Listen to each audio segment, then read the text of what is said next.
if you can want, we can go into voice chat again. I felt last time that was sort of like, I don't know, it was easier than in chat, I think. And I don't know, also a little bit more personal.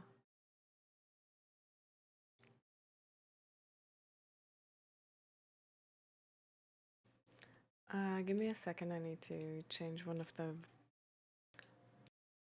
I need to change the... Okay. Pull you in. Hello. Hi. Hi. Okay, this is probably going to be more of a rant, of a rant, rather than solution seeking, I guess. Okay. Because most likely there is no solution for it. Oh, Um, okay. That doesn't seem also, promising either. I basically I have a contract that Mm. goes until um 2nd of December, I think. Um, Mm-hmm. and it's basically like I'm getting paid by the hour, right? So if I'm not working, like I don't get money. Yeah. So there is a pretty high incentive to go to work. Yeah. Um,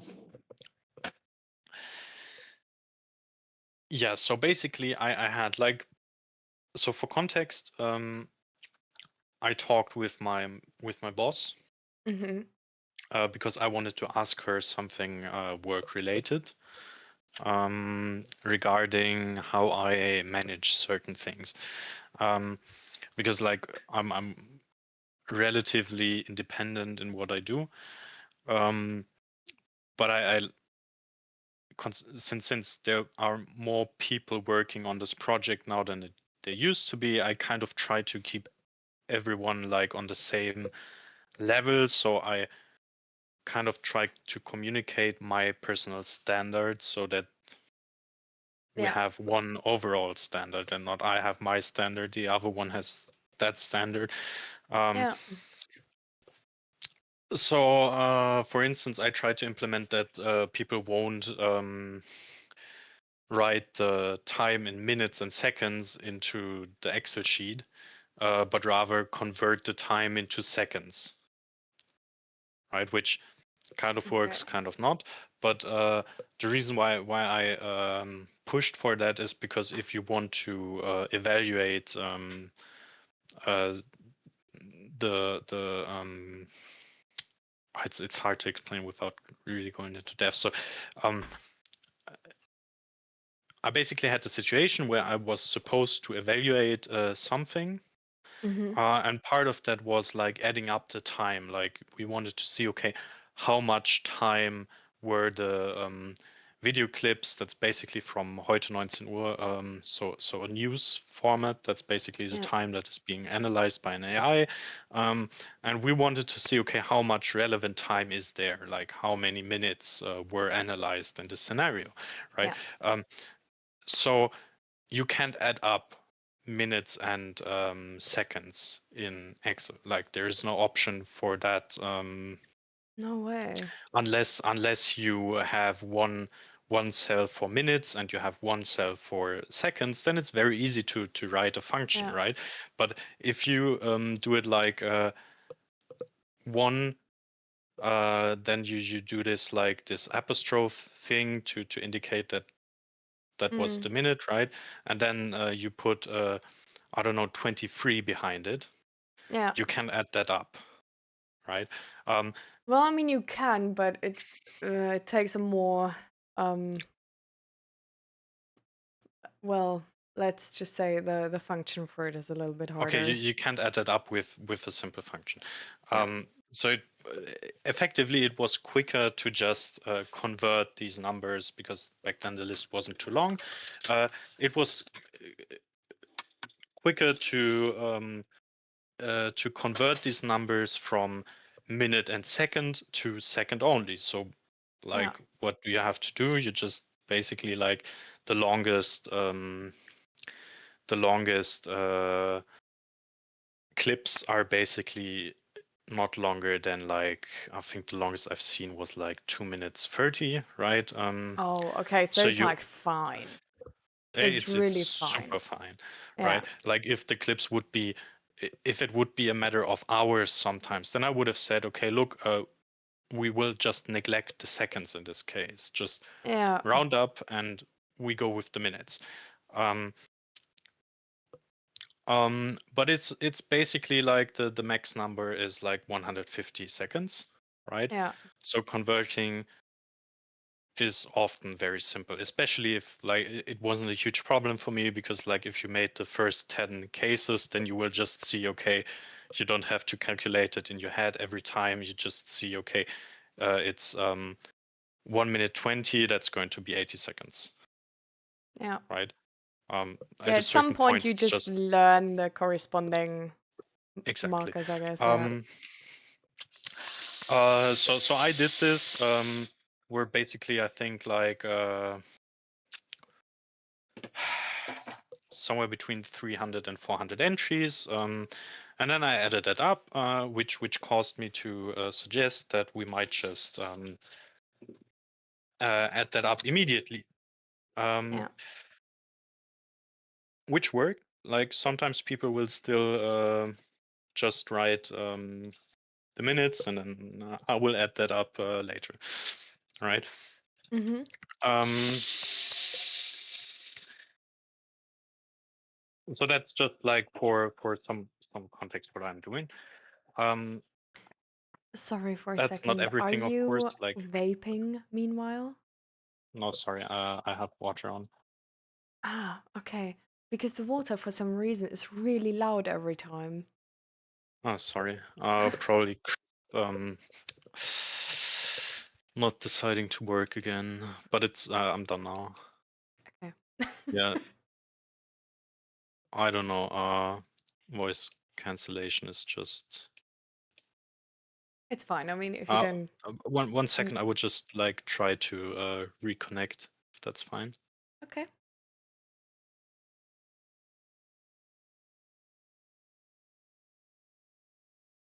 Back. Ah, Oh. Oh. okay. I don't think it got any better. Anyways, um, so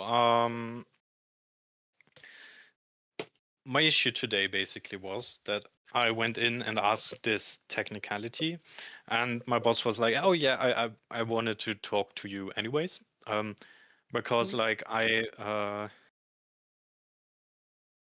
I wouldn't say I made some pressure, but I kind of like pushed towards getting a new contract in time because yeah. like now it's like 2 months. I asked Mm, like in the beginning of September, and then they say, "Ah, okay, we will see that it's done in October, but uh, it's unlikely that I will find a follow up job in December now yeah. I mean, you because need it's to know it's very beforehand. Yeah. yeah it's very like there's the reason um, why you have like certain like I don't know if you I think in the job you can be fired within a month Mm, usually. Like um, if it's but then it's like if you have a normal contract, right? Mine is on time, so I can't just be I fired. think actually, with a normal Um, contract, you can't be fired in a month.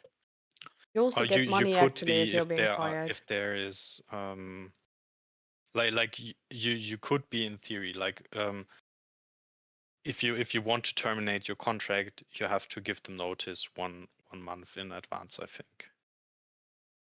Okay, actually, like with the time, that could be the case. I just know that if they were to, for example, like if they were to cancel Zek's contract, because he has actually like a without like a time limit, Mhm. he would get like money for like Um, I don't know, yeah, like so he would that's get like like this. the common way Yeah, companies exactly. usually go is that they don't want the hassle um, to go in front of court because like if there is sufficient reason for the company to fire you, they can fire you. Yeah. Um, you can, of course, if you get like your if they approach you and tell you, okay, we want to fire you, can we somehow settle this, right? What you don't Yeah. want to do under no circumstances is to say, okay, I would go on my own, because then you will get nothing. um, Yeah. if you somehow get your company to actually fire you, you can get money, right? Yeah. um, you can, of course, say, no, I want to keep this job. And then you will get paid all the time that you are still employed. um, but the company will most likely go in front of court.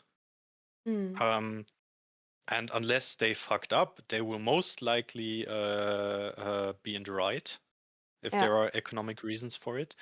um, and Mm, then you I'm don't not have the too job, you don't sure. get money. But yeah, like they're gonna like find a way to like fire you at Well, all, but they still probably might like I think they can fire you in any case, but they need to like pay you some type of money, no? Like in any case, like except you don't take it sort of. Like I think they can yeah. get out of the money part because like if they go to court and they say like, "Hey, we like don't want him anymore because he's like causing us, I don't know, like deficits or whatever." Like I think then they maybe don't need to pay you money. Like I think the court thing is more about like needing to pay you money or not to leave.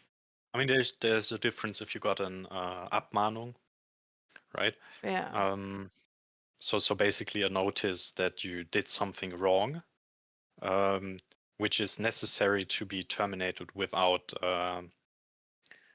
any heads up, right? Like Yeah. if you are caught stealing Mm, pens or actually, we're something. going on a huge tangent here. Yeah, sorry. Where were we?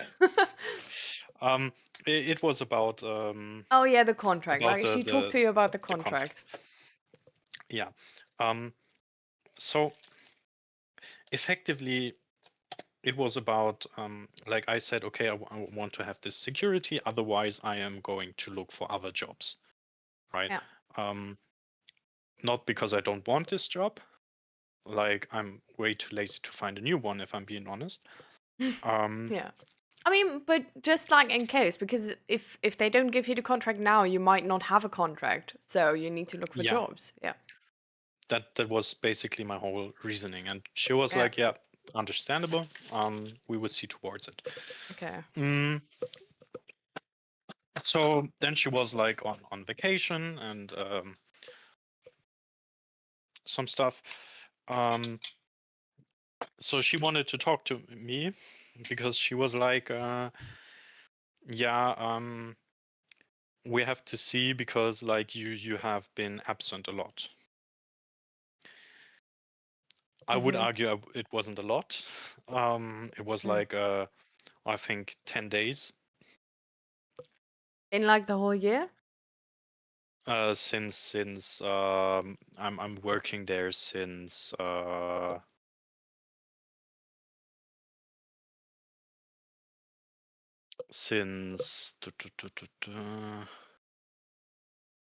2nd of June. So already like which is like, okay, it is a certain quantity. I admit that. 3 of the days where I wasn't at work were basically, I said, okay, look, I'm going on a vacation, right? I'm getting paid by the hour. Like, you don't give me any holidays. Like this is how I would vacation take some time works, free. right? Like if you get paid by the hour. Effectively, yes. Like, of course, they have to pay me for like the vacation I don't get, right? Yeah. Um, like at the end of the month, they basically add up my hours that I work, and basically like I have, I think, 2.5 days of vacation per month or something. Mm-hmm. Um, and at the end of the month, they basically take a look. Okay, how many hours did she work in average? Yeah.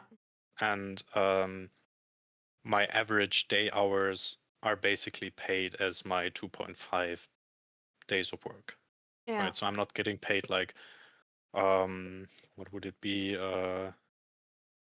20 hours, which would be like the standard 2.5, so the standard 50% week, Mm. but in relation to how much I actually worked this month. But yeah, I can take my free time. I can decide, okay, maybe I can work a bit more beforehand. But in the summer holidays, I already work a bit more because then I'm allowed to work more. Usually, I'm only allowed to work 16 hours, and I'm supposed to work 16 hours every week. Yeah. Um, so, for instance, last week I was like, my university started, so I told them, yeah, okay, look, I got to do some stuff for classes. Um, I won't be there on 2 days. So Mm. I only worked 8 hours the last week. So I'm going to work 20 hours this week and 20 hours next week, and then I have like this average of 16 hours Yeah. over the 3 weeks. Um, yeah, so I was 3 days in holidays, remaining 7 days where I was sick. I told them about the trans topic. Yeah. Um, and I kind of have the feeling that they think I was the 7 days gone because of that. Hmm. Okay. Um, that's partly my fault because I like the 4 days I was like, yeah, that was kind of because of that, which is partially true. It was more like because of the autism, because I got lied to pretty badly, and it kind of caused a meltdown because like I was Mm. very overwhelmed by the social situation. Yeah. Uh, and yeah, that basically took me out for 4 days. Yeah. Where my doctor basically said, okay, look, like if you need more time, like I can give you another week. Where I was like, yeah, okay, if I'm just sitting in my room and doing nothing, then it's not getting better. So I go out and work again. Um, but like But well, then I it's could not have been really gone. because you're trans, right? Then it's because you're autistic. Yeah, like Yeah. it had to do with the whole topic, but like in my opinion, the main reason is Because of uh autism. Yeah. because of autism. Like the trans part was a topic in this time. I basically like that was for myself. Like that it was basically latent until that point, right? Like in this Mm-hmm. week, I basically came out to the first person with it. Um, um, yeah, so those are the first 4 days, right? So remaining free. Um, those were like 1.5 weeks. So no, 2 weeks ago, right? two Mm. weeks ago, I was or the Sunday 2 weeks ago, I had a handball match and I had like a minor collision, um, which basically either caused me wait a second, I gotta look up how it's called. Uh, a heavy bruise or one of my ribs to break. Okay. Um, like we didn't do Scan. or like I didn't go to a specialist for it, so Yeah. we don't know for sure because the doctor said, look, either way, it's gonna take some time. Just Yeah. no sports for now, and like I had pain if I took a deep breath, right? Mm. So that you know the dimension. So it was pain for me to actually go to work. Um, which was on Monday 2 weeks ago. And on Monday 2 weeks ago, I basically said to the minor boss of me um, that I might not show up tomorrow. Um, Mm. because I had this injury and I would go check it out with my doctor and we will see how the next steps are. And it could be that I won't come to work, Yeah. right? So they were aware that it definitely was not because of the trans topic, but Yeah. because of an accident, right?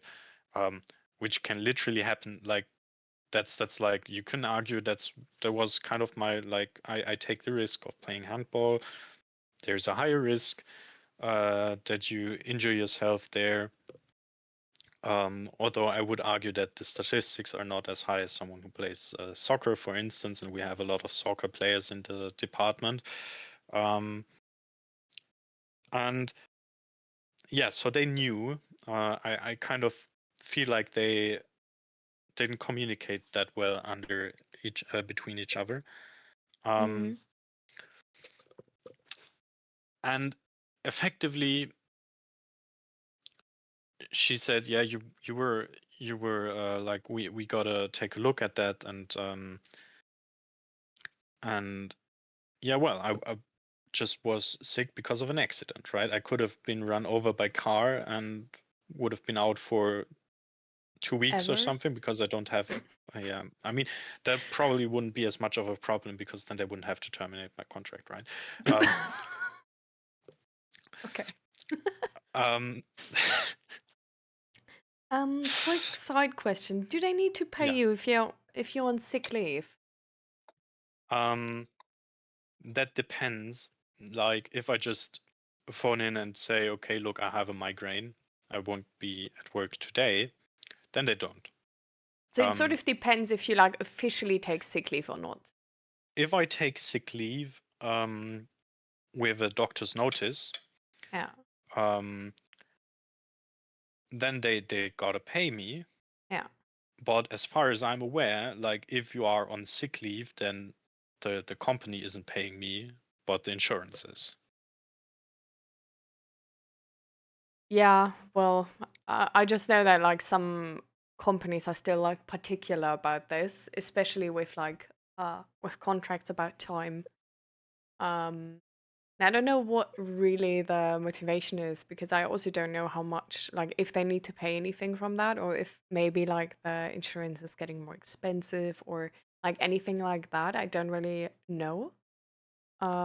I just know that from like my experience as working like a student job, um, that they rather have like no days they need Okay, to like pay they if they you're have on to like pay you for 6 weeks, effectively. yeah. I was mistaken there. Oh, sorry. Um, okay, they gotta pay you. Mm, and if you're more than 6 weeks gone, then the insurance pays. Um, but I think the issue was more like, is my work power available or not? Mm. Because Right? And it's more of she was the like concerned that I might be gone for a longer time. mm, also because of the trans topic then. Yeah, I see. which is like I'm not going to have the gender affirming care in terms of an operation, right? Well, I Um, mean, they don't know that, that's right? the yeah, that's something I'm probably gonna communicate because like she said, okay, when like the minor boss lady is Minor. funnily enough on sick leave right now. Um, yeah, I basically have two bosses I interact with, like, and Yeah. the one is like the department boss, and the other one is like her assistant, kind of.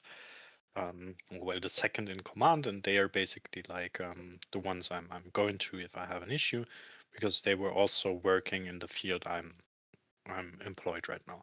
Yeah. Um, and funnily enough, she's on sick leave. I think that's like her third week since Ooh. I'm there. So that's Mm, like of course she has like a child, so it's more likely that she will get sick and stuff like that, mm.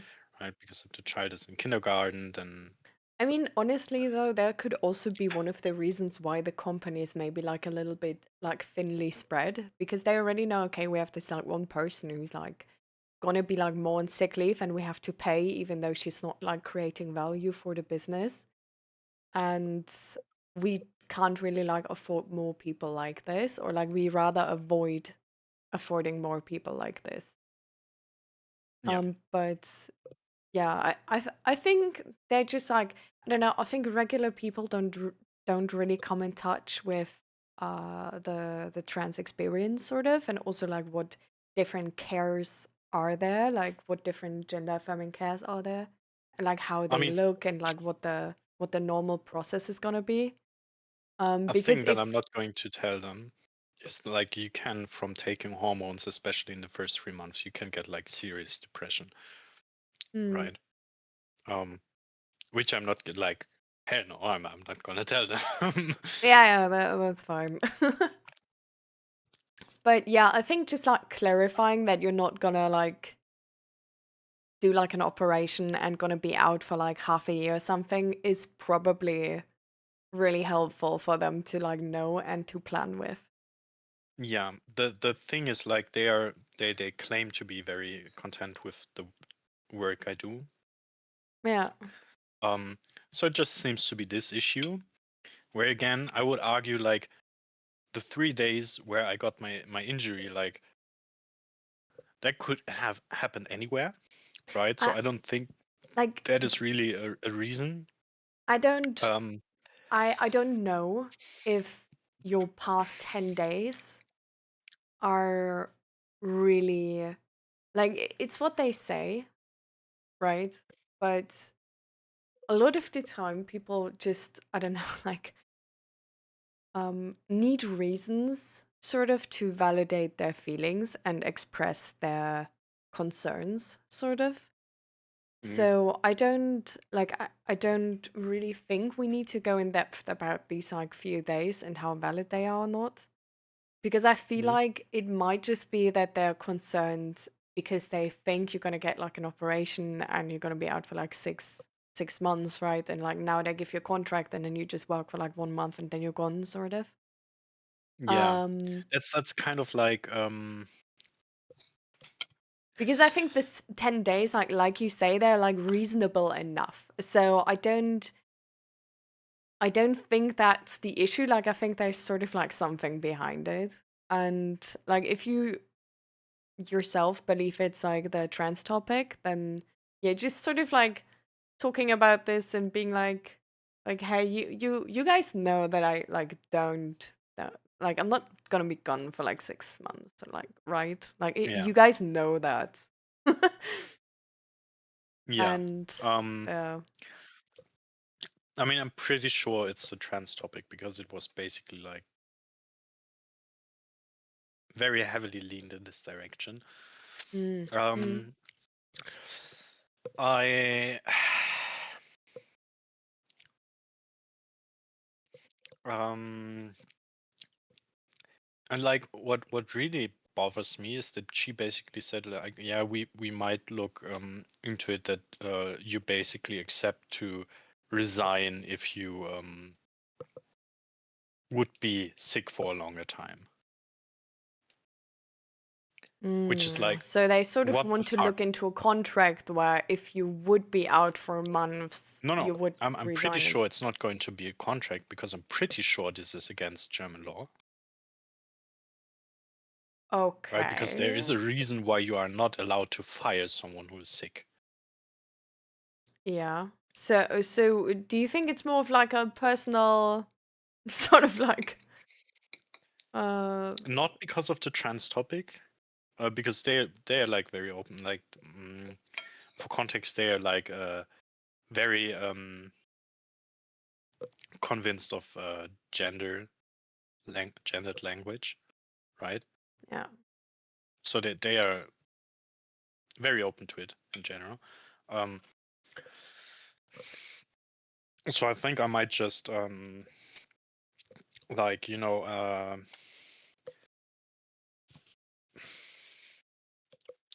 do I say this? Get that problem out of the world, and I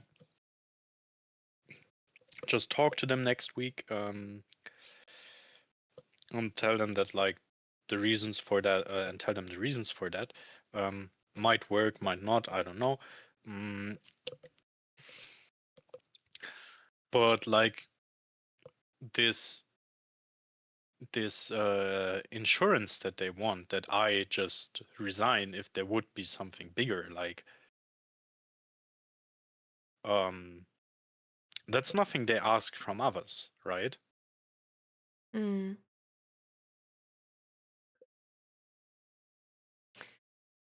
Yeah.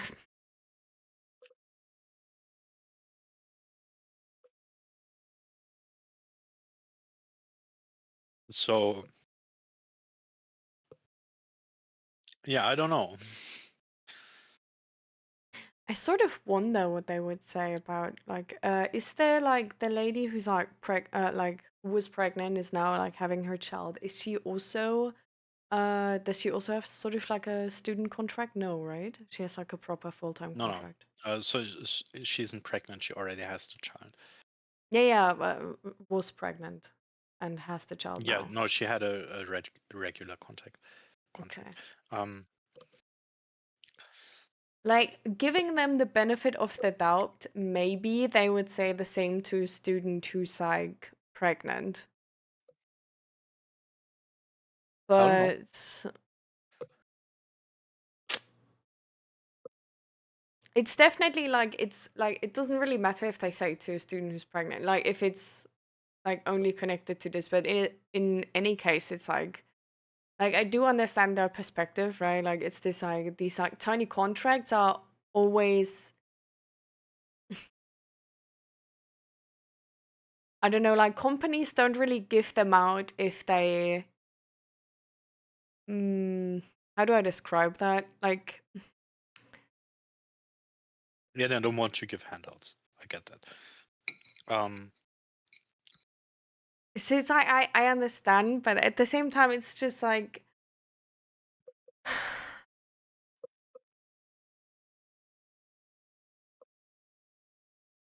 it's really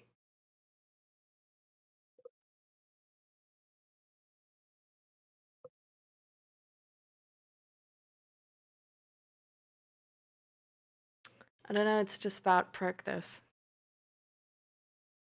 Because you wouldn't do this to a full-time person, and I get that like a full-time person working there has like more commitment. Like they commit more to you, so you can commit more to them. hmm?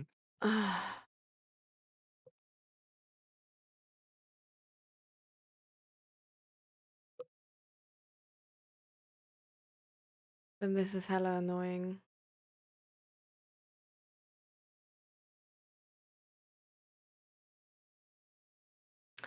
Such a complicated situation. Yeah. Ah, how do you feel about this? Like, do you feel like confused or conflicted or anything? I'm mainly pissed. Yeah. I'm mainly pissed, actually. um mm, How long have so you like you've been in this company since like June? it's the ZDF. I'm But that was like so this is your first contract. with the ZDF, yes, not my Yeah. general first contract. Mm. um Mm. yeah. I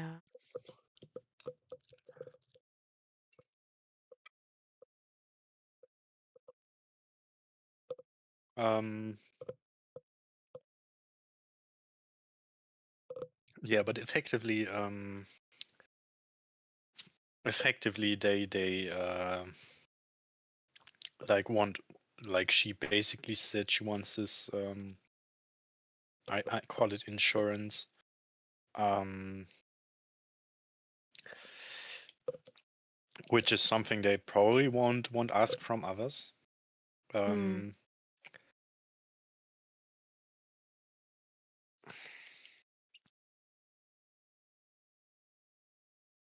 and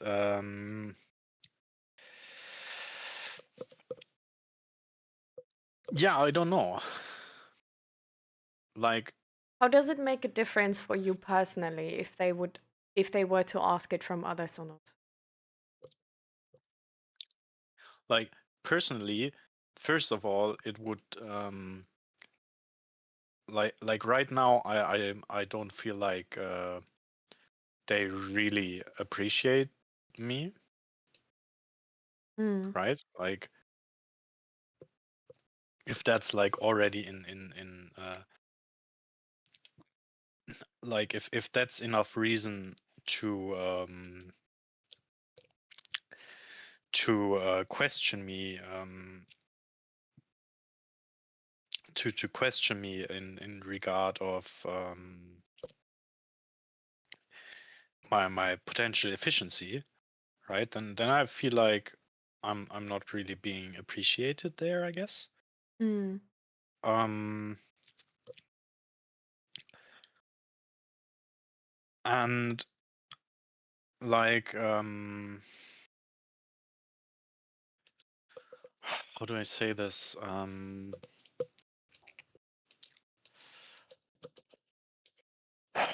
Uh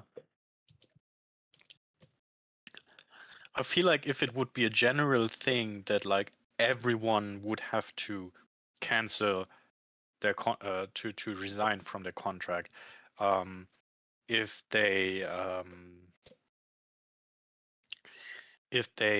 are sick for more than like 2 weeks, for instance, Yeah. right?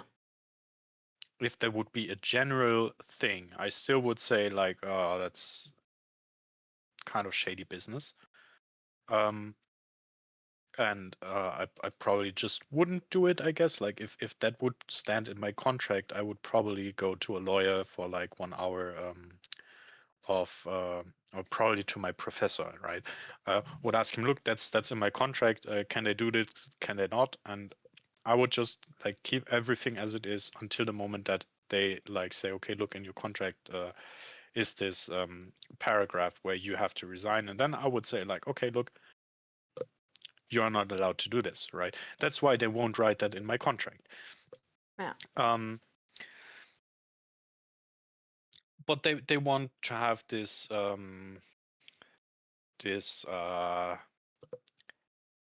my word on it that I will basically resign once I get sick for longer than that, and like I can get sick for multiple reasons, right? Like as I said, if I get run over by a car, it could be that I'm like in a coma for two weeks or something.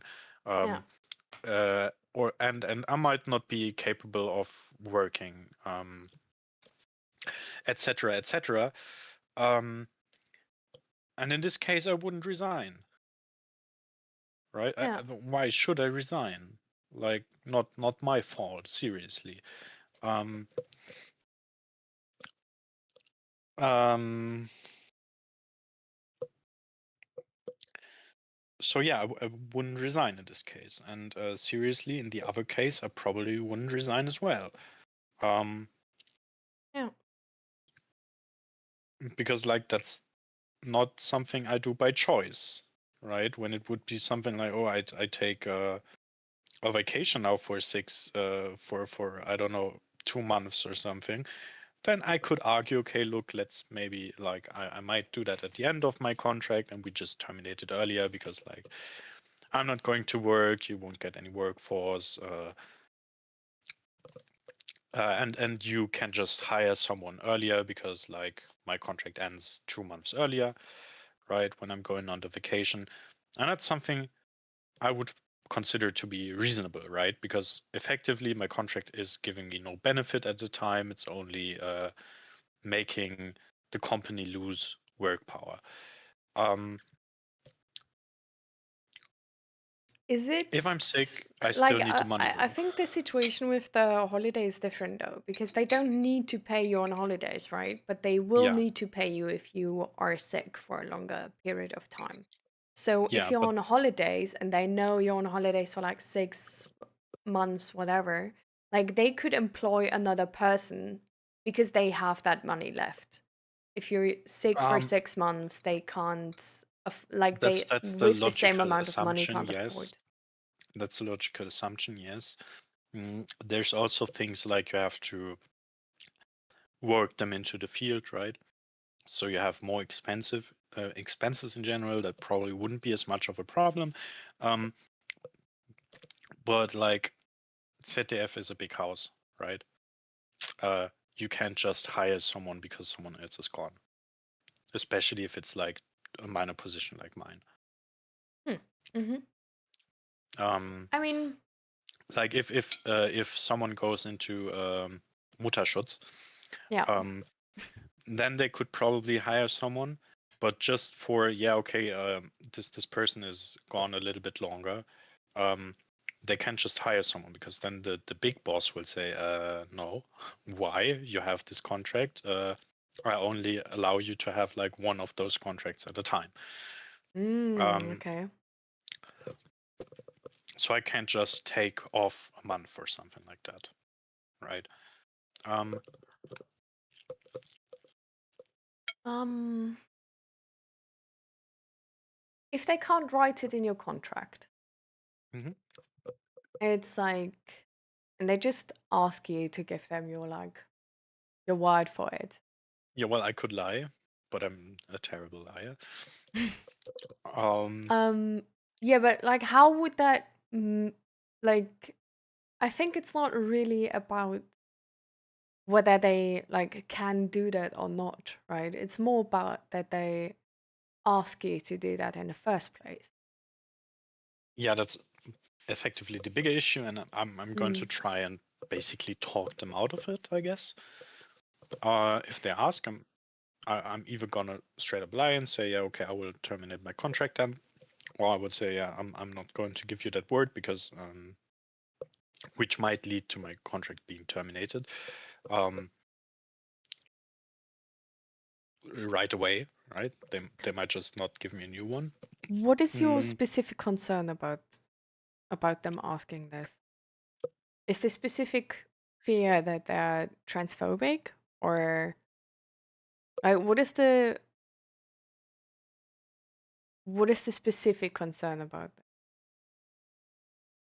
my concern that if they ask about having like this admission that you will resign is that they will bring that up whenever I'm sick, Yeah. So right? Whenever basically, I'm your sick, concern is not only that you would have like you would feel sort of like the obligation to like do it if you turn sick longer, but your fear is that they will bring it up every time you're sick, and that it most will likely, like if influence I'm, the sort of work relationship you have with them. I mean, they already saying it's influencing my work relationship with them, right? Because like the first thing I'm gonna do when I hang up on you is going on a job market and looking for options, Yeah. right? That's literally the first thing I have to do because they brought up they might not give me a new contract. Yeah. Um, and I have less than 2 months now. Yeah. Um, so I gotta find something new for the case that they won't continue it. Um, so that is already impacting my work relations there. Um, But this is uh, like I see how you mean it, but it's that's not the specific thing I mean. Like, so you can like, what would be the like future concern, like why you do this now? Because you don't feel safe to do the right thing for yourself and be sick because you would fear they would bring it up, even if you're like only like normal sick. um,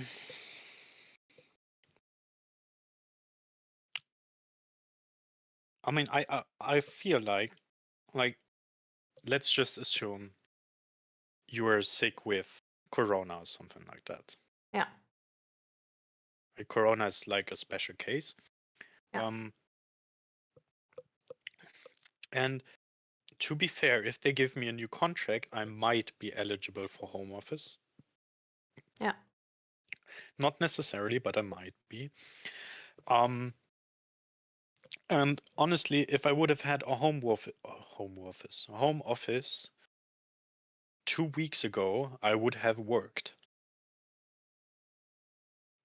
right? Because like I wasn't in a state where I just couldn't work at all. My issue was that I have to commute for 2 hours each day. Um, and that it was like additional, like I already had pain at home and it was additional pain to get there. Yeah. Um, so I would have worked. The first time I was sick, I probably would have worked as well.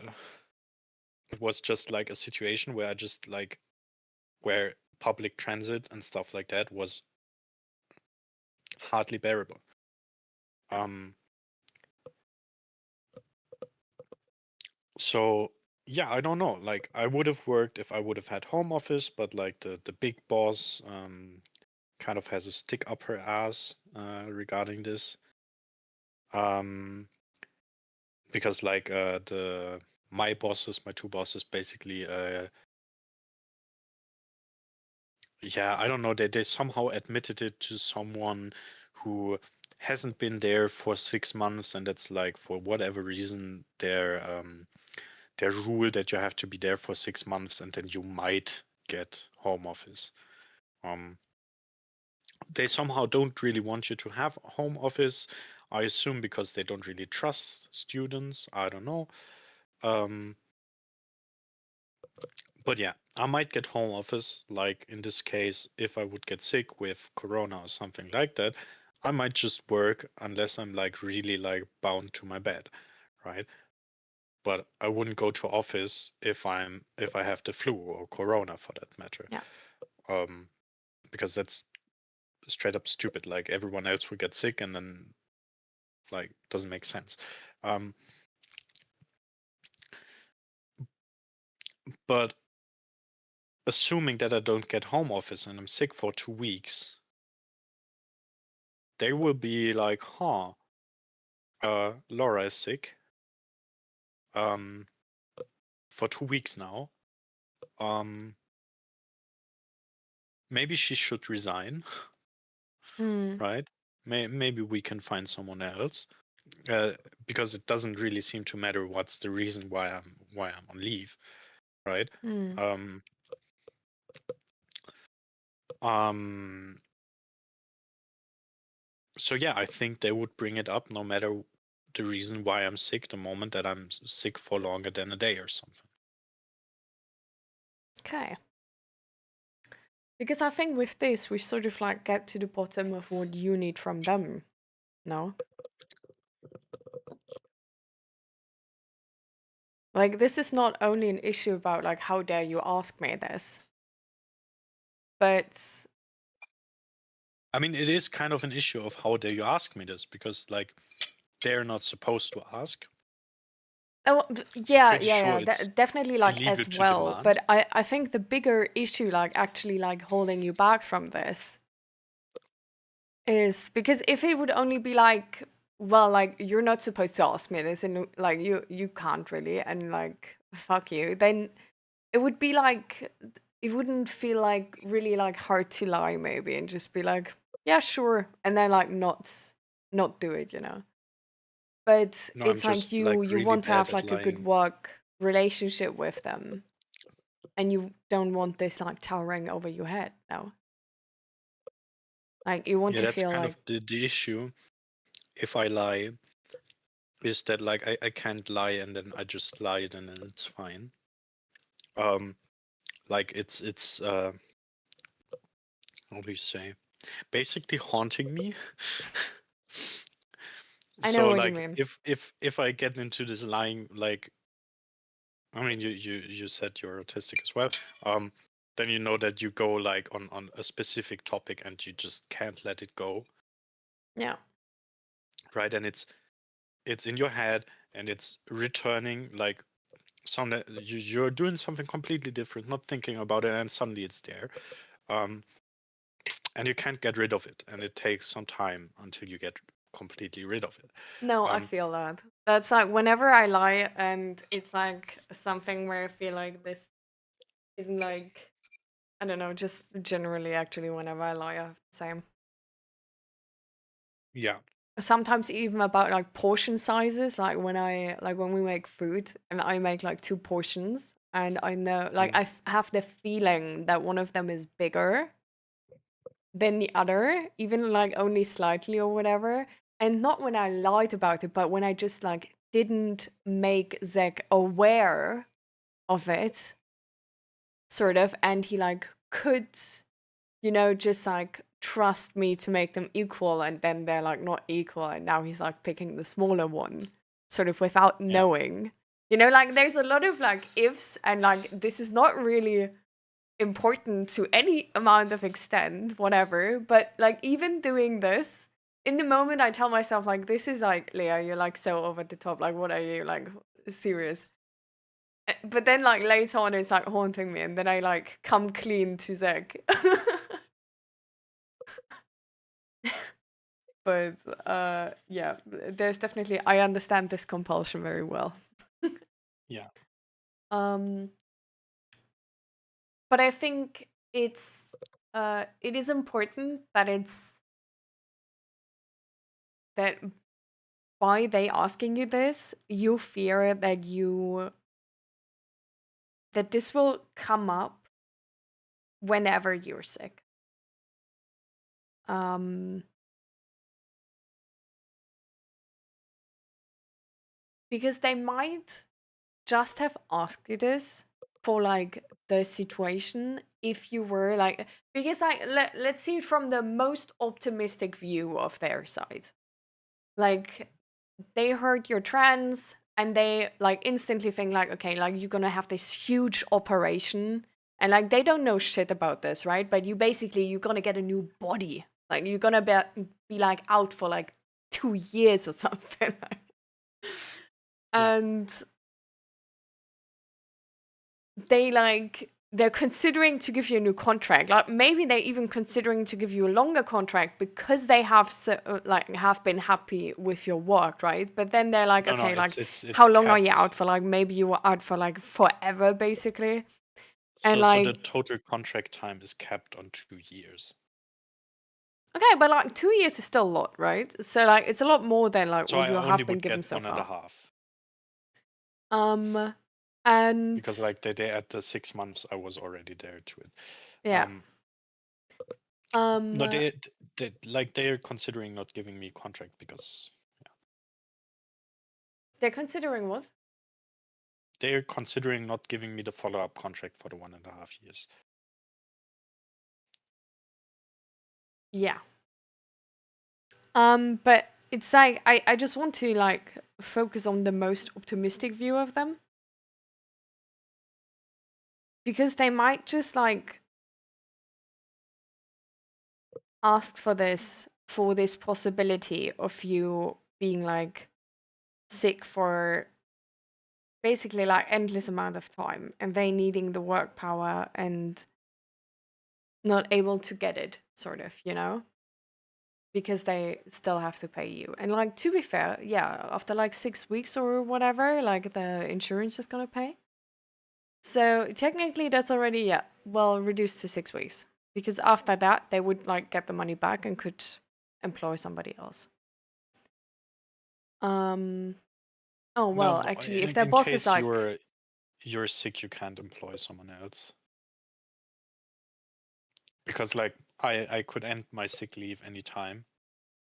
yeah, and also like Um, their boss is like sort of like capping the contracts they have, right?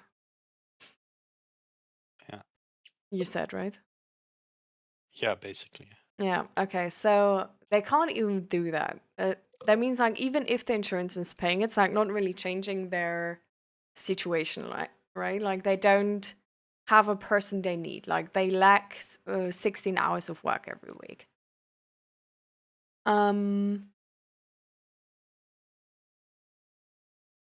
and I feel like if I see it this way, I sort of like can have understanding for their side. Oh, And if only that is the issue, that they fear that they will lag like 16 hours of work for like a long period of time, not only like a few weeks, but like months. Then they wouldn't really mean to like bring it up like every time you're sick for a few days or something. yeah, I don't know. It just feels like I mean uh, it's probably like a bit of emotionality right now, I guess. Well, Um, I don't think so. I think we just have like really high standards. Like I think, you know, like I feel like as an autistic person, you really like think about the words you use. And the only thing I learned is that in businesses with people in power of authority who actually like should do their job, they don't communicate as well as they should. They spend time on useless things because they don't work like really efficiently. yeah, For example, by communicating not well to other people around them. And they can be as careless with their words as like anybody else. So I think they are in this position that they know an information that they shouldn't, you know, that or like they think they know an information which they don't. But anyways, like they think they know that you might be out for several months because you have some type of operation. And now they sort of like like want to plan with this, or like they already like they are planning with this in their heads just because of like natural bias, you know? And that's why they bring it up, even though they shouldn't, because they're not aware of the pressure it portrays on other people in that area. Because you, like, I think, like, you strike me as sort of like the same as me, that you're like hyper aware of social interactions. And just because you are aware, it doesn't mean that they are, which is frustrating. And it feels like people should be more aware, definitely. Um, but I would give them the benefit of the doubt that they're just incompetent with this and don't really know what it implies or what it can imply to other people.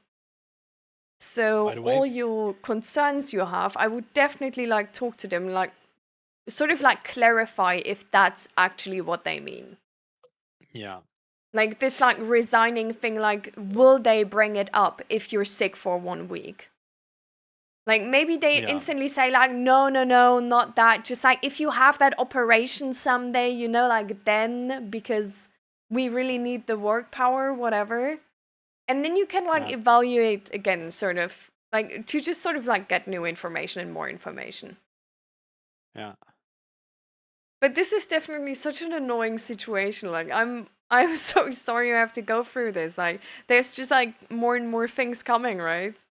Like the Absolutely. doctors and stuff, and now work as well. Yeah, It's a lot, no? Oh no, wait, I have yeah. to. But the thing is,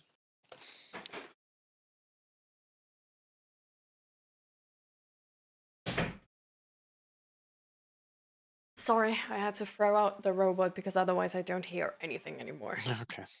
Um, the thing is, I just looked up like the average German has like 18 to 19 sick days a year, right? I'm at 7 in a bit over 4 months. Yeah. The average for 4 months would be 6 days. Yeah.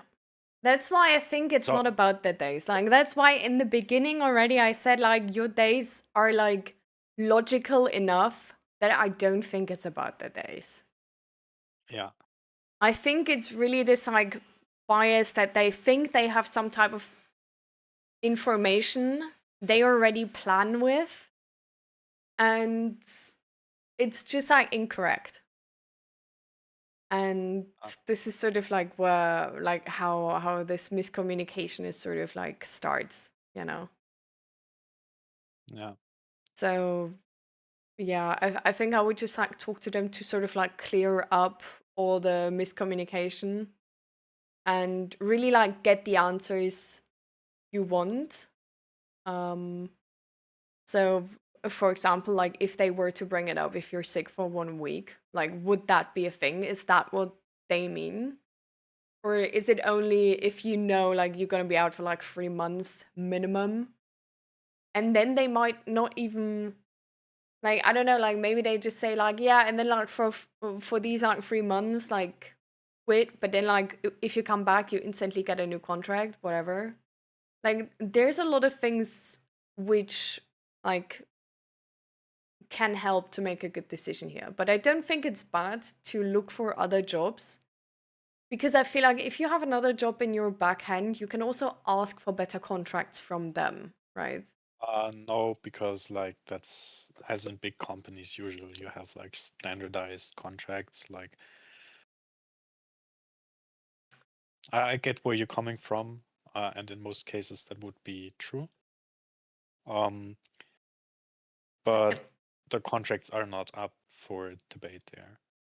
I mean, it doesn't need to be money, right? It can also just be, for example, being able to do home office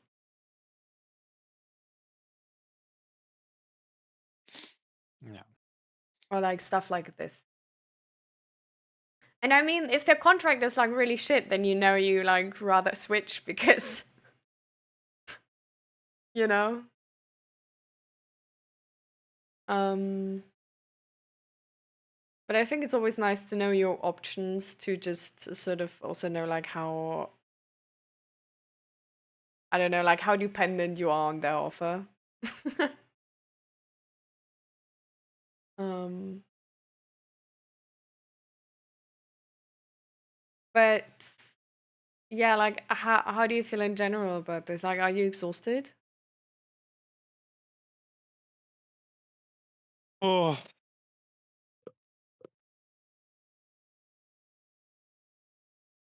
yeah, I guess kind of. But I'm generally speaking exhausted lately, so Hmm. Are you disappointed?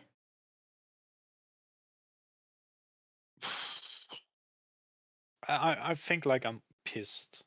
I'm not necessarily disappointed. That could be like a secondary emotion. Um, but like I don't know those like very fine nuances emotionally emotion wise are like hard to grab for me. Well, disappointed for me is not too much of an emotion, more of like a logical thing, actually. Disappointed means that you expected better, sort of. And now you're being like let down. Like you went into this talk, you thought about like you had sort of like an expectation around how the negotiation or whatever, or the talk about the next contract is gonna be. And you never thought they would bring up this topic, but now they did. Oh yeah, could be.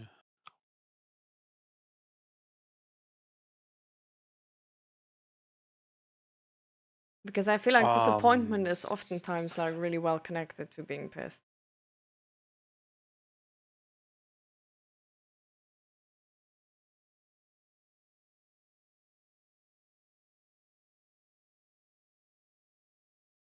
hmm,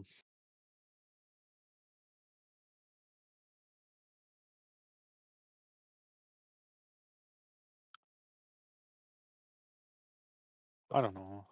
I mean, do you even want to go back to that company? Like work As I more said, I'm there? too lazy to find a new one. um, Okay, so it's not so much as like one, but sort of like it's easier. yeah, right now it's easier. Like I generally like the stuff that I'm currently doing. Like sometimes it's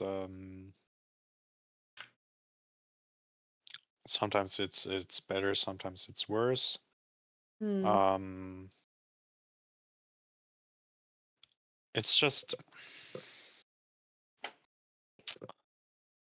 like assuming that out of nowhere you just offer me a job, right? Same conditions, Yeah. etc., etc. Then I might just take it, Yeah. right? Because like, why shouldn't I? Yeah. Um,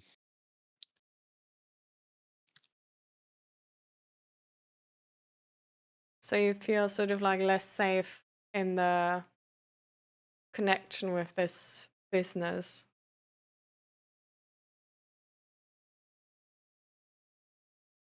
uh, And that's why you're like less committed to them.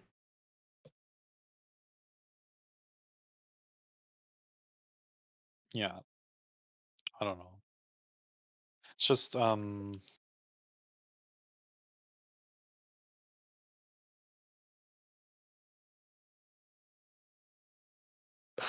how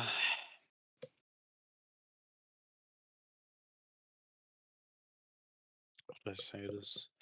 It's just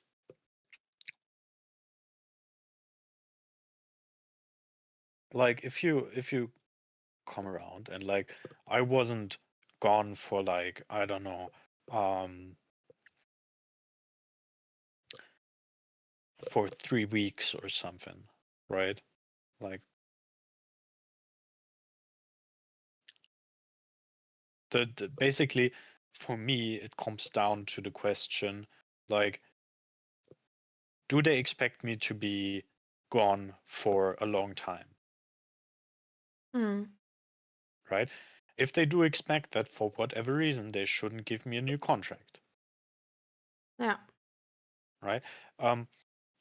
If they expect me that I will be gone because of the trans topic, which objectively I haven't had any any actual uh any actual sick leaves from, which they might not know, but I will tell them. Um, then it's a different issue. And like in this case, depending on how they phrase it, I might just escalate that to some extent. Like I don't know. I mean, it's not going to change much, but it's making their lives miserable if I go to the Betriebsrat or something like that, or to the Schwerbehindertenvertretung, Mm. um, and just tell them like, look, I have 7 days of sick leave.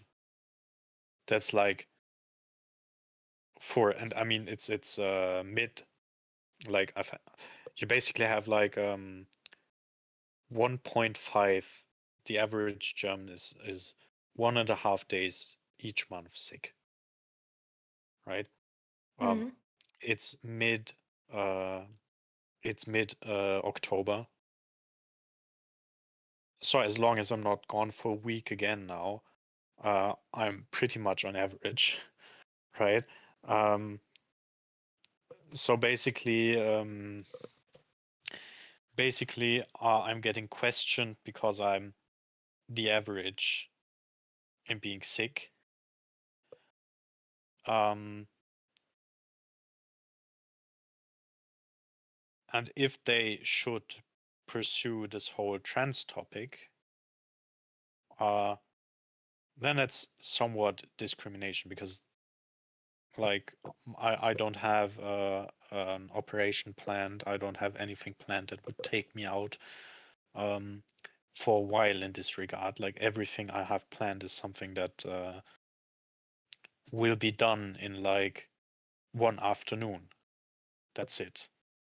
Mm. Um, But I mean, they don't know, right? well, I don't know what they know, but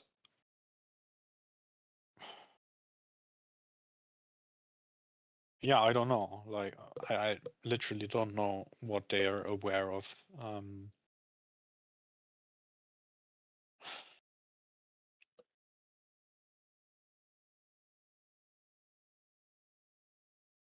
So I think definitely like clarifying that would sort of help.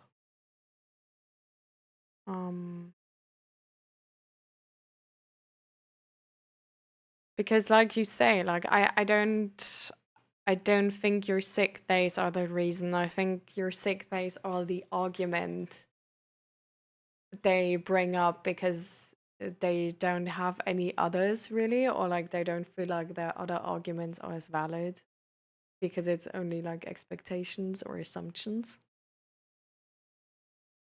For example, they can't really bring up the argument um, that like they expect you to have this like huge operation, right, which is gonna take you out or something. So that's why they might bring up your sick day so far as a replacement argument.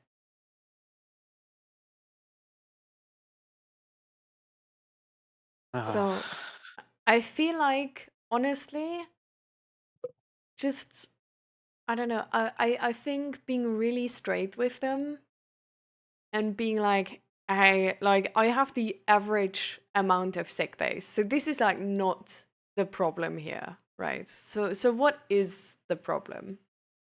Like, do you think I have like an operation coming because I'm trans? Because you sort of implied that it's about the trans thing. Like, what is your expectation? Like, why do you don't trust that I come to work? Like, why do you like ask me for this like verbal assurance and nobody else? Because I think you deserve to know. Like, even if you don't take a contract there, I think you deserve to know what's going on. Because, like, leaving that company with assuming they're transphobic is, like, really. I don't know, like, it might be unnecessary stress, right? And not, it yeah, might be like an unnecessary negative next example of the world, which is going to influence how safe and connected you are and feel to society, right? So I yeah, think just getting like the proper answers to this, like being really straight about this and really honest and getting those answers to then at least know like either they actually are transphobic and then you know it's not like you have that negative like assumption about society now for a reason, you know, like that it's not like it's not an assumption, it's like it's a fact.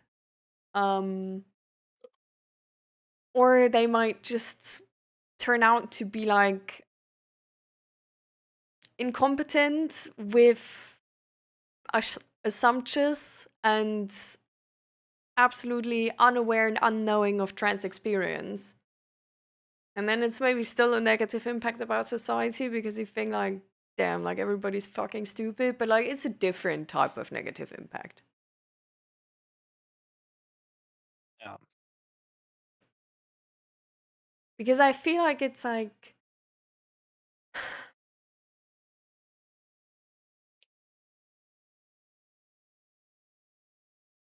I don't know, like if they were to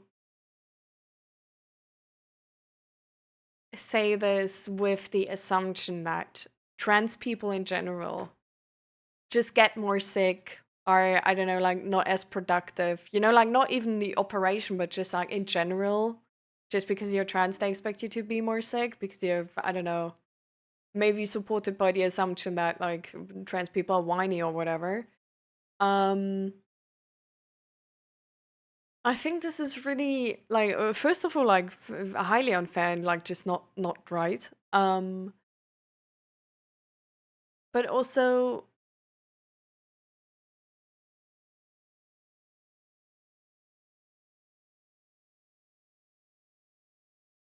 I don't know, like this just sucks, you know, and I think you deserve to get proper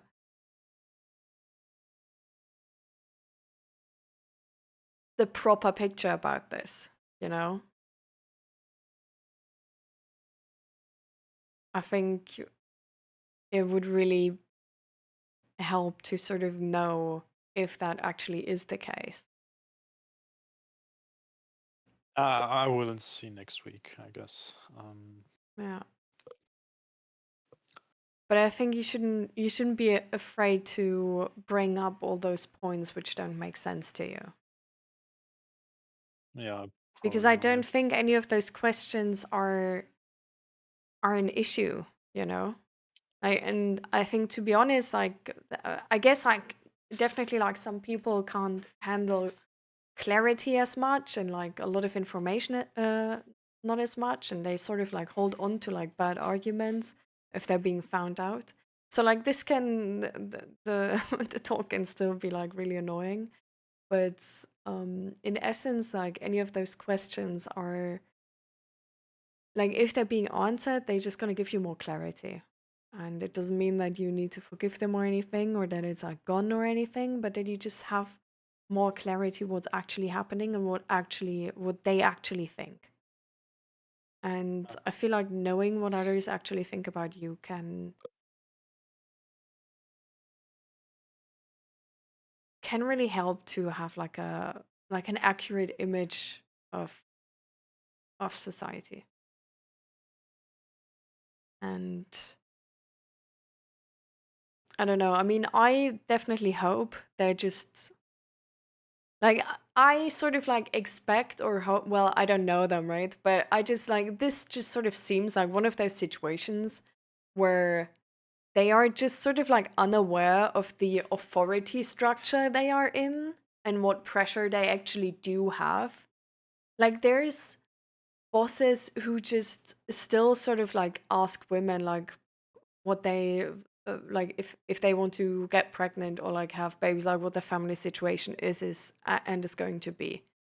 And a lot of them just sort of like ask this with no negativity in their head, right? Like they're interested because you like buddy up with your boss sometimes. And then it sort of gets more casual, but at the same time they're still your boss. And I feel like it's something like being a really good boss who's never pushing the pressure or like pushing the authority they have is really hard for most people, especially for people who are not as aware. Um, so I don't know. That's sort of like the thing I expect. Like I expect them to just be a little bit incompetent.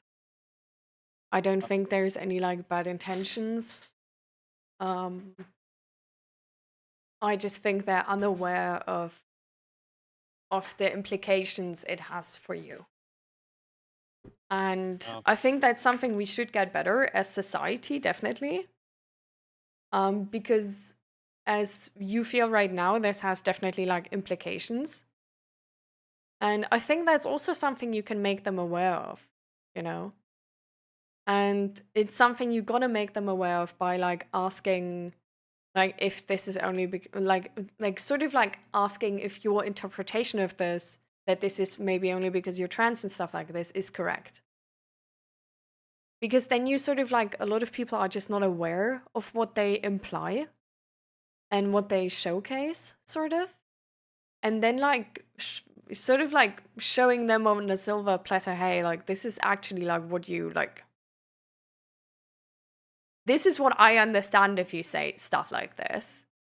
It's sometimes really eye-opening to others.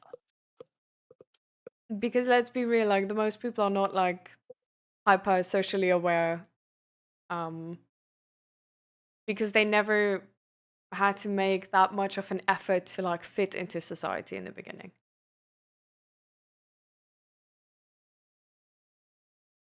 But I think you can feel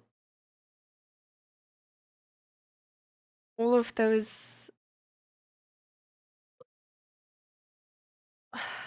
all of those feelings you do have because of that. because it's a really annoying situation, and I think especially for people like us who are like very, I guess, like logical and sort of see very clearly what is right and wrong, or like have a clear image of what is right and wrong. Um, Situations like these always have like a huge sort of like impact on our world belief system and how we how we see society and ethics in general, sort of, and also like moral questions about like how should we feel now, like how angry can we be on those people, how angry can we not, and stuff like this. um but I think just entirely separate from society and from all of those things, you can, like you can be really sad about this, you can be really angry about this, even if they didn't mean it like this, which doesn't mean that you like need to like shove that anger in their face and like punish them, or like like have revenge on them or anything, because like both of it can exist, right? Like they can be like incompetent and didn't mean it like this, and you can be really hurt from this. And I think just sort of like giving yourself space to experience those emotions, giving yourself space to like really, I don't know, to just like really flame them can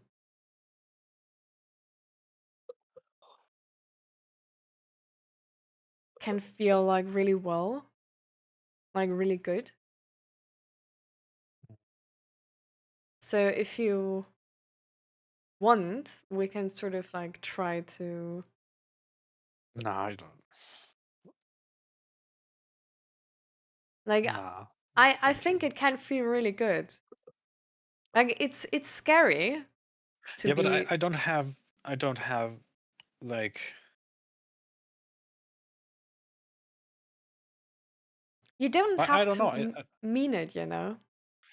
It Yeah, can but I just, don't have anything to flame. Like I'm like I don't know if they were dipshits, I could like just go after them full throttle. Like I don't know if they're like being assholes on purpose, I can point that out. But like they are not. So like I don't really have an issue with them in general. Um, it's just that like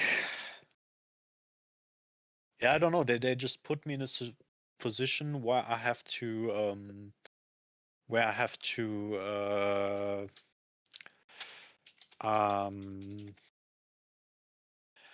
to justify myself for something I shouldn't have yeah, to justify. yes. Um, so yeah, I'm probably going to justify myself because like I don't really have a lot of other options. But and I Well, will you point could just out that quit. like yeah, I could just quit, but like that is no real option because I have issue like that. The thing is, I need money to live, and I could probably live for like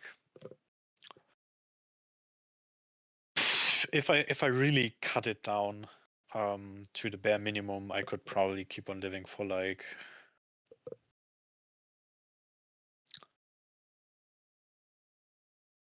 I don't know if I'm really on like the whole okay I We gotta don't survive. need to know. It's fine. You don't need to calculate that right now.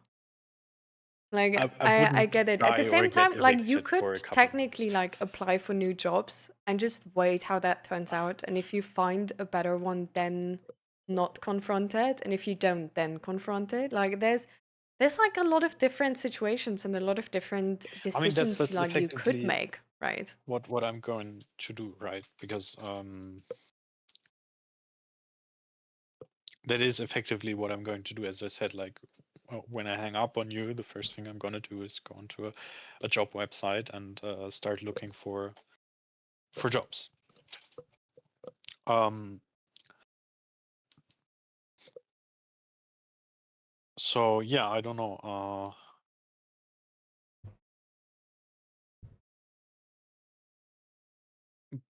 And if I find something, then yeah, it could turn out um, that I would just take the new job instead, Hmm.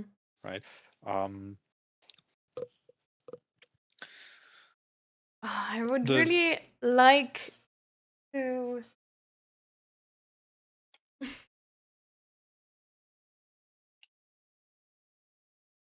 to sort of like see you like let go of all the ifs and like, well, but they also like didn't mean it, and just like, is there like, to me, like, I know how, like, I definitely like know there's a need to articulate yourself properly and like be aware of the other persons and like, you know. But I like, to me personally, there's like this, for some situations, it's there's sort of my logic, and then there's my, I don't know, maybe inner child. And it's like my logic is like, well, but they maybe didn't mean it. It's like mentalizing. It's sort of like trying to, okay, but well, like being angry now doesn't help, and let's look into this, and well, I mean, this isn't how I planned it, but things have to be done. Like I need to find a solution now. Um and then there's my inner child, which is blissfully unaware of all these complications, uh-huh. and is just sort of like, this sucks. Like, people are so stupid. Like, what am I supposed to do? Like, how, like, and it's, I don't know, like, sometimes it really helps to sort of like let go of all this and just say these are feelings out loud, even though you know logically that they're not right, and that's not what you like. You don't hate all others or whatever, you know, like, it's just something you, like, your angry inner child feels inside, and it can really help to let it out. And like, I don't know if that's the case for you as well, right? Like, people are different, and like how people regulate their emotions is different. But to me, what I really like just doing is sort of like, in those moments, I usually like rant to Zach, and it's like, I have handled this entire topic logically already, and then it's like, okay, close door. And then I notice, well, there's actually like, I closed the door on this now, but there's like, there's still something. Like, even though like all of this is handled, there's still some like residue, sort of like, there's still some like feeling of like anger, sadness, maybe isolation, and being like pissed off that I even had to put in that effort, because in my optimal world, this wouldn't need to happen. And like, it's sort of like, it comes like, I feel like it's more this like frustration for, with, I don't know, which is combined with this autistic feeling of like, I know what's right, I know what's wrong, and like, why does nobody else, like, this, like, we wouldn't even need to be in this situation. Like, this is clearly not the optimal situation. Like, there's clearly a better system, and it's like so easy, but like nobody gets it, and only because nobody gets it and everybody's stupid, I need to actually like do this. And it's not what I like logically think, right? Like, I don't think I'm like on top of the world and the smartest person ever, and like, this is like so easy to figure out, and like we're just like not doing it, whatever. Like, I know the entire context around it, but it doesn't matter for my inner child, because my inner child is blissfully unaware of that context. Like, my inner child is like 5 years old and didn't get the lollipop, and she's mad, and she doesn't care that she's like, her tiny teeth will like fall out or anything, and that like, I don't know, maybe she just had like a filler getting done by the dentist or whatever, and now she needs to be like, I don't know, like take care of that and like be especially cautious or whatever with sweet things. She doesn't care that she already had like 500 lollipops, and if she now eats like more, she's gonna get sick and gonna vomit the entire rest of the day. Like, she doesn't care about any of this. She's mad she's not getting a lollipop. And I feel like sometimes this can help, even if it feels like, I don't know, if even if it feels sort of like dramatic or not like valid or righteous or like any of that. I think it can help, and the best part about it is every time I sort of let go of this, it like at the end of it, I have to laugh because it's so funny. Because it's such a because I'm aware of what I say in that moment, right? So I'm like, logically, I know how none of this makes sense and how anything of this is taken so out of context and like only seen in this like tiny picture and is so heavily influenced just by my emotions and how I want to see the world right now, sort of. Uh, And then I just like always have to laugh, which is sort of the best thing because you end on like a good note. You know what I mean? uh, I don't know. I don't know. That's It's fine. just I don't know. I'm not into. Mm, Yeah, I don't know. We will see next week, I guess. But yeah, It's fine.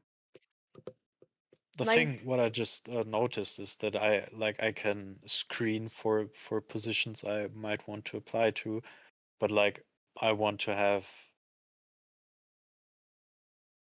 an Arbeitszeugnis from my current job, yeah. so I probably have to ask for that tomorrow, and then they can take up to 2 or 3 weeks for it. So Mm. I'm seriously running out of time here. I mean, uh, you can maybe already apply for jobs and like put in the work you have done yourself and then just be like, I already applied for like an Arbeitszeugnis and it's like, I'm gonna give it to you on a later note if you're interested. hmm, yeah, and I could probably write in that I'm employed from June to December, and then they will see that I'm still working there. Yeah, That's exactly. probably the smartest move. Oh, I mean, yeah. you're gonna be able Jeez. to handle this. You're capable. You're gonna handle this. Gonna turn out fine. Like you're gonna find some solution which works out in the end. It's just exhausting right now.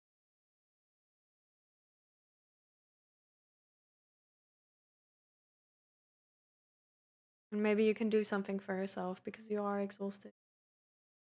Maybe you can do something for yourself that you can rest or recover. Uh,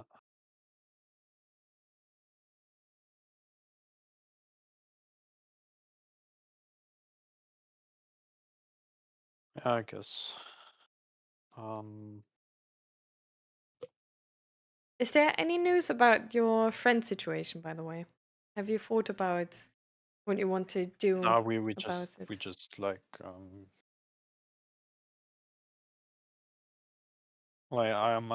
if that happens again, I'm going to address it. But All right. for now, like we didn't play Baldur's Gate yesterday because this time I was gone for a very long time. So he said like he might play Dungeons and Dragons. He didn't ended up to do so. Um, but I was like gone, and yeah, it was too late for him in this case. Like I was basically at home at like 8:15, and he Hmm. wanted to go to bed at 10. Yeah. Um, And then he decided, okay, it's too late, and then we watched 2 episodes of Supernatural, and then it was fine. That's also nice. Yeah.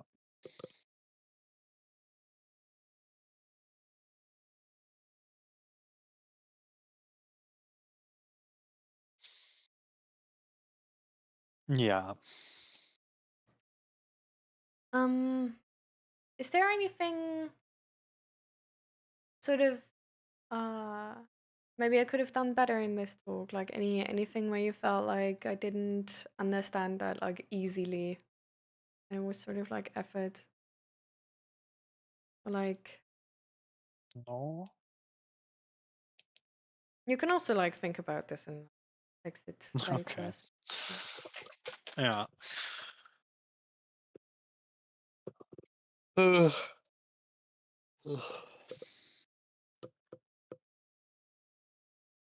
Alrighty. but I see you, it's annoying. Yeah, it's super annoying. But Yeah. well, we will see. Also so Um, annoying that you now need to handle this conversation because they don't clearly communicate about it. yeah, I might just like if I see my boss tomorrow, I might just like drop it like somewhat so that she already has like something to think about because like I mean, you can also write an email if you want to with all of those questions.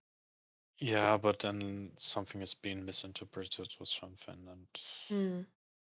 Yeah. like it's usually easier to in my opinion it's more often easier if you have like the option to immediately Intervene if somebody is going to the intervene wrong if direction. something's gone south, Yeah. um, rather than having like this massive email where I'm effectively somewhat accusing them of something, Hmm. um, where they will just sit there and are basically overwhelmed by it and be like, "Oh, geez, uh, now I'm in the position where I have to protect, where I have to justify," and that's sometimes like a scary situation, uh, because so, I feel like sometimes people will like, in my opinion, it's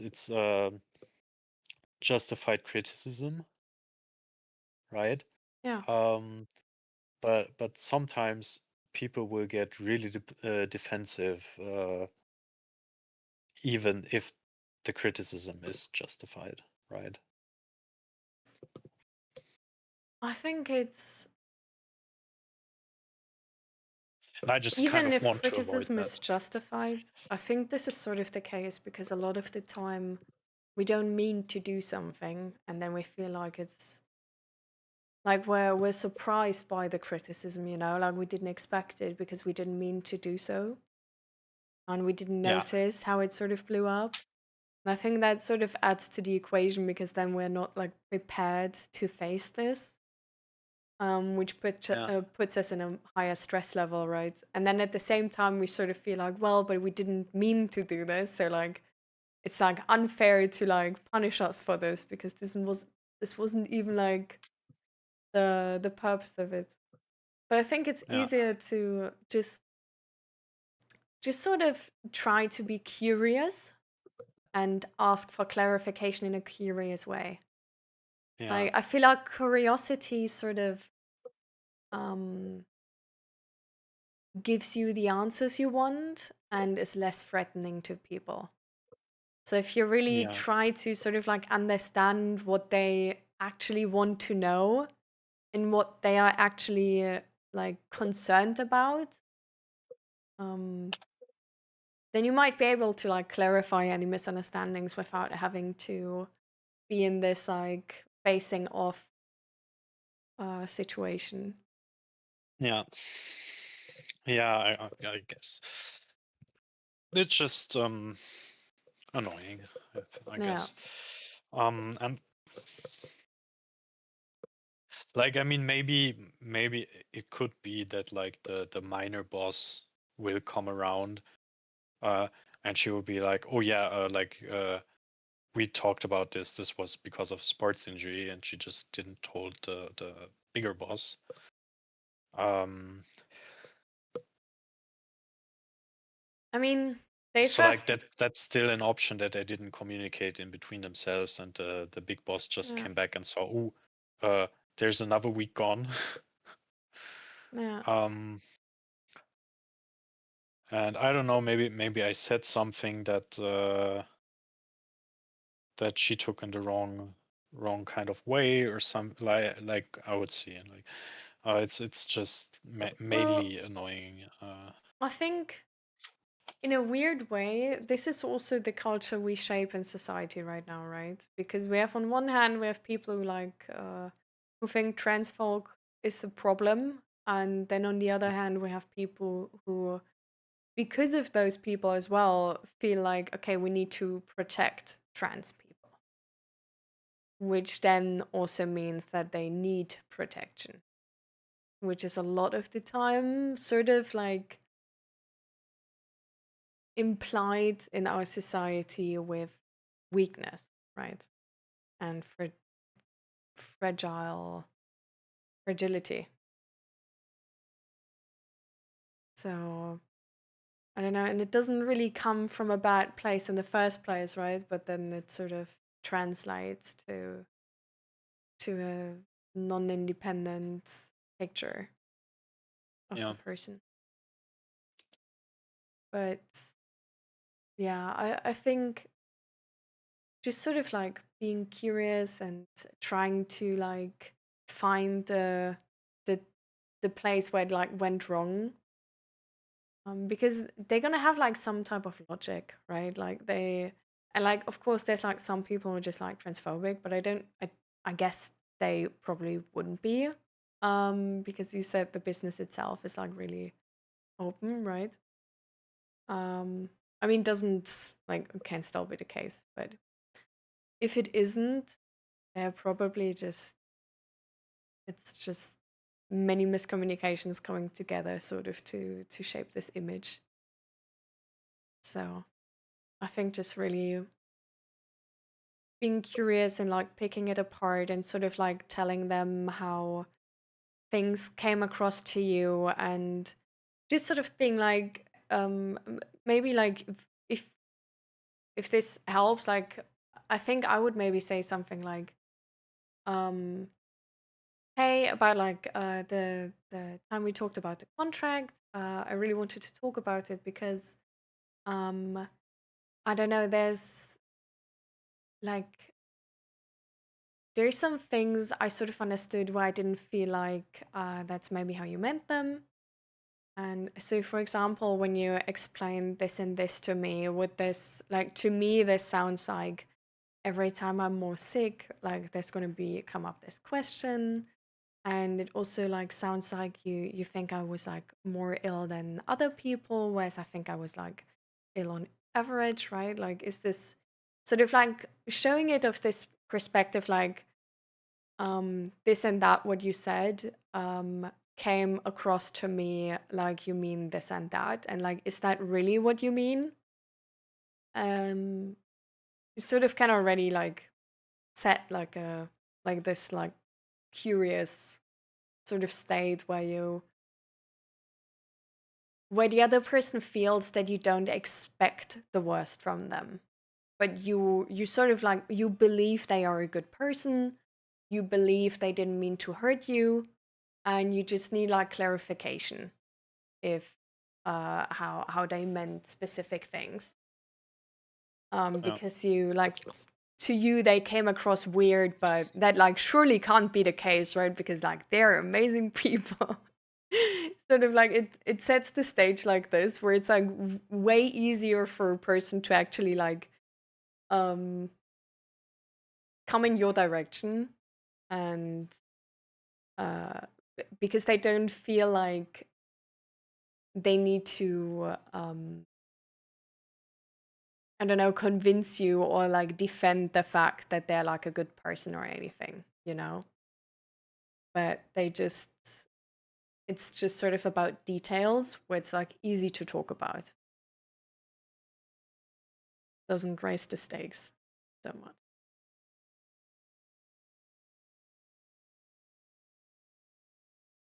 If that helps. Hmm.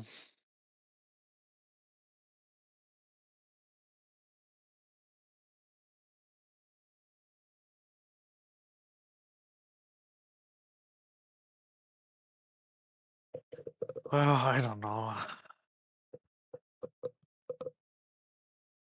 I mean, maybe just take a break for today of this topic Yeah, it's probably best. and just sort of I'm like just, do. yeah, I don't know. Yeah, just try to do something for yourself where you feel like you recover and you feel regulated afterwards. So like if you plan, for example, on like playing with friends or Okay, so no whatever, League of Legends. yeah, like I mean, you can try, right? Like for some people it helps, in some situation it helps.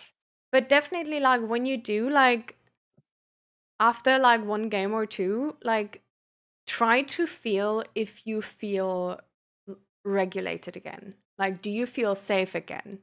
Do you feel you, do you feel positive again, optimistic? And like if you don't feel better than before, then try something else.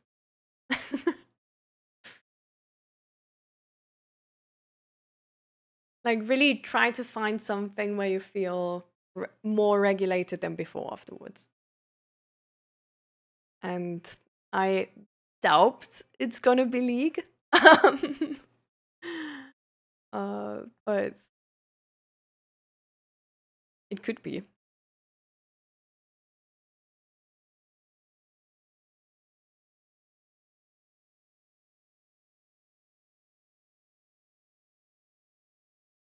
Sometimes it can also just be laying on the floor and crying. Sort of Yeah, depends on the person. that sounds terrible. Well, crying does really help with emotions. Like usually you feel better afterwards. Like maybe not like from in terms of like your eyes, because like for example my eyes like always like swell up really bad, but um in terms of like emotions, it's one way to like process them and like let them out. So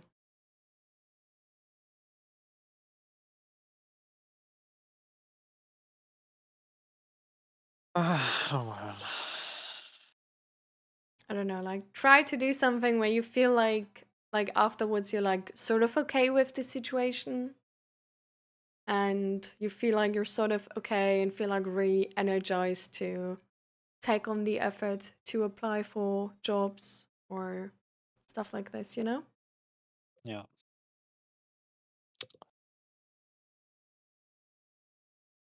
Okay, I'm probably gonna try and find some food or something. Food is a good idea. Okay, thanks for talking. You're welcome. Bye bye. Bye. See you.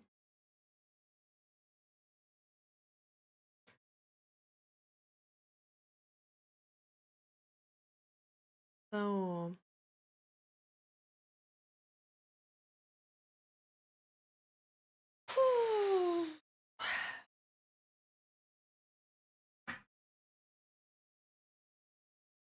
welcome back in chat. And welcome, Naradim. Welcome, welcome.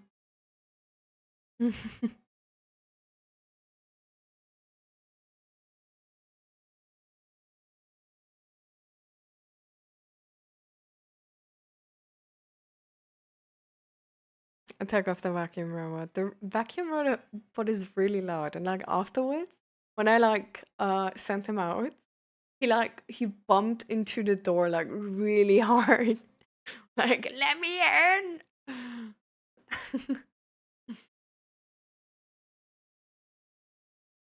Welcome back, Naradim. How are you, Naradim?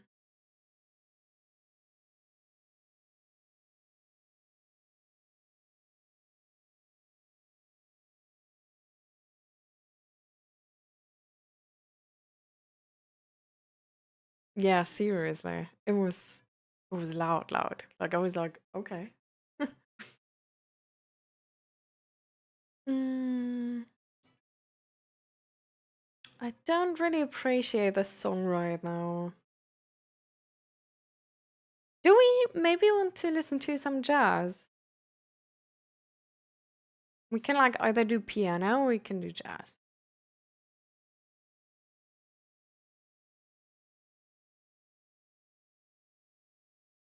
Ooh, what is this?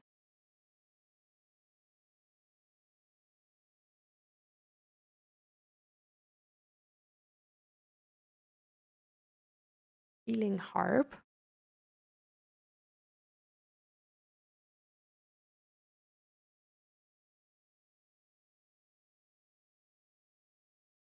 This is nice. Luxury hotel lounge. Hmm.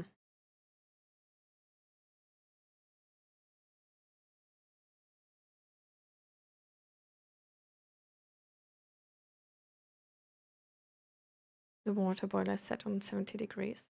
Ooh, damn. Jazz for autumn.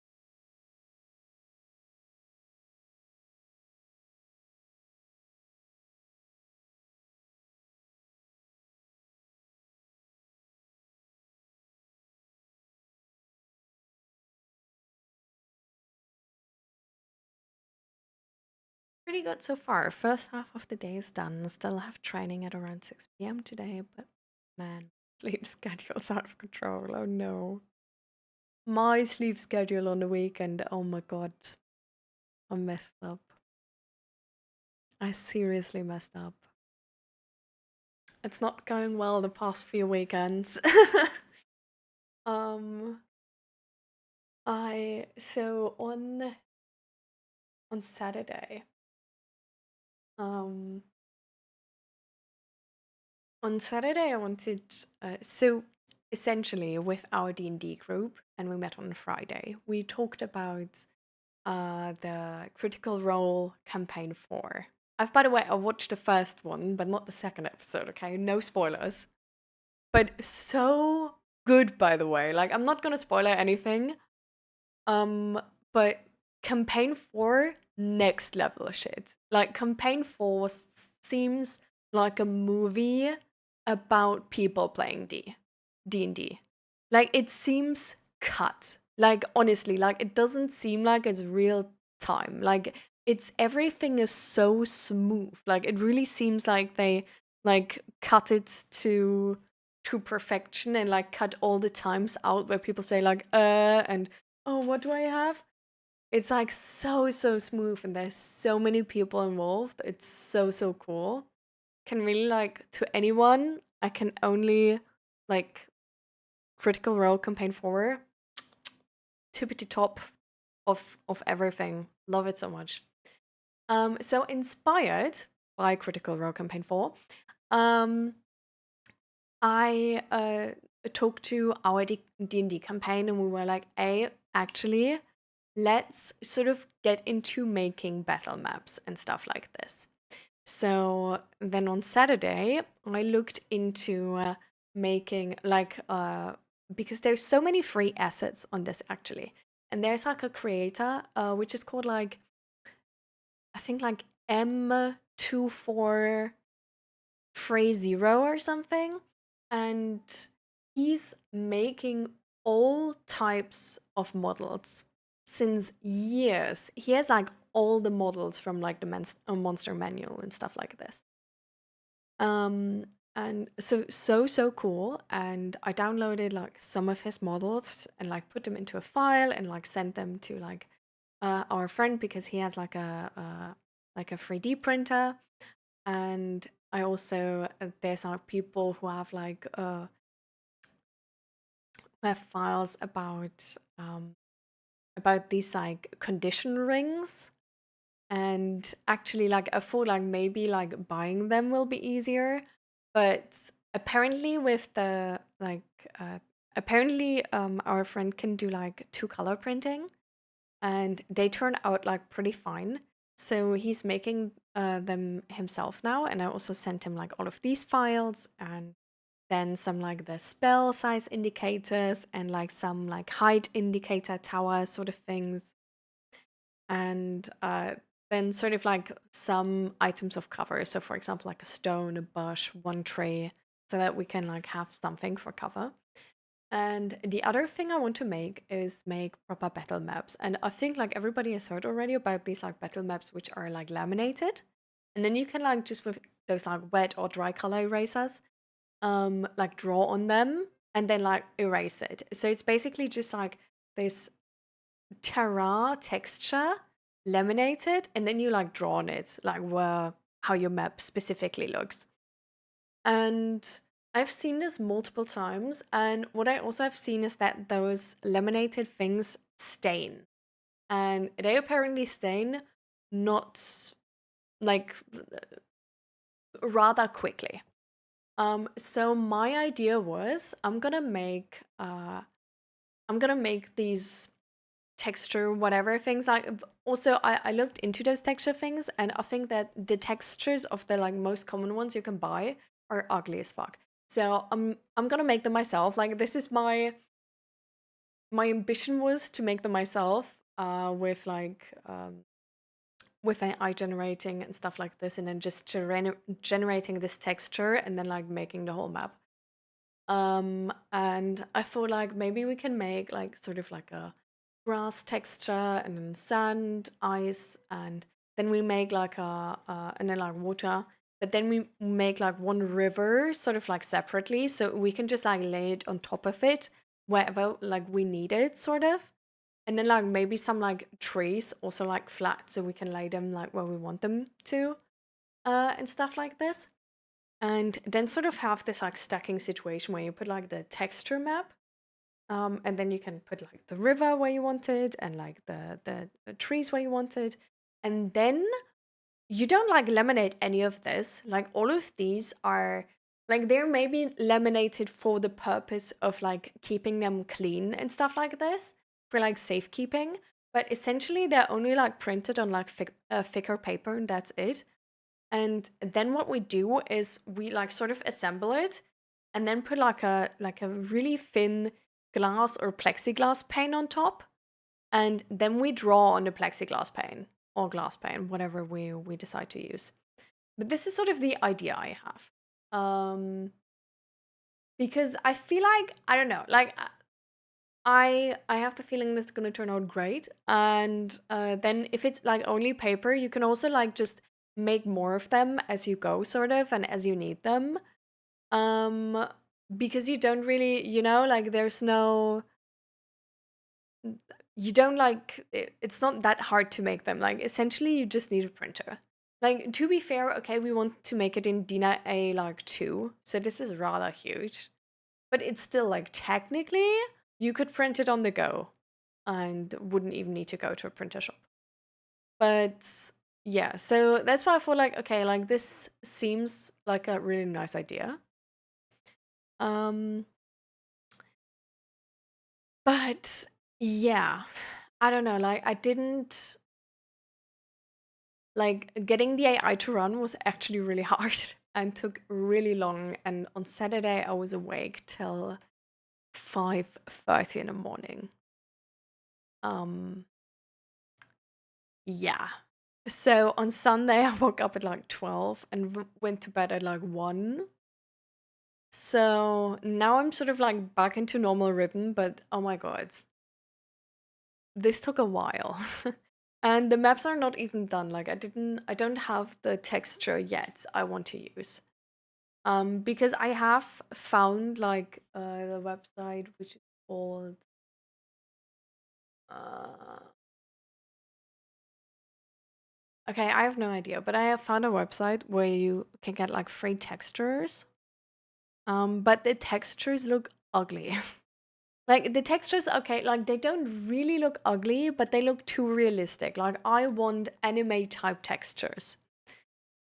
So yeah, I don't know. So that's why I have to make my own textures. I didn't find any like anime type free grass textures or anything online. So yeah. But yeah, we don't necessarily want to make the battle map, actually. We just want texture maps. And then like draw the battle map on, essentially, right? Um, because we don't want to like print out a new battle map for like every session. Also, the other thing is that Zach is actually really like our D&D session with Zach, where Zach is DMing. Zach has like no time to like properly prepare for those sessions. So like all of those sessions, it's like a low effort D&D session. It's just sort of like we sort of like go through it as they come, and that's why we need like battle maps which can be like spontaneously assembled. But yeah.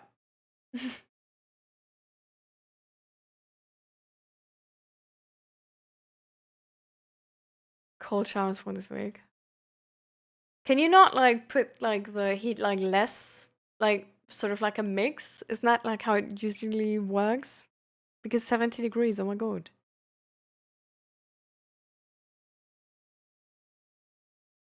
I mean, I had 2 weeks of vacation, so usually I went to bed at like 4 a.m. till 9. Then I was out with the dog, and then I slept till like 1 p.m. I have to be awake and productive at 4.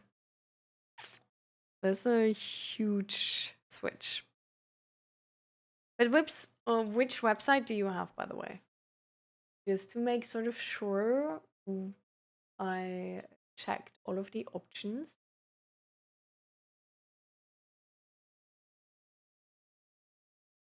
Yes, please.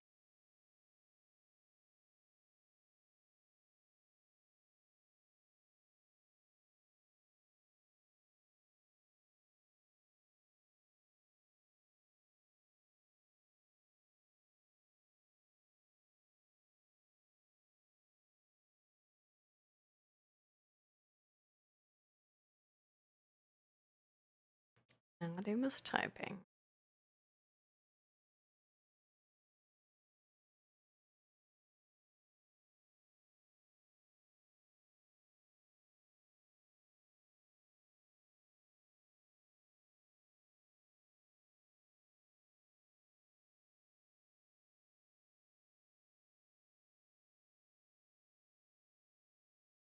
Hmm.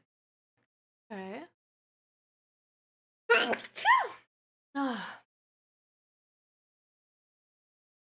Oh, this one's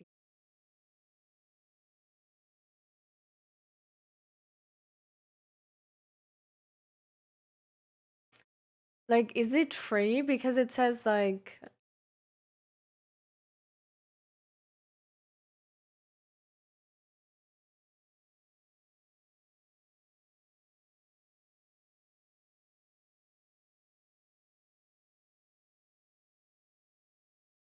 you can even use all the maps commercially. And the yearly like pro version is costing $25. Whoever made this is a G. Like who made this? Uh FHQ.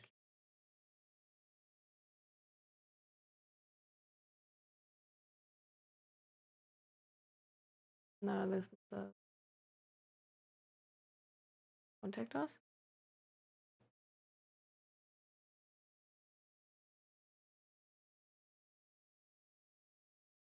I don't know who made this, but it's amazing. And they don't even like nobody's taking credit for this. And with premium it's infinite. It costs like €5 per month for premium. It seems amazing.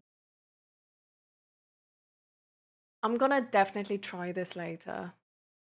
Like this could potentially fix all my problems. Like I really hope that the grass they have looks nice. But we'll see. But this seems good. Thank you for the link on that.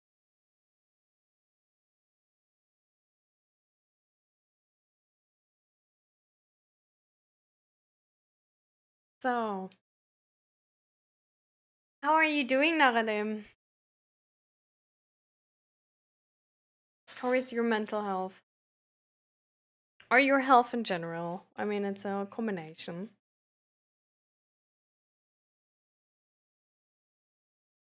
Oof.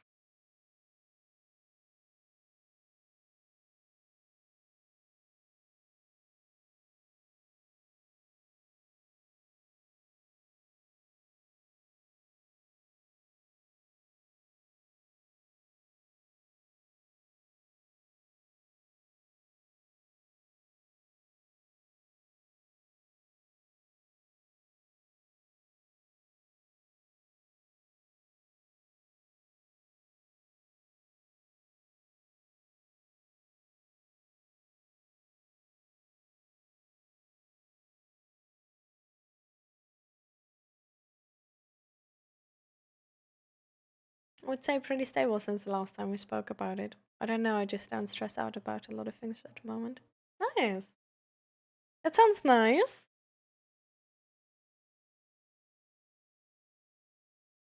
But you don't say it in a really like happy way.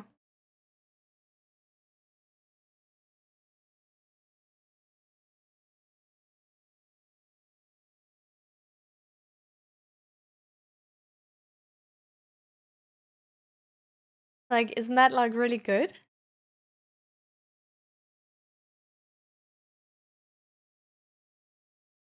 Are you doubtful of some things?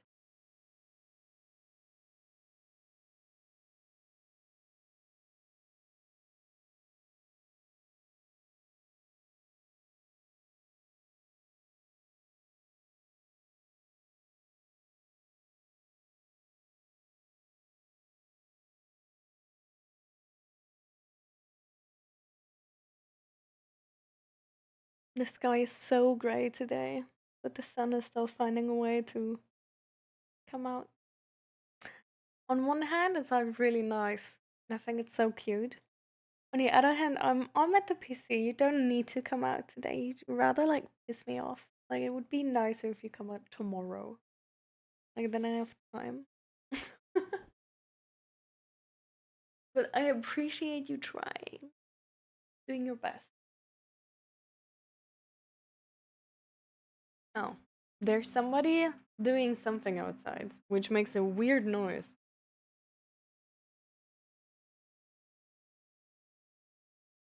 I'm seriously not sure what though, because it's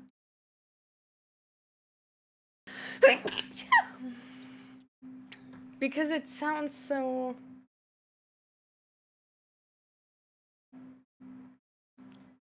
Yeah, it's some type of construction, but I don't know. It is pretty good at the moment, but I'm always careful with that, especially after my first real week back after work in combination with training and the online class. Hmm.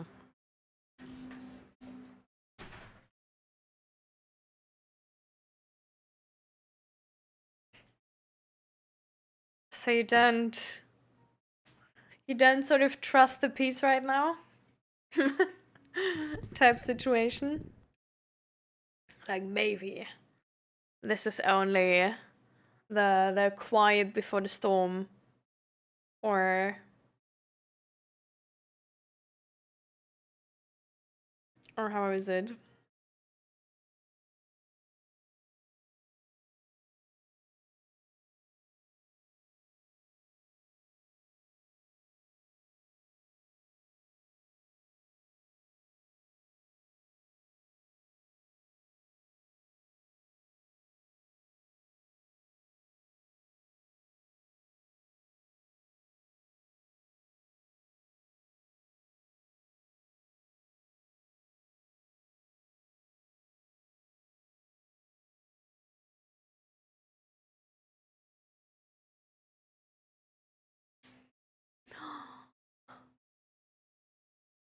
I think I know what I'm gonna do. I think I want to make my make like a autumn themed stream overlay and maybe like Christmas themed.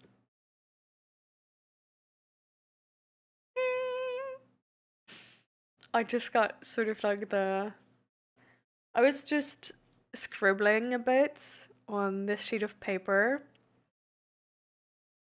and I was like noticing how the music sounds really like cozy and comfy. And I just felt like, oh, this feels good. Like I love how I don't know, like the leaves are turning yellow and red and brown, and the sky is turning a bit darker, sort of cloudy, but the clouds are still like lit up by the sun. And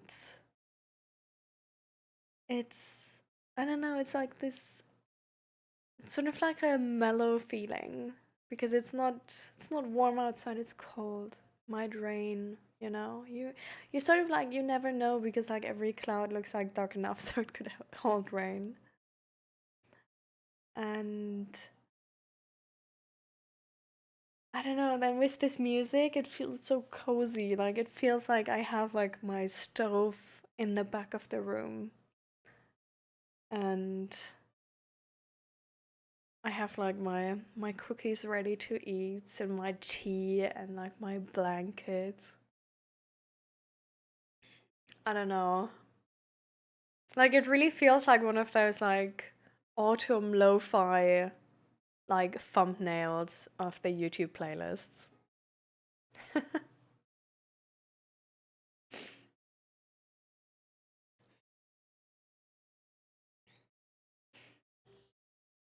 But Naradim, how I'm sort of like low-key still waiting for an answer, but I hope you understood that it was a question in the first place. With how is your like is it like the concern of like if this is just a quiet before the storm? Like do you not trust the peace right now?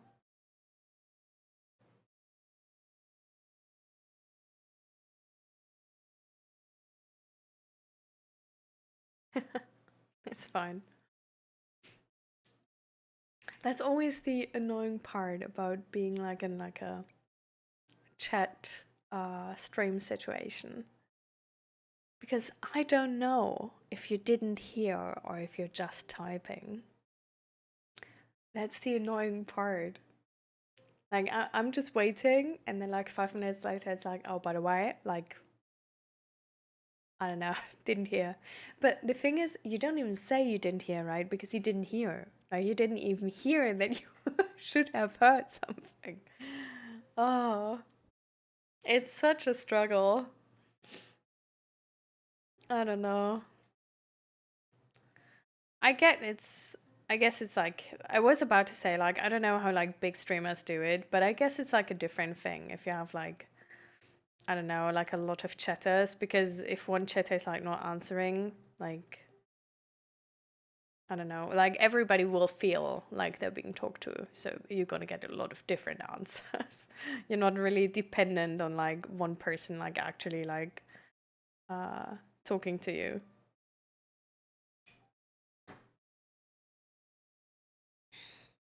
I never trust peace like this, but it is a me thing. I personally don't believe that you just get something without giving something. Hmm. I mean, I don't want to like say it's like not real or anything. Like I don't want to put this in like make any question about the reality of like the truth of the statement or the factuality. But low key, it's kind of sad, right?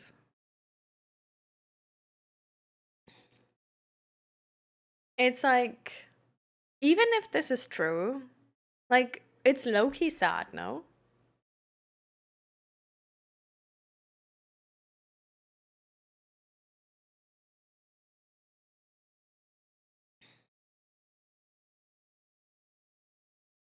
It's like this.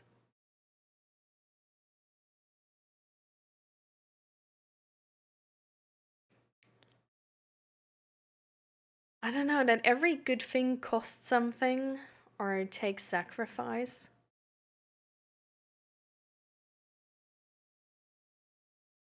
It's like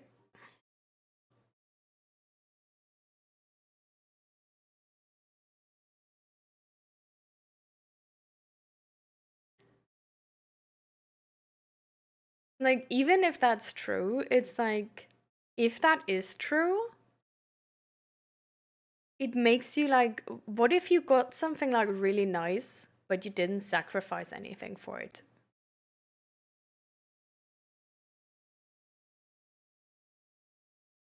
Like it's not gonna feel nice, right? Like it's gonna feel like you like look around, like where's the like danger waiting? Like where's the part where I need to pay something for this?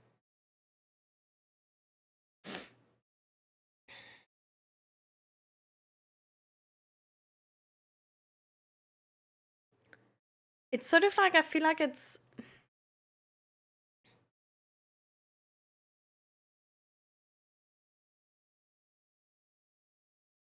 like I don't know if the world is like this or not.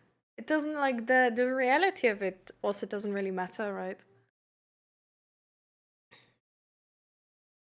But I feel like it's sort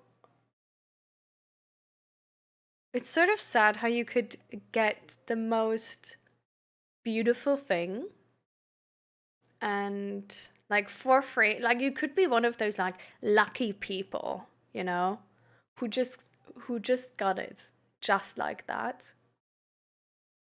Like and like we wouldn't believe it. We would feel anxious.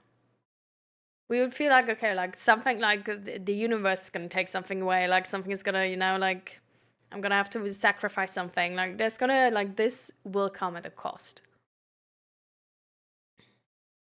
Yeah. So you either paid already or you wait for to pay.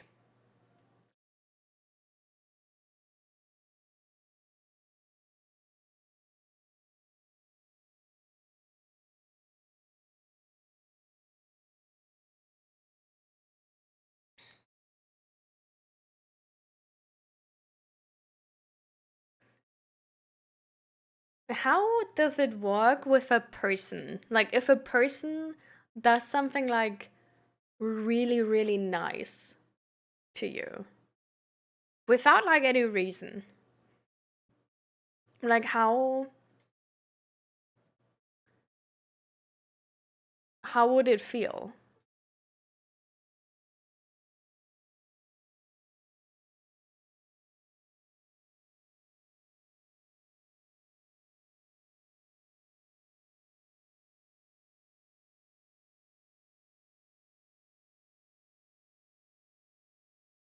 By the way, guys, I just noticed something.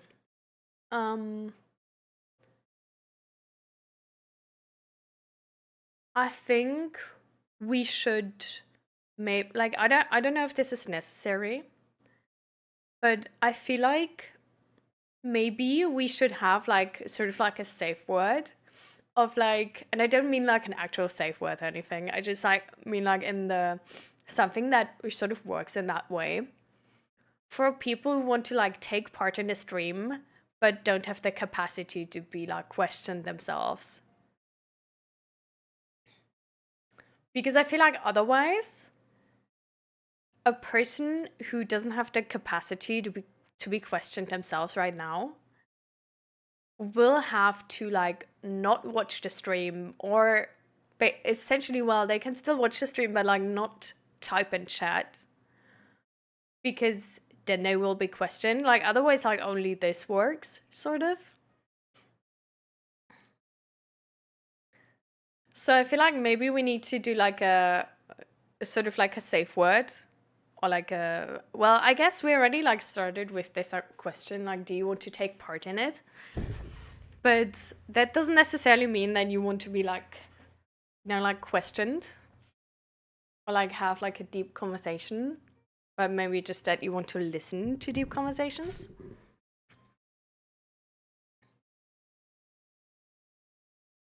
So,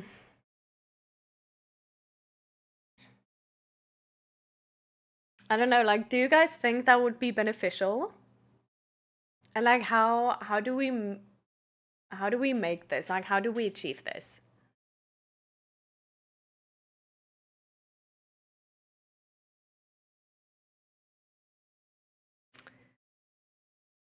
Definitely.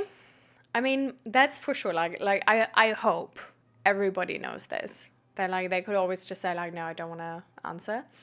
But at the same time, I think there's a question itself can already sort of like put you in a position where you like maybe want to answer, you know, like where you feel like mean to not answer, or where you already like think about something, even if you don't answer to me, you sort of answer it yourself. um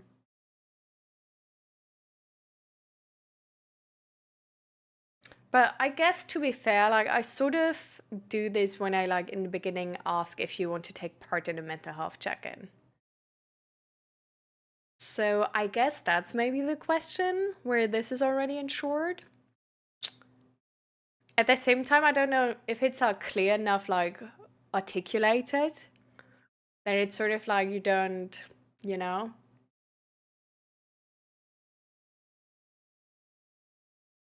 Maybe I can say something like, "Hey, blah blah blah. Like, do you want to take part in a mental health check-in, or do you just want to like, uh, I don't know, like support the others today, or something like this? Like, do you want to like personally take part, or do you um or do you just want to stay or something like this? I don't really know how to like articulate it properly.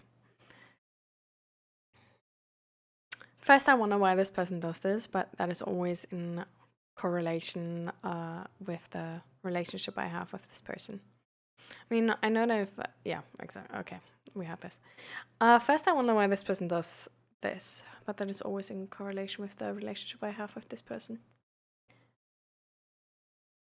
Okay. Um,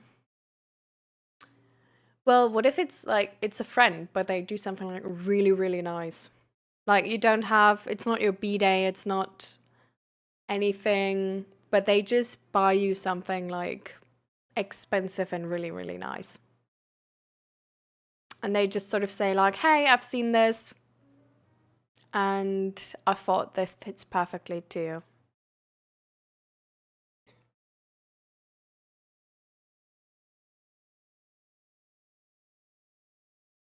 Like, what happens then? Like, if it's obviously something like, I don't know, like maybe something where for that sort of value, or it's like it's nicer than like most B-Day presents you get. Like it's nicer than like it's like really, you know, like over average. Like maybe like one of the nicest things you got in your life. Like something really, really nice, you know?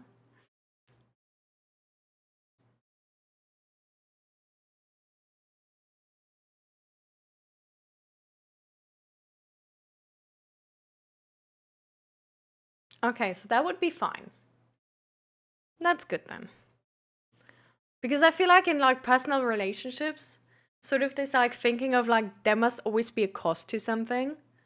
Um can like really influence how you want to perceive stuff um in sort of like a more negative way, right?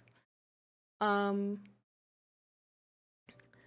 but I feel like even if like IRL and just life in general,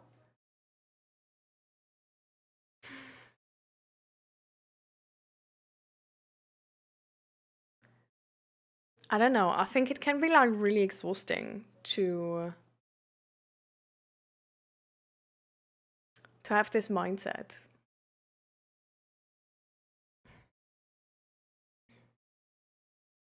Yeah. Hmm. Yeah, I get that. Some people do that for sure. Really annoying. Hmm.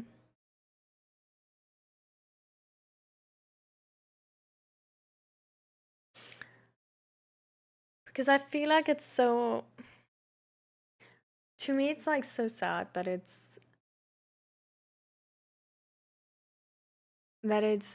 dampening the positive mood of a good time.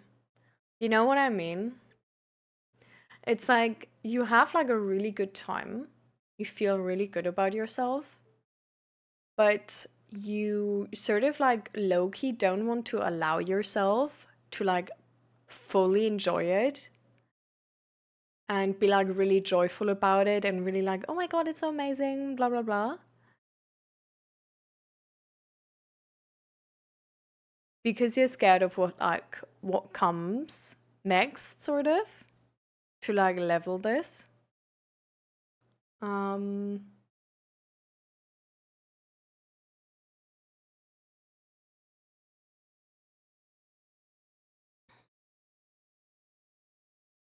and it's low key also like influencing a bit how you want to see things, right? Because I feel like if you like I would imagine that like if you think that way, it would be like a really logical consequence to be like, okay, like if I have something like really nice, I'm gonna hesitate to judge it as nice. Because if I judge something nicer than it is, or like as nice as it is, the the thing I will get, sort of like the fear I have of the consequence of having received this, is gonna be higher than if I judge something as like less nice, right?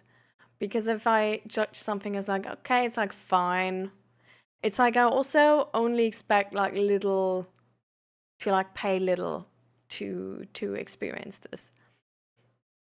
Meanwhile, when I say like, oh my God, like the most amazing life ever, I love everything, it's like I expect this like tragedy to like pull me back down. Even though it's like it doesn't like necessarily work that way, right? Because like technically you don't really um like this would like doing this sort of like implies that it has to do with the social repercussions, right?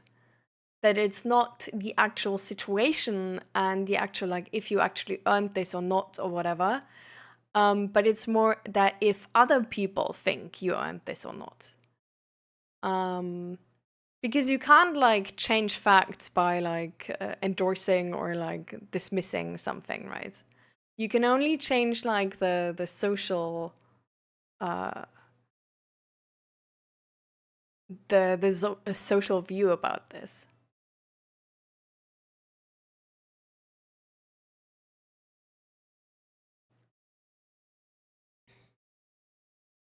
I mean, I get what you mean, but it is where I kind of split. That, for example, I want a new PC part, so for me to get it, I would have to pay with money, and the money is paid with my time. So if I earn the money by myself, I've already paid with my time.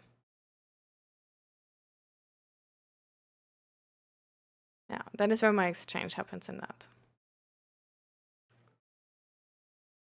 Ye- this is, wait,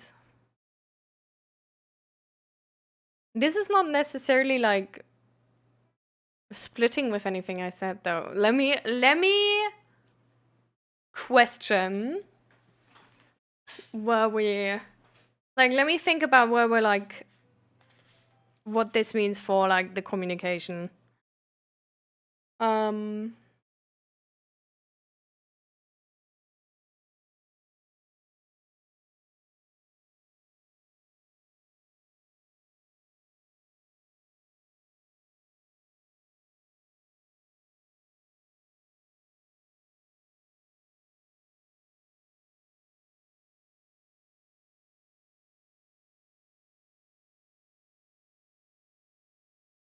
no, I don't really understand.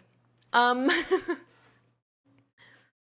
because to me, it's like this example was more about like the case where you don't feel like you have paid already, right?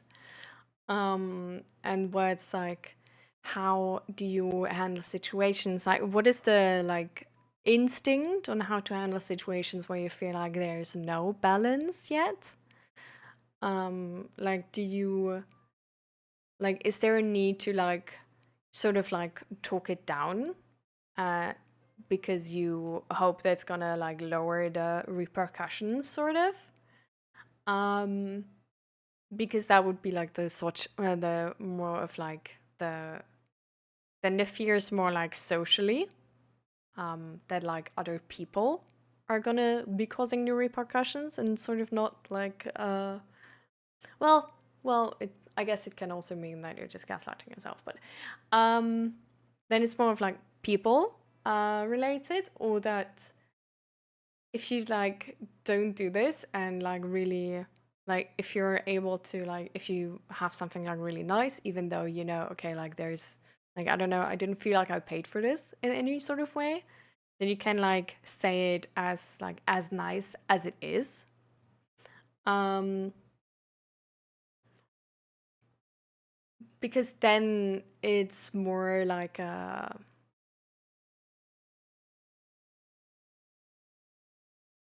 it's more experience like a sort of like a fact, instead of something you can influence. So it's not in a situation where you feel like you paid for something. Whereas I think like also by having this mindset, what makes a lot of sense is to find ways to justify to have gotten something, um, even though you might have just been lucky. And what I mean by this is, for example, the like situation where you have someone well, this is not like meaning like this is you, right? But like the classic example of this, which illustrates this like line of thought the best, I think, is for example,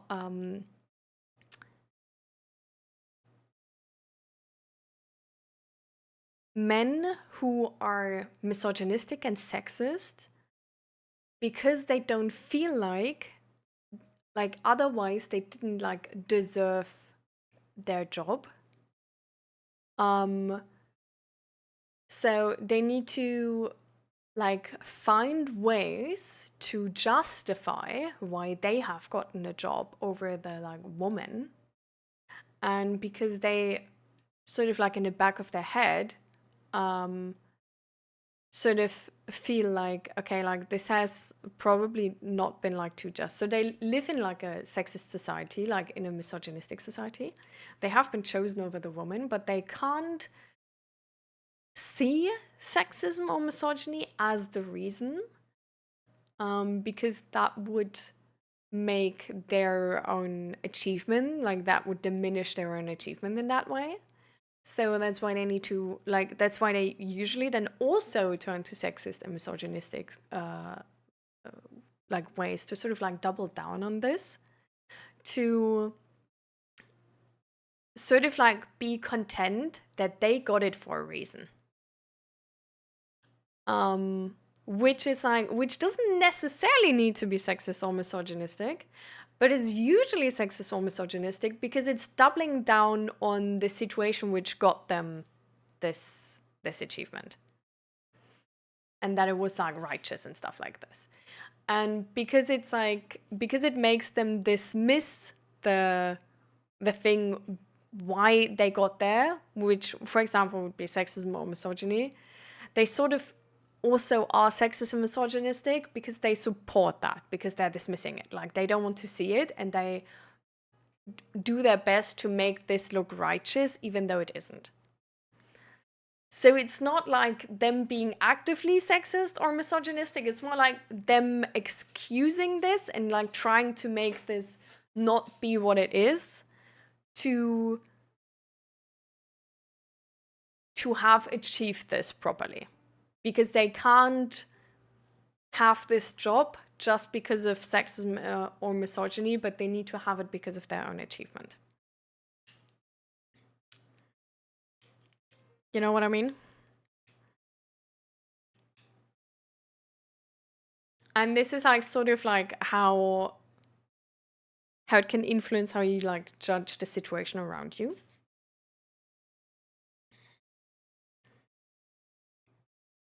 Okay, let's take the thing I said with the combination of work, training, online class. I have no idea how this will affect my social life now because this is the first week where this happens. I have to figure out how to effectively plan my time, to not burn out, or to give one of the things up.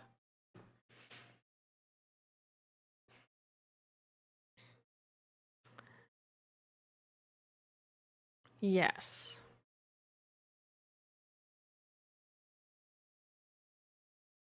And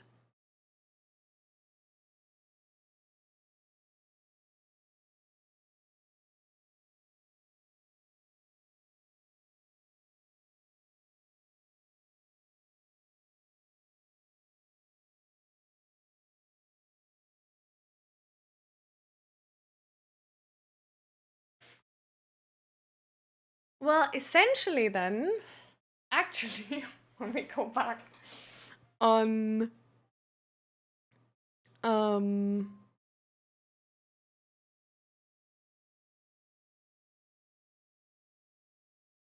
if we go back to your first statement with I would say pretty stable since the last time we spoke about it. I don't know, I just don't stress out about a lot of things at the moment. It seems like you are a little bit stressed out about how you maintain this and how you combine all of these things.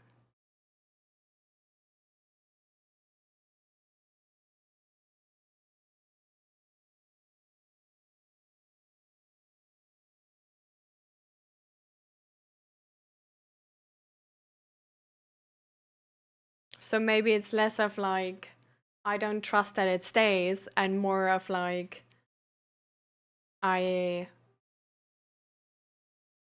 I'm scared I don't know how to make it stay or like how to maintain it.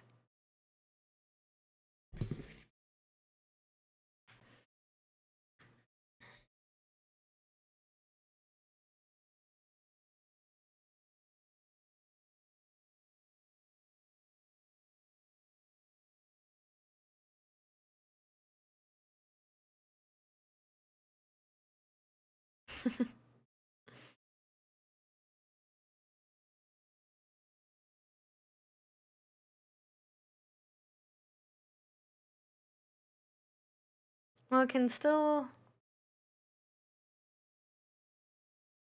be concerned.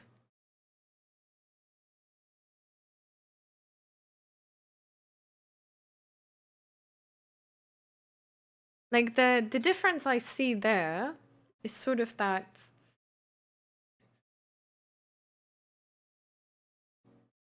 it's sort of like the actor.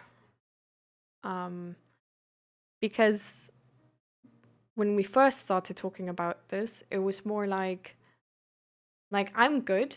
I do everything fine. I'm not gonna like I don't have to change anything. Like I don't see a reason to change anything. Like I'm fine. But I fear that something outside of my control will take this away from me. Just because I am fine. Because like things can't stay good, sort of, just like that. Like it will be taken away or made harder by something. For like basically like no reason other the like this sort of like balance versus when it's like if you're concerned how to combine those things, it's like I'm fine now, but I worry that I'm not going to be able to maintain this.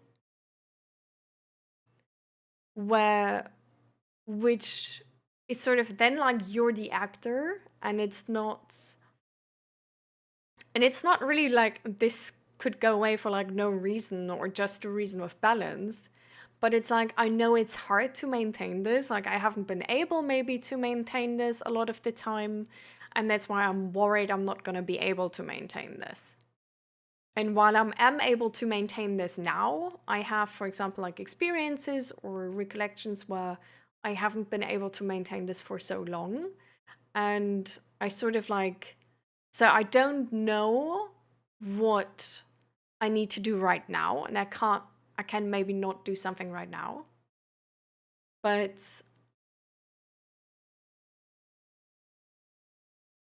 it's like still more of this like personal personal view, which is like directly connected to evidence instead to belief.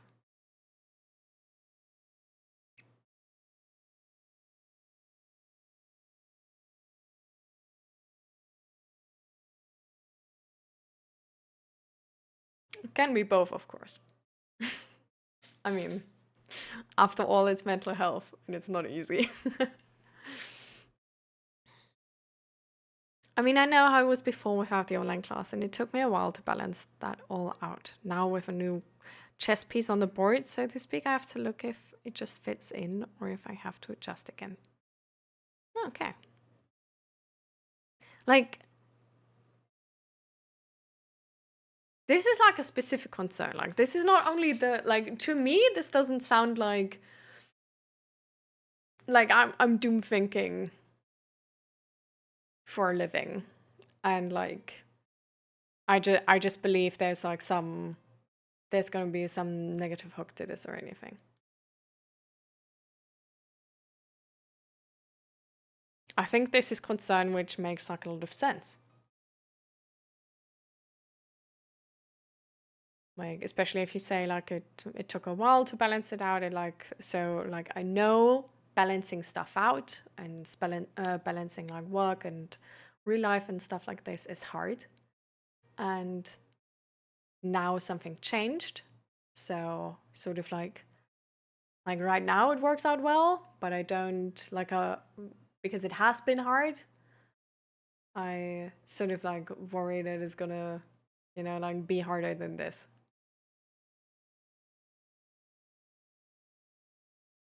Yeah.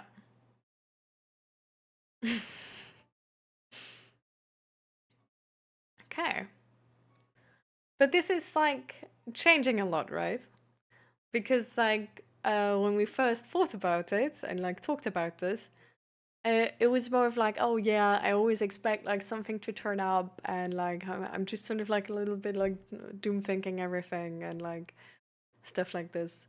Versus now, there's like like a very clear reason to why you believe this. I like it makes a lot of sense. Like having this worry and concern is like, like it's very logical. It's not like, oh, I always expect the worst. Like no, you expect reality. Like you have done this before, it didn't work out too well. Like it took a while. Like you learn from experience. Like this is what this tells me.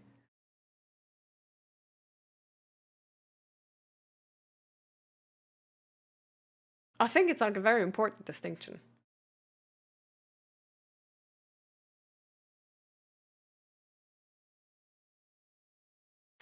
I mean, I can for real say when I looked at my week on Sunday, I was like, gee whiz, the only day where I have like really a more chill day is Wednesday, and the other days are just one thing after another.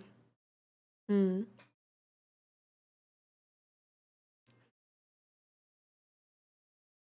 Even more evidence for the actual worry.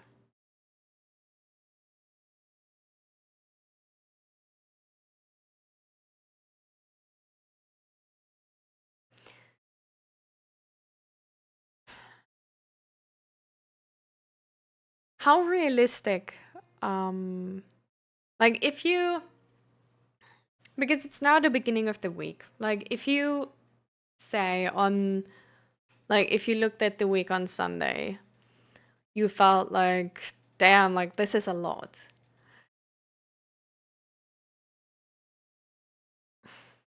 How do I phrase this properly?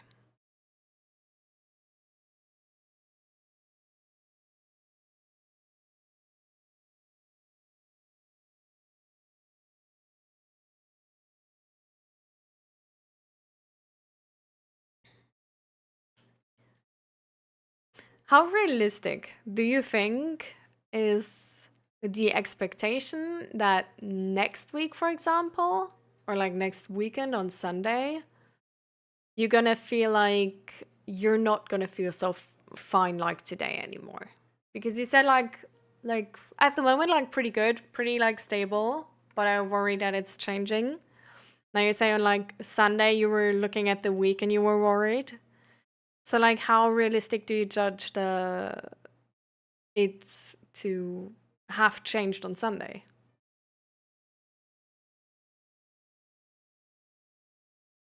There's a thing where I have to balance it out, for example. If I realize after this week that 2 days of training at the moment are too much, I'll probably go back to 1 day of training at the HEMA.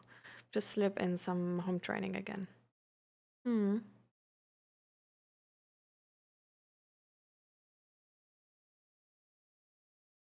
I still want my answer, just to clarify.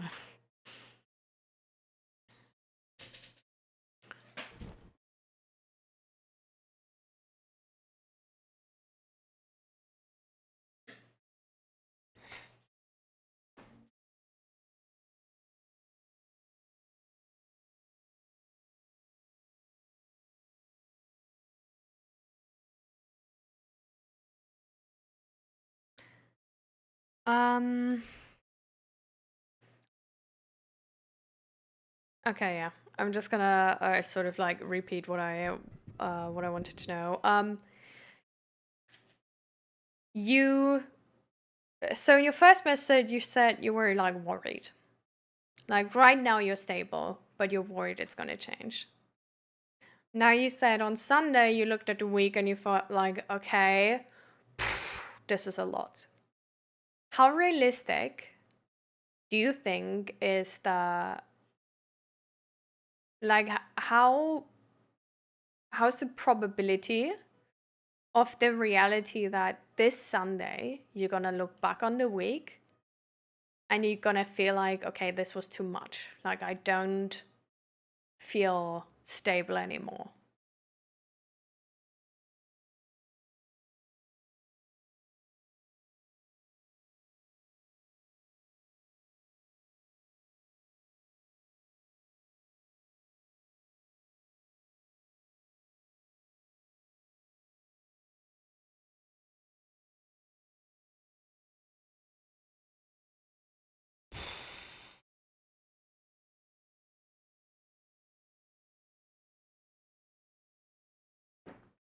Oh,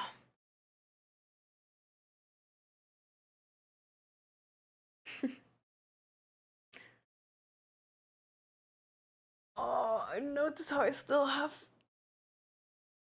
muscle pain from training. Oh, I did like pull-ups and another exercise for my shoulders, and now I'm in pain since days. Went to train on Friday, still in pain. We also trained quads. Going to the toilet is a horror. Ooh. Ha.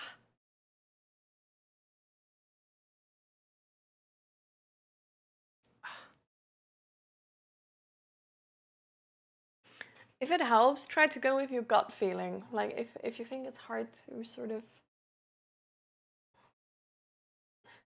it's pretty difficult for me to predict right now because I had some weeks where it was just a lot, and after that I was like, okay, now that it's done, what now? I mean, I would probably really draw a conclusion for this after like 2 weeks or so because there's some other factors missing at the moment. Hmm.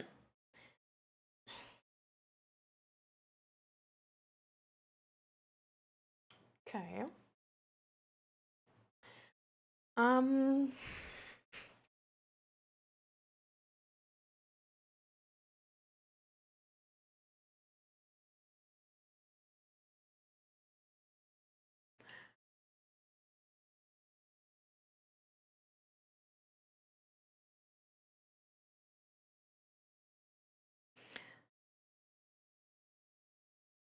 With the weeks where it was a lot, And after the weeks, you felt like, okay, now that is done. What now?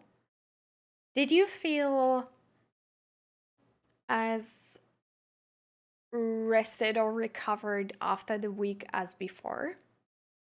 Like, did you feel like you're on base level again?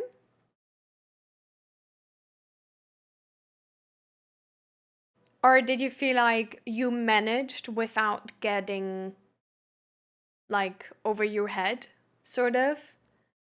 But it's still like higher than before, like the exhaustion level.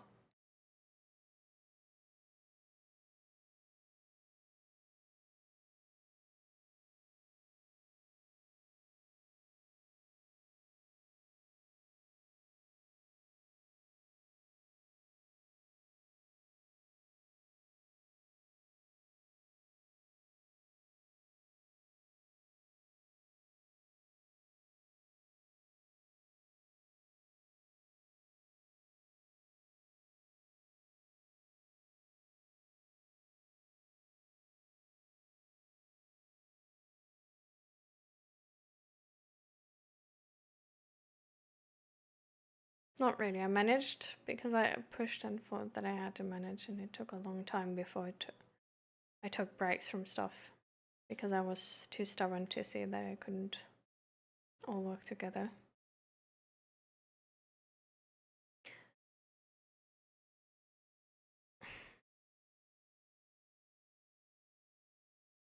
Okay.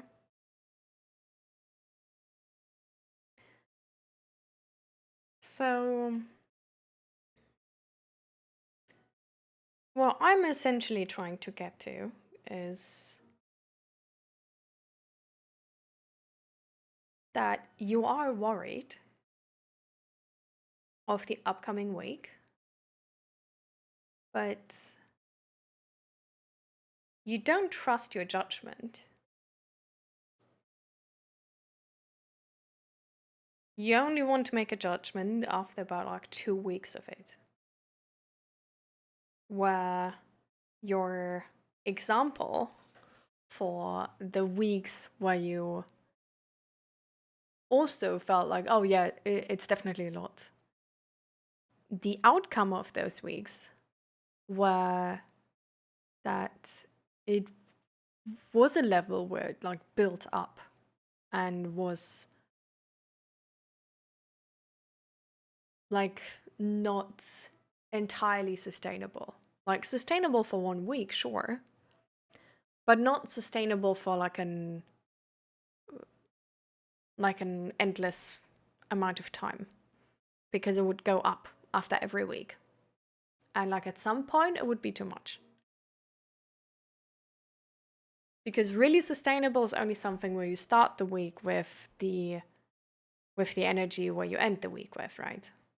Where it's like you like every week you start from the same sort of baseline again. Because you recover enough that you don't need to expend more energy than you can get over the week.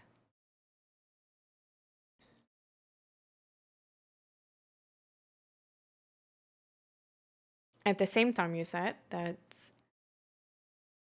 having having made this experience already with balancing work and life, you're worried about this being hard and being difficult and taking long.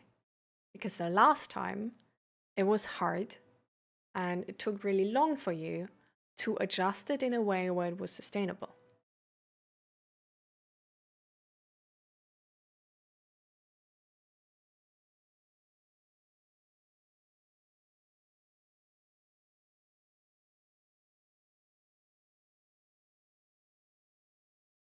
Do you know what I'm trying to get to?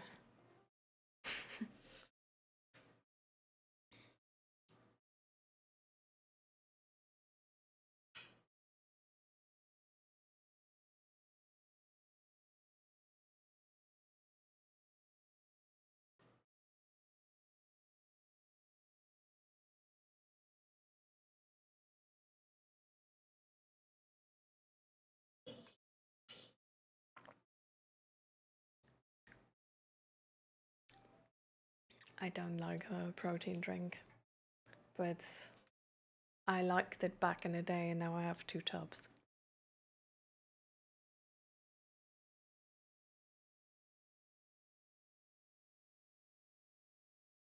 I mean, yes, but I hope that with the previous experience, I will try not to push my limits too much in order to regain the same amount of energy I'm using.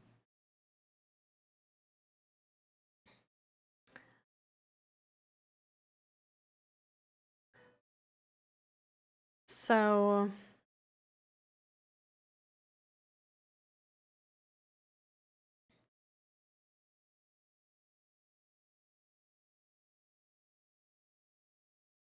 okay. So, are you less worried then if you look at the week like back then? Because back then you looked at the week and you felt like, oh, it's a lot. And like afterwards, you also noticed it was a lot, it was too much. Like now on Sunday, when you looked at the week, did you feel less worried than that?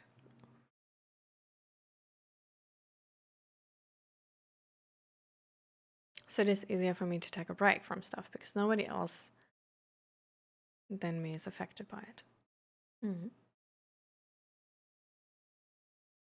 Okay, so the idea is sort of that you, like, it's a lot, but you take more breaks.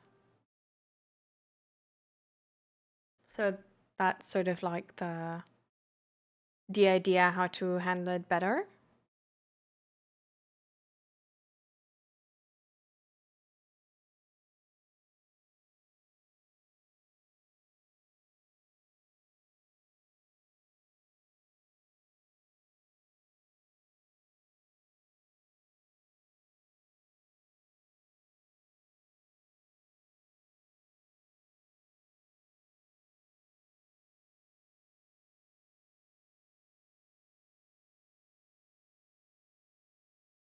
Yes, because the only one affected is me, and I don't take a break. I can't do the things. Okay. So there's more space for you in this situation now than there was space for you in this situation back then.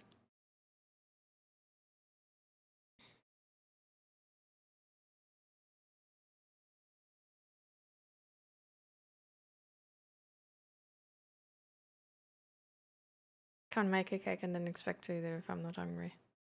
What? What?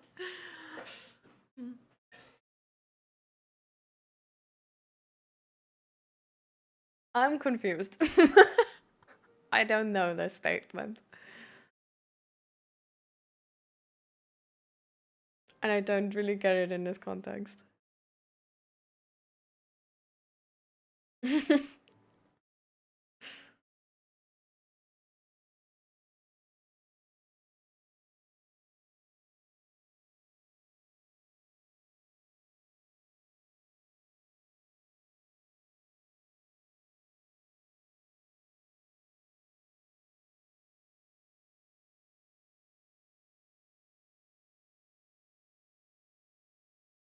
At the time involved with a lot of people. In this situation, it is just me, so it is easier to step back. Okay.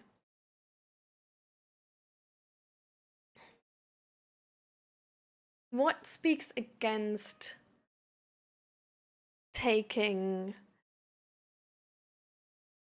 the different approach?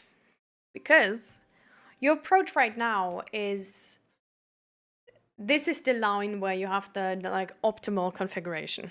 You like do as much, like specifically as much as you have energy for, sort of. Maybe a little bit less to have like a tiny bit of a puffer. But this is sort of like the, let's say this is the optimal line for you personally with your consideration of the puffer you need or don't need. Right now you're taking the approach like last time to sort of approach it from the top. So you're like, you're trying something and you want to see if it's like, if it leaves you enough energy. But you're more like, you're approaching from the top, right? Like you're more deciding like either it's optimal or it's going to be too much. And if it's too much, you're going to lower it. but you're like there's not really like a worry that it's gonna be too little, right? So it's definitely more of like approaching this line from the top.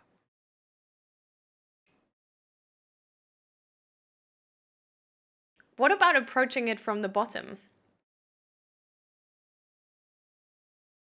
What about you plan too little and have the option to do more when you feel like it?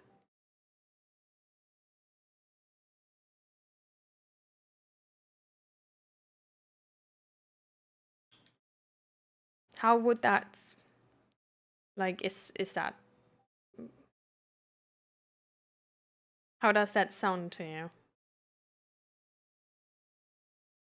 What type of resistance do you have against that? Why did you choose to approach it from the top?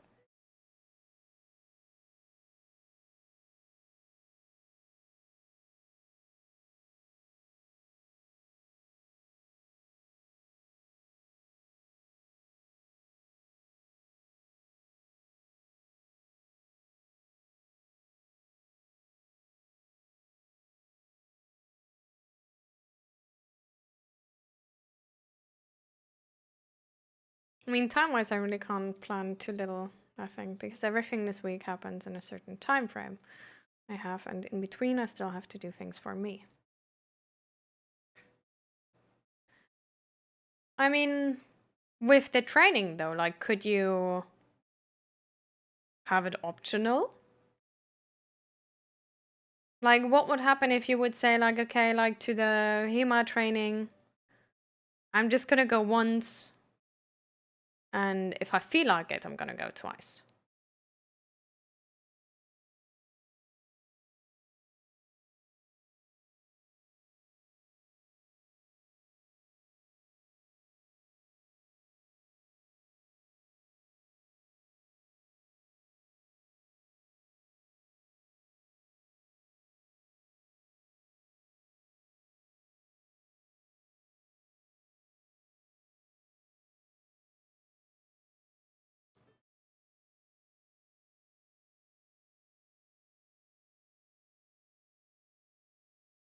Yes, I can do that, but that would be an adjustment I would have to make to all the other things as well.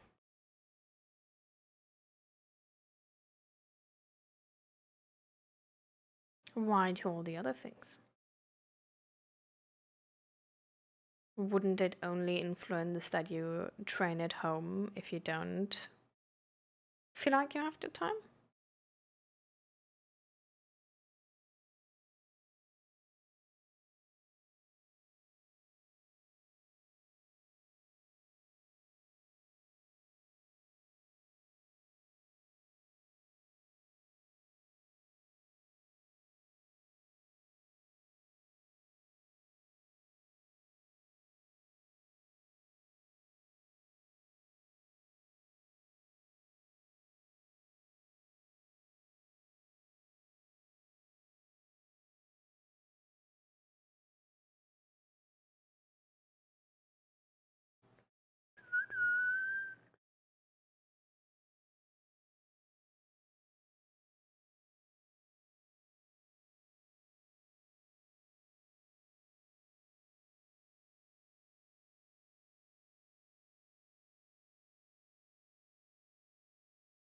Hmm.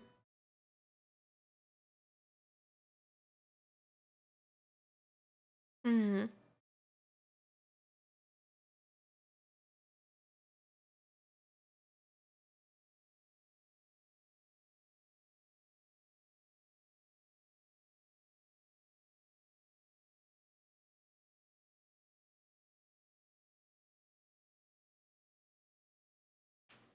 This seems like a lot of effort though. Like, is it less effort then to go to the training twice? Only once then twice?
Mm.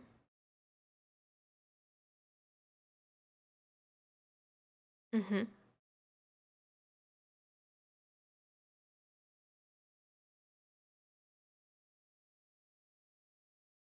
So this is giving you energy back to go there because it's your you time.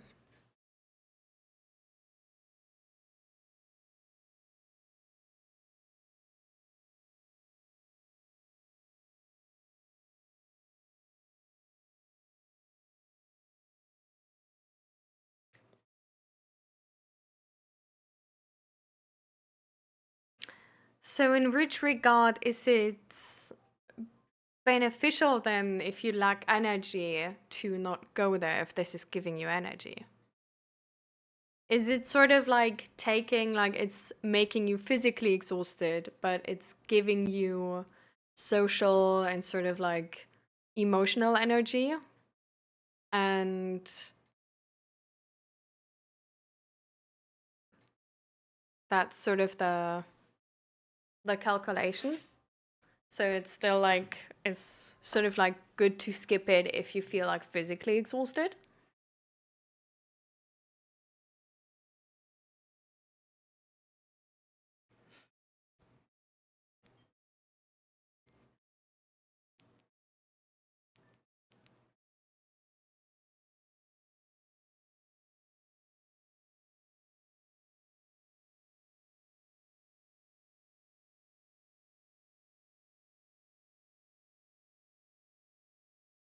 Is that how it works or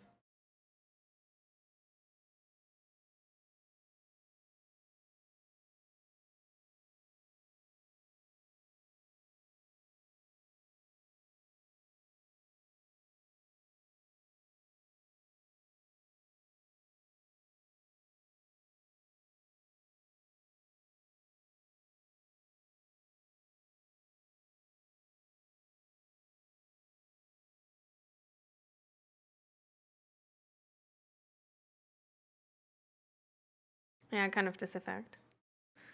Tired after this, but they're good tired. I would probably skip it because of time issues when I know that the inconvenience of the drive, for example, is just not at my level of energy for the day. Hmm.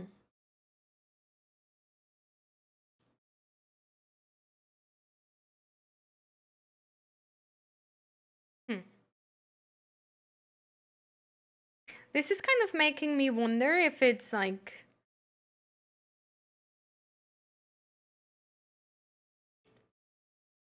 are you considering different types of exhaustions you can have? Because this seems like you have a plan to, like, if you're too physically exhausted, sort of. Um,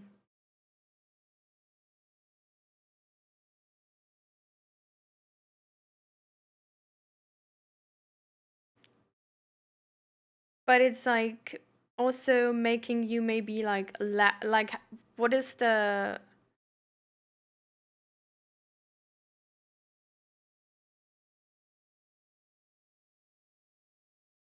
like if the training at home is not giving you the same like me time because it's like maybe not giving you the same social energy or same emotional energy because it's social and stuff like this.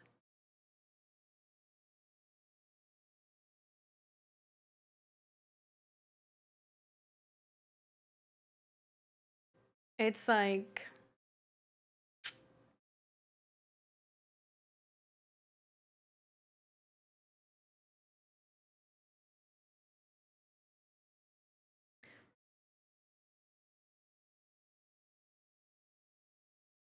I don't know. I wonder if it's the uh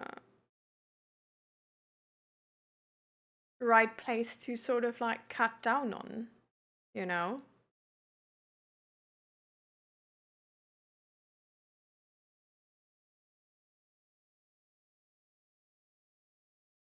Because it seems like this, like if you feel like good tired afterward and like exercise in general, and especially if it's like social and something you like, is like stress relieving, right? So it seems like this is more the time where it's like recovering, apart from the fact that it does take an hour longer.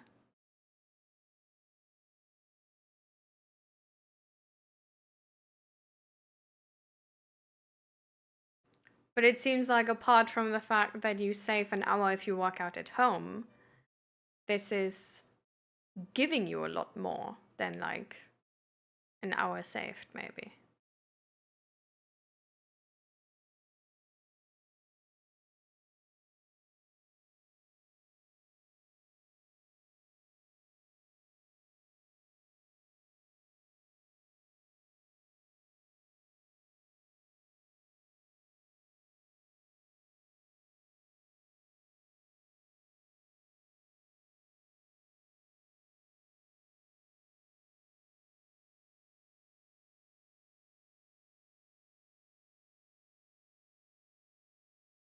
Mm.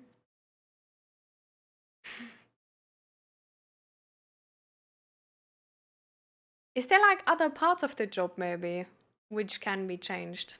Okay, now the sun is a little bit overachieving here.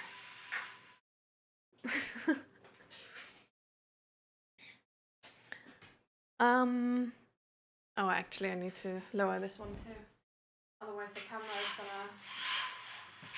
is gonna be crying of overheating. Um is there maybe like different things you could like do to maybe to save time with work or to make work less physically exhausting? um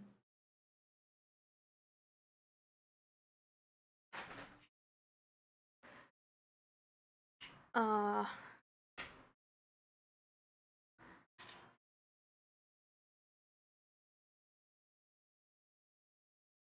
like I don't know, like I don't know if home office is a thing, or just maybe taking like less responsibility for the time there, or like um changing the hours to like better fitting hours or something like this, or um you know, like small adjustments like these which make it like more convenient.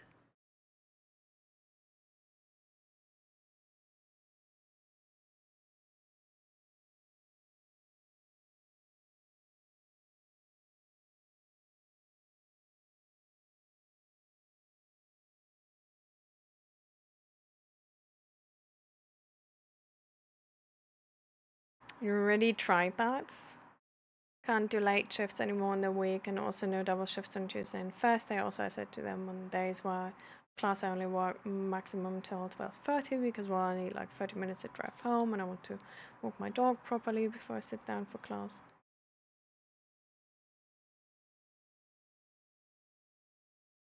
Hmm. Hmm. Okay.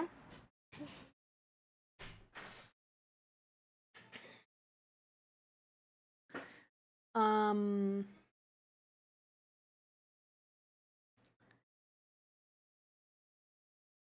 It seems like it's one of those situations where it's just in generally just a little bit too much, no? Like still, like even though they agree to all of these things.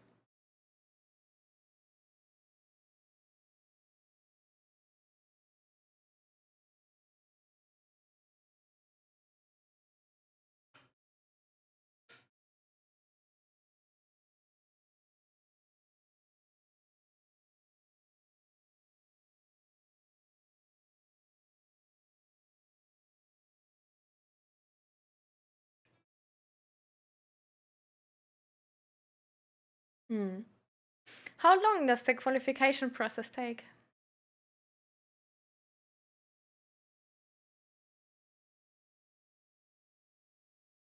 Till February, okay.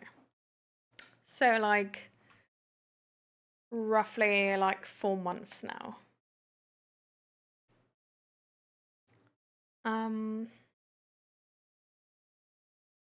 Or is it like beginning of February? That would be like 3 months. Right? Wait. No. October, November, December, January. So it's 4 to 5 months actually. Yeah.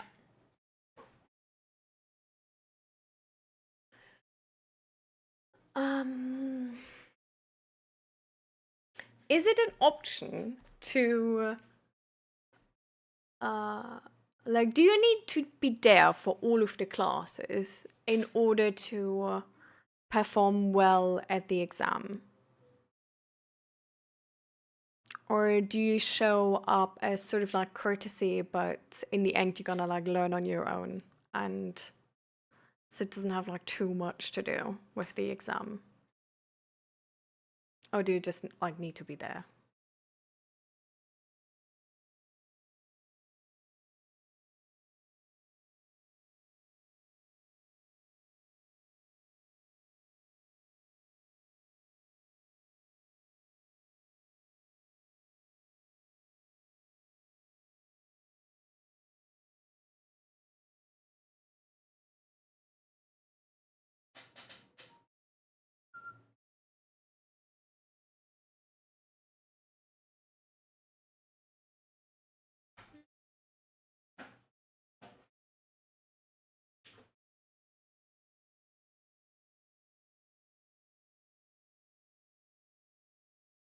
Mm-hmm.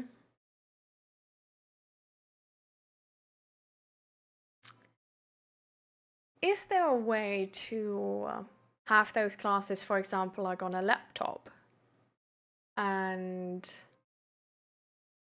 sort of like, I don't know, to do like household chores meanwhile, or to be like available like on the phone and like go outside with the dog meanwhile? Sort of like stuff like this. Is that a thing? Like, could that be a thing?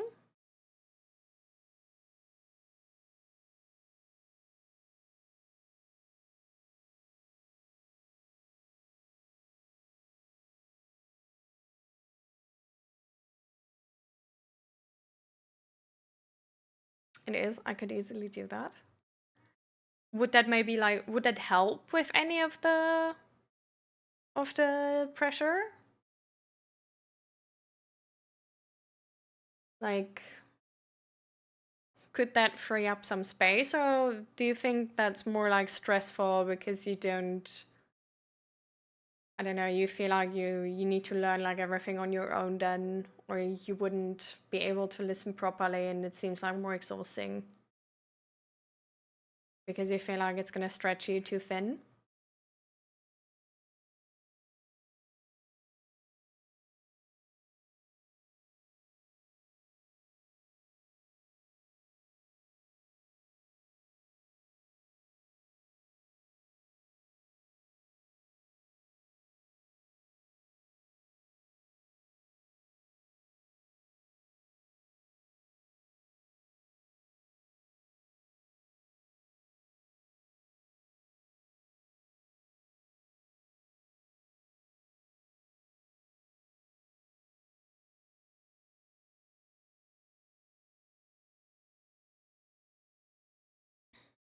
For me, it would probably be more stressful because I would want to figure out the optimum way of doing it. Plus, I would have to worry about my internet connection, etc. Okay. So it's not really a better way. Like, not for you.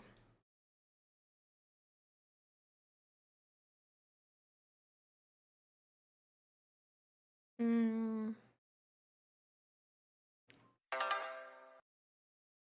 thank you for the follow and welcome. Um,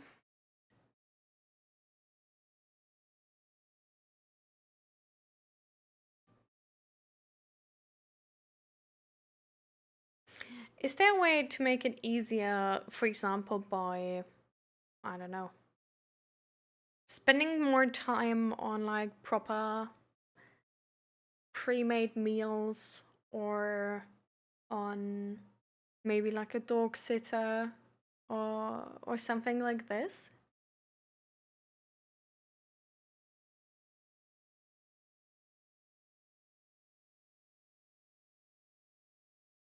Or like a friend you could ask for help to support you.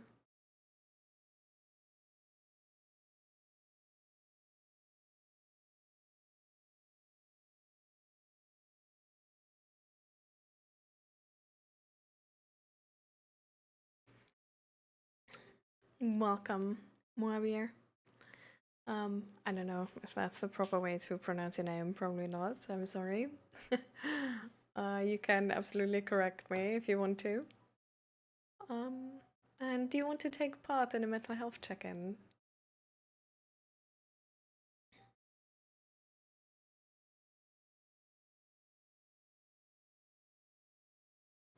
You obviously don't need to. You can also just stay and listen if you want to.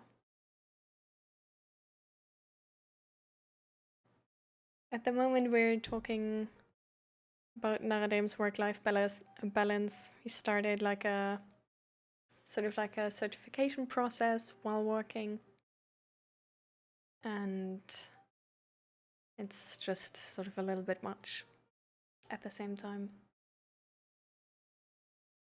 Who lives on the street, has a second key. She has taken the dog out a few times when I asked her because work was longer. She took her with the kids when they went to the playground. Oh, nice.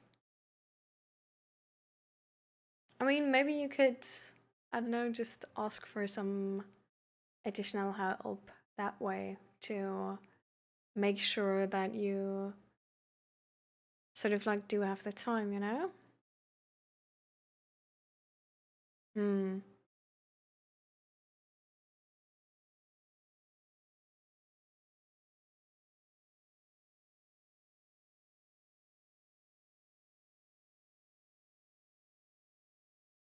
I mean, doesn't really need to mean that you don't spend time with your dog, right? Can also just mean that you spend time with your dog at home instead of walking your dog. You know? Like maybe she could walk your dog while you're at work or something like this. And then when you come home, you don't have to walk the dog anymore, but can save that energy sort of and just spend time with your dog at home.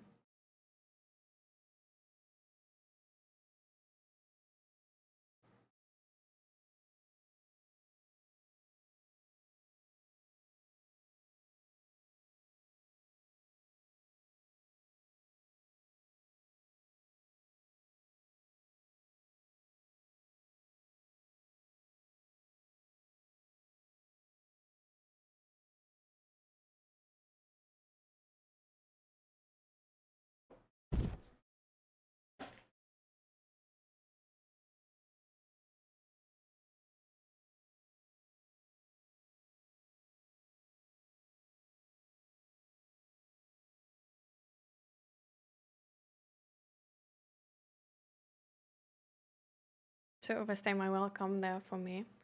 That is an emergency thing because the dog is still my responsibility. I mean, you could still like ask her if that would be an option and clarify that if that sounds too much to her, that's like entirely okay and you would get like a dog sitter instead. You know? Like,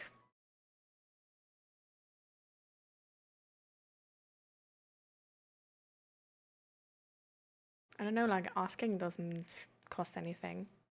I mean, especially if you like clarify that she should definitely like say no if it seems exhausting to her. You know?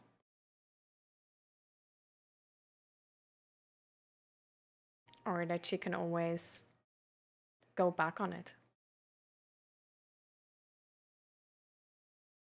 I mean, if her kids love your dog and she doesn't mind at all, she probably wouldn't mind, you know? And it would help you. So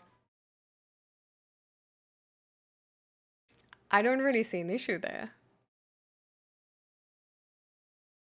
And you can always like tell her or like ask her repetitively in the weeks if it's like really not too much, you know.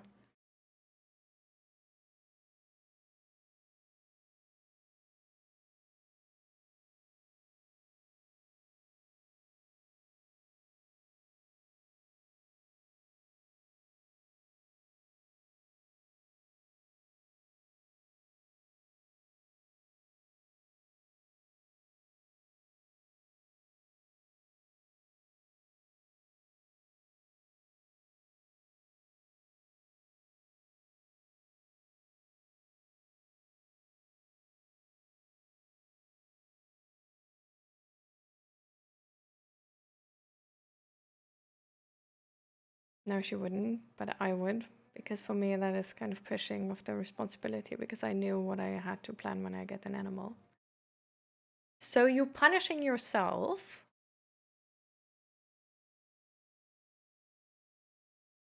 because of that? Because I don't think you would be irresponsible. I don't think she would think that either, you know?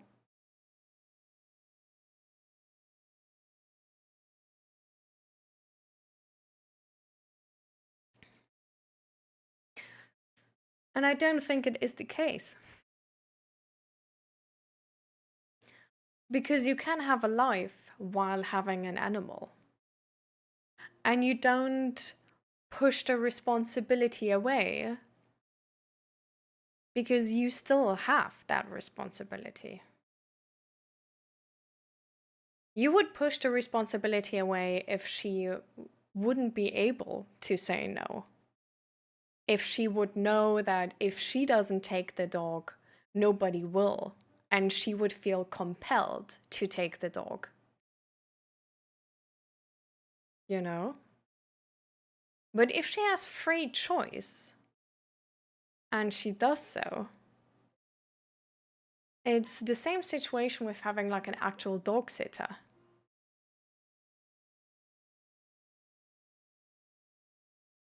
And that's okay. Like if they're, you know, like it's not, if it's like leaving the dog there for like days, all right, that's different.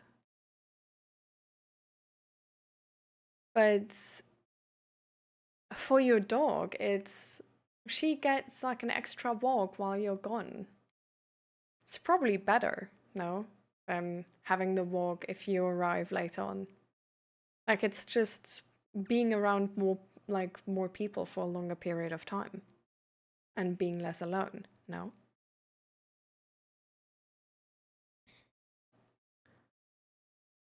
Like it's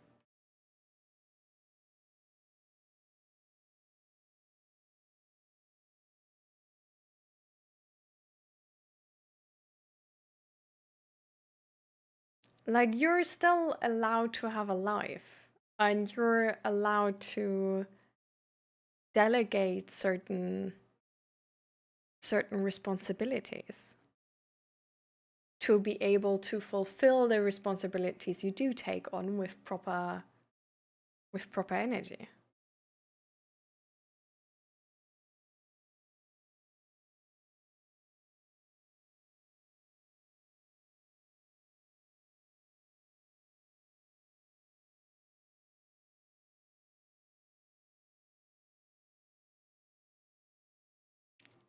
Well, it doesn't need to be about the dog. It can also, for example, be that you spend more money on like properly cooked meals so you don't need to take the time to cook. Or to get maybe like a cleaning lady so you don't need to take the time to clean, but you can live in a clean house.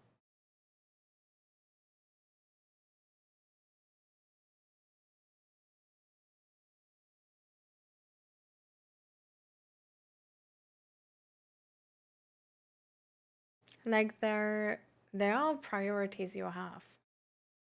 And as you pointed out, your job and the certificate is not really a priority you can sort of like make better anymore. Like you already sort of like adjusted your job in a way where it like fits well in your schedule. The certificate is sort of like is just where it is. And it's only gonna be till February.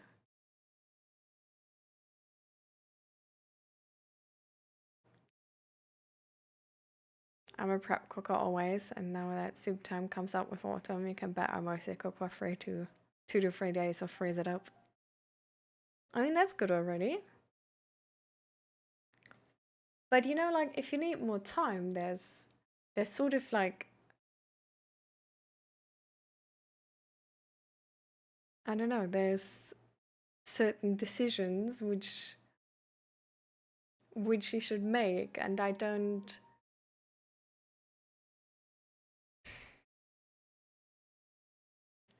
think you should punish for yourself for delegating certain responsibilities.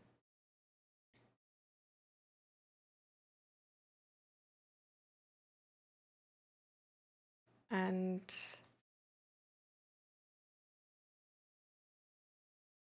to have something like actually sustainable, you need to have like all your different types of like needs in a stable way, right? Which doesn't only mean physical exhaustion, which would be a little bit less if you, for example, work out at home instead of going the second time to the HEMA exercise. But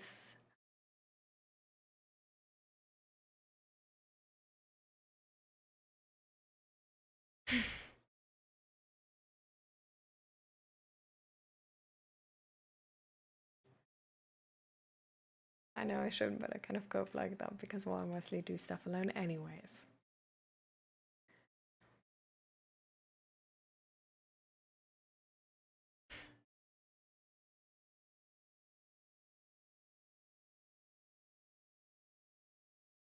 The fun part of being single like a Pringle? That's the fun part? Okay.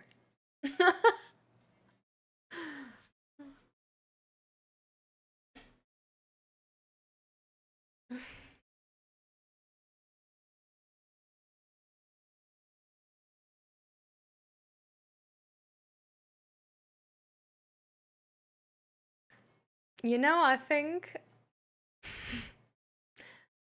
if you want to balance work life better and faster than the last time,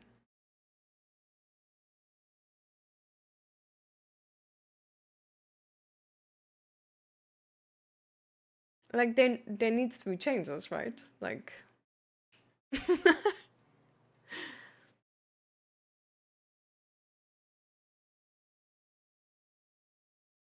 I mean, it's fine to like to just have to crash another time to just sort of, you know, see it for yourself or get the negative motivation you need.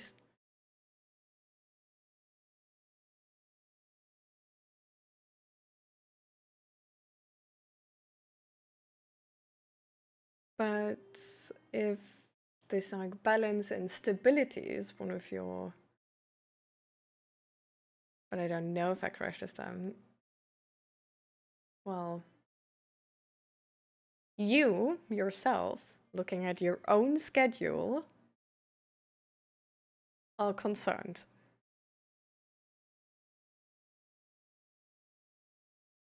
If I look at my week, I'm not concerned.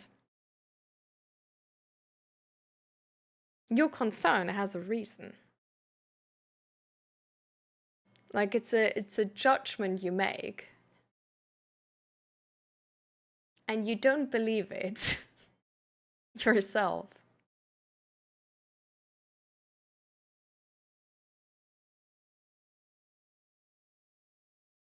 I think your ability to judge what is too much and what isn't is not really bad. And I feel like if you are concerned yourself, because you looked at the schedule with all the informations you have about your life, and you think like, oh fuck, this is gonna be much, I think you're right. I believe you.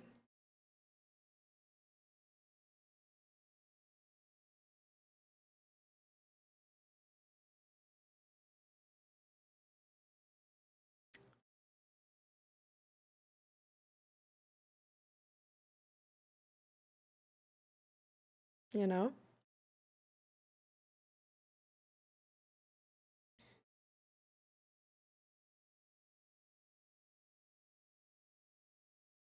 So the question sort of is, why do you not believe yourself? Or why do you believe yourself but still don't want to adjust?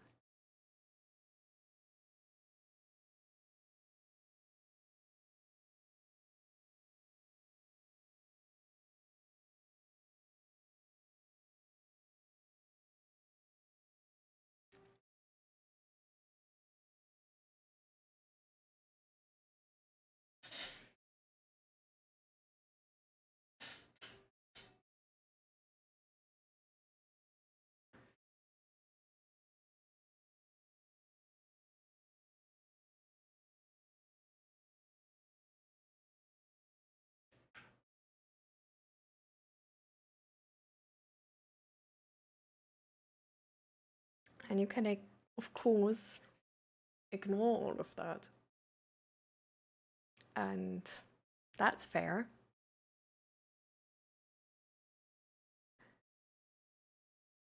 I just.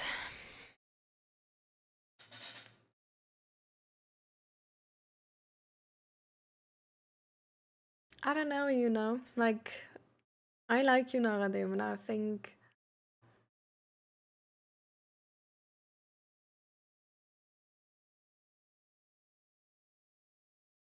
I don't know.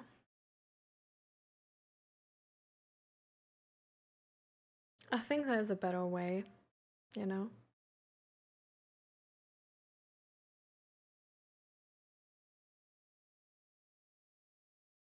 I mean, when I kind of give up at the start, I'm not gonna run anyway, so to speak. So I probably have to follow my nose first to recognize that was probably too much. But for now, I don't. If my prediction was the right thing. I don't know if my prediction was the right thing.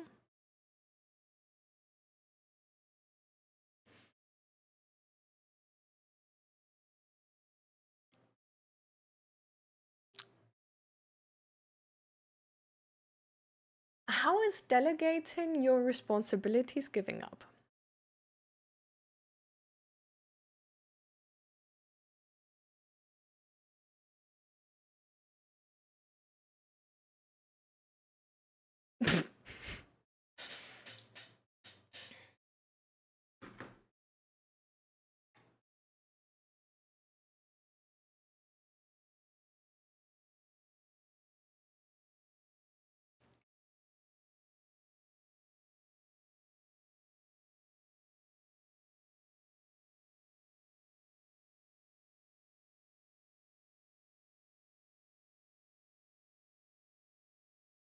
Because I don't know if I need to delegate right now because I haven't tried it. Okay. Why do you not believe your judgment?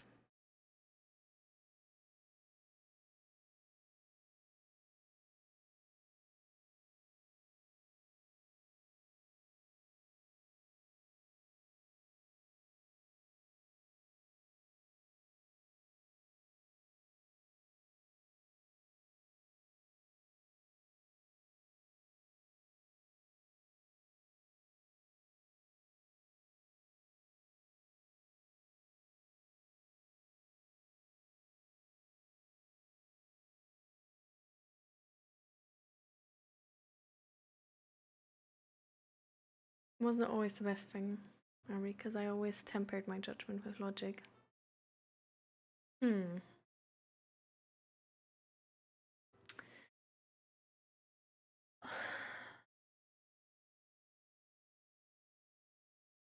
What is the cost of underestimating yourself for 2 weeks versus the cost of overestimating yourself for 2 weeks?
Depends on the outcome of the week. If I overestimate the workload, I would probably think that it would be too easy and. Wait, what? If I overestimate the workload, so if you think it's too much, but it's not, I would probably think that it would be too easy and probably load more into the barrel. If I underestimate the workload, I would probably look for ways to adjust. But I mean, if you have overestimated the workload, and you tried 2 weeks or like a week, and it was easy because you overestimated it, and you load more into the barrel, that's not bad, is it? Like, that's also an adjustment.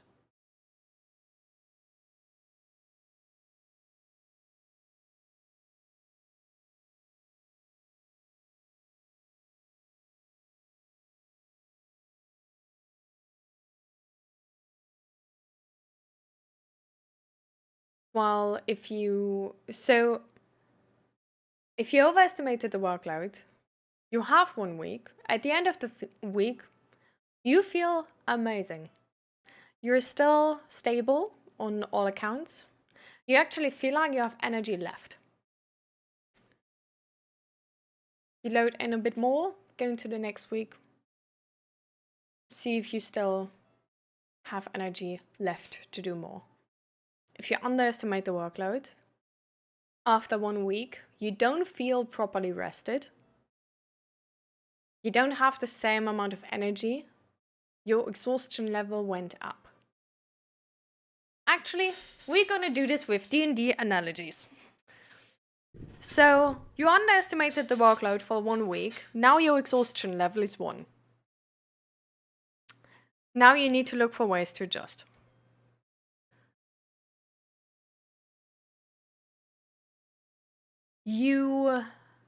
While that next week is going, while you are adjusting, you essentially need to adjust to a point where you can recover those exhaustion levels before you can then get to a point where you can start from 0 again.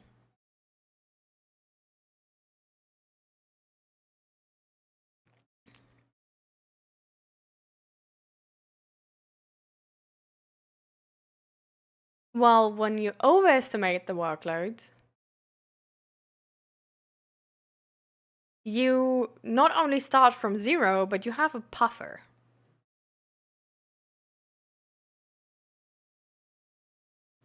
Which probably, maybe you won't have. Because while the week is going on, you notice how much energy you have left, and you're going to spend it on like fun things.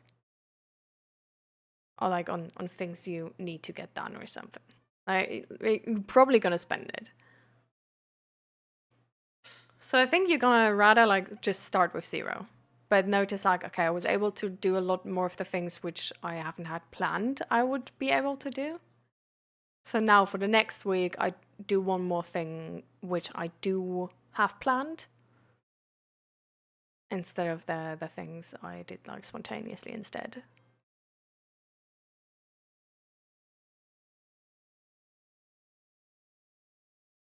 So isn't it like, are we on the same page of this? That it's technically like better and like less risky to overestimate workload instead of underestimating it?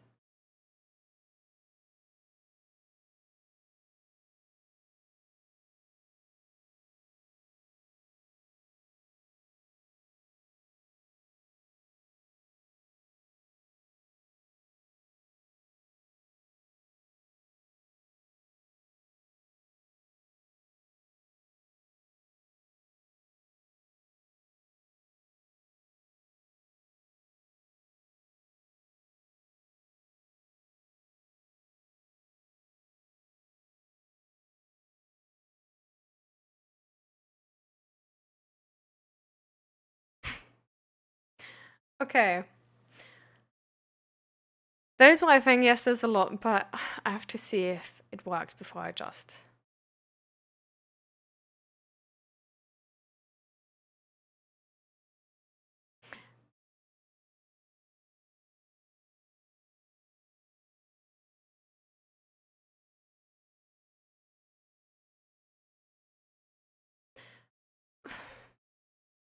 How?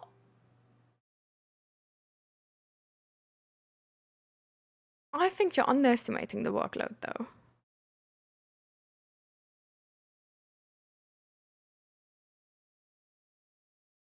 And that's your concern as well.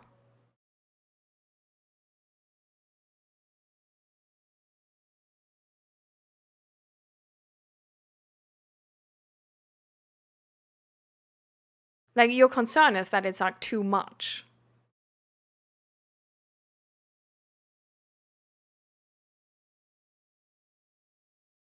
Which means underestimating it. So why do we believe this overestimating it? I'm confused.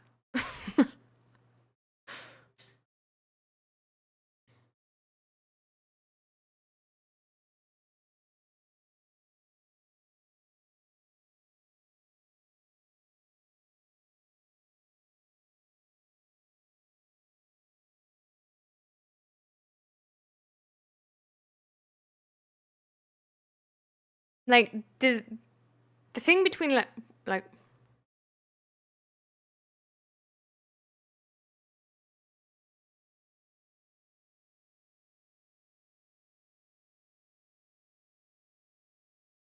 me to know what?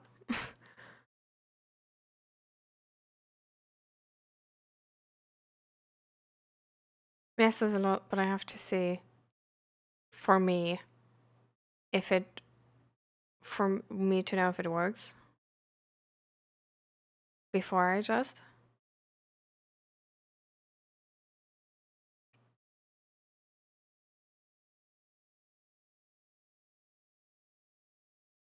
But I guess this is where the stubbornness comes in. Like I said, I do not know if it is too much just by looking at it on paper.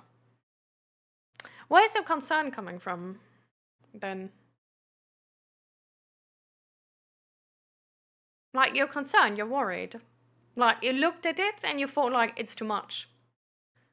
So how do you not know if it's too much just by looking on it on paper? If you like, I understand that you say, well, my judgment hasn't always like been the best, you know? Like, you can't just trust your feelings. And I get that. But your historical pattern is also the top-down approach. It's like underestimating the workload, being overwhelmed, and then lowering the workload to the highest possibly sustainable point. No? So your historical bias is loading in too much and doing too much.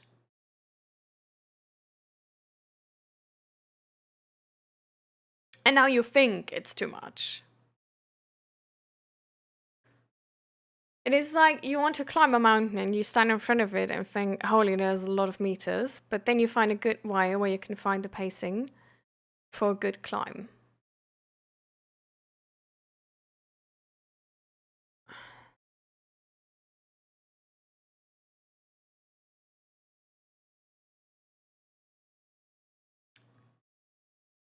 Okay.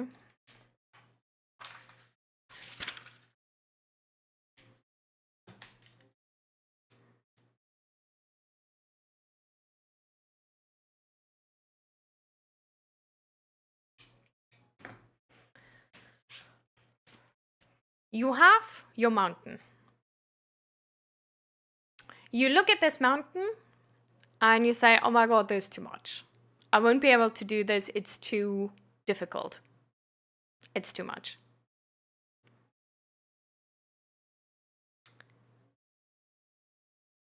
You then say, but well, I don't know if that's true, right? Like, I can't know before trying it. So you start in the middle and just climb the normal way. And your hope is that on this normal way, which is too much, you're gonna find like a good pacing, sort of like a cheat code on how to make this normal way, which usually would be too much, work.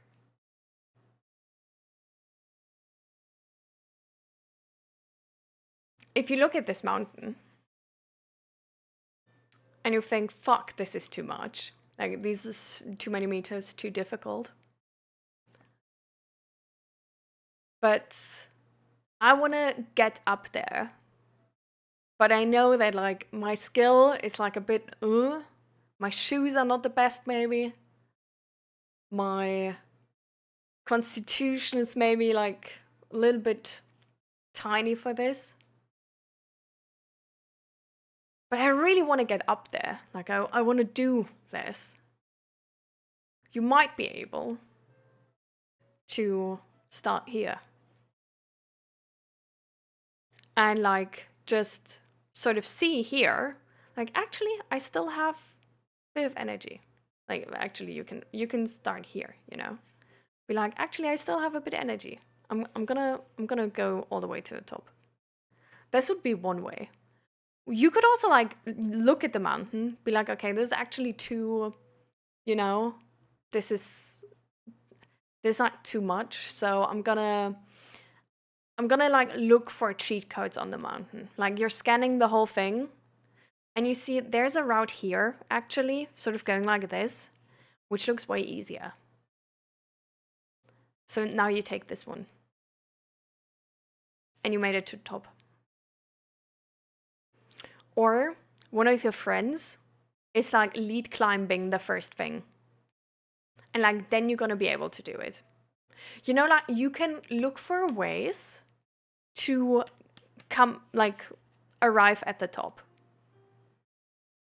Versus if on the first way, you see like, this is too much. You do this, you don't find the cheat code, you fall off.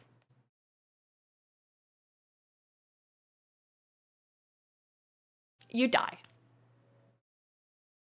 Or you just like, plainly, you can't do it anymore. You spent so much time already going here that now you're fully exhausted. You won't be able to make it. Versus if you from the start have climbed the easiest way, you would have been able to make it. Now you're here. You can't even make it anymore with your friend now climbing lead. Now you're here. You can't even make it to here anymore.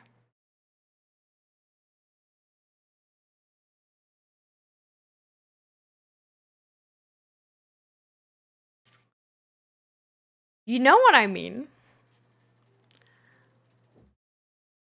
Like, crashing, seeing if it works, and failing is usually, if you have time to recover, sure, go for it. If there's no consequences attached to it, sure, go for it. That's how we learn. At the point where there's consequences attached to it, where there's time attached to it, because, for example, I wanna have been able to climb this mountain, but tomorrow is my flight. I only have this chance.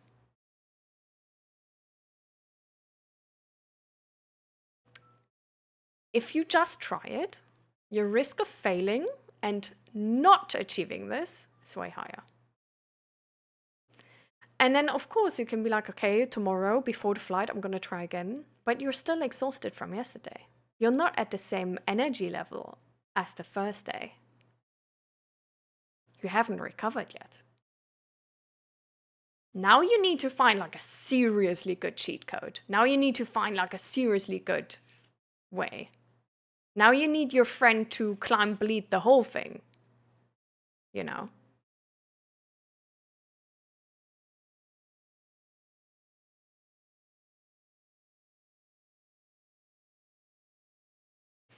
Like, you know?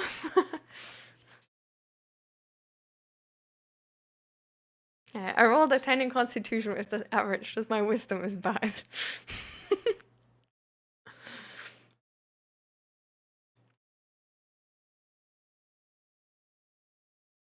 But here's what I'm saying. There's no friend, it is just me. That's incorrect. You just said that woman would help you.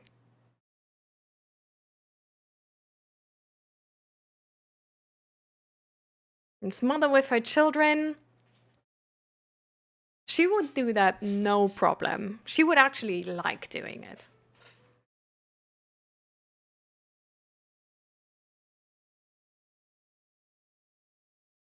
So there is a friend. You just don't want to do it.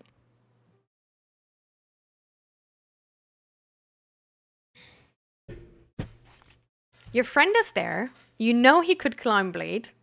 You don't want to do it. You don't want to look for an easier route for the beginning as well. Like, you actually, like, I'm with you at the bottom of this hill. And I'm like, hey, Naradim, like, see here, this route? Like, I think this could be easier. You're like, no, I want to do this. I'm like, you could also just start, like, getting to here first. And, like, if you still have, like, energy, you, like, go the last bit as well. No. Directly the full thing. I want to do it.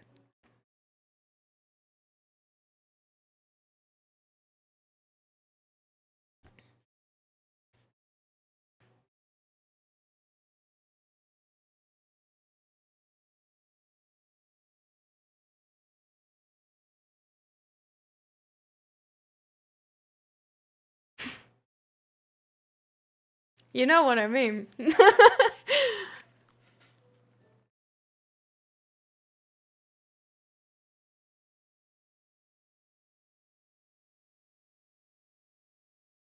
And then you say, I mean, I always do too much, especially if I want to bring everything under one roof. So at the bottom of this mountain, you tell me, Leah, you can't, please, like, shut up with going this way. Shut up with going here first and then making the last thing. I also failed at the mountain, like, back home. This is nothing to me. This is how I do things.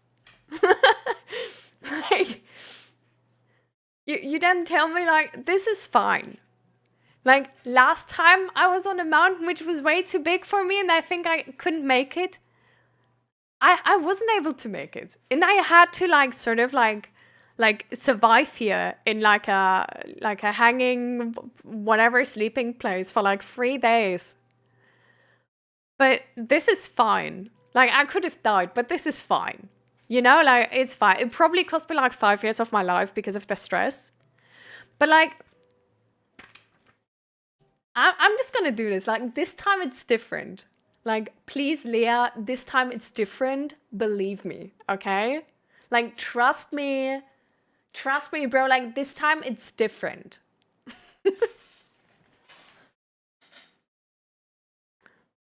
Don't get me with your logic. I have a full backpack with rations for 20 days. I mean, I had to back in Norway. See, in Norway it worked. I survived. Like, I had to like cut my finger off to make it. Like low-key, like for a second I thought, but then there was like God saved me essentially. Like there was an angel appearing before me, and I somehow made it. Like I used one of my like 7 cat lives. I was like super lucky, but it worked. So like I'm just gonna, I still have like 6 cat lives. What do you want from me? I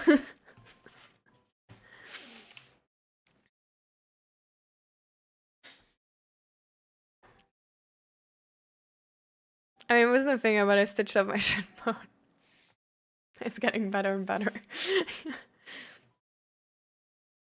And the thing is,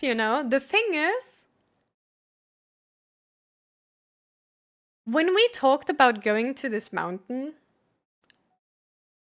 you told me, oh, I really like how everything is like so good right now and so like stable, Like I really enjoy if we take like like routes where I feel safe and I don't feel stressed and I feel like I can like do them, And it makes me like always feel like, like climbing with you or whatever, like always felt so feels so nice because it's like we like never go too far. We like it's like always, it's fun.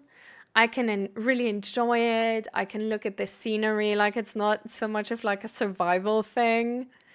And like I really like that this time is gonna be like different, And but for some reason I still sort of I don't believe it. Like I'm still like, are you sure this mountain is like okay to climb?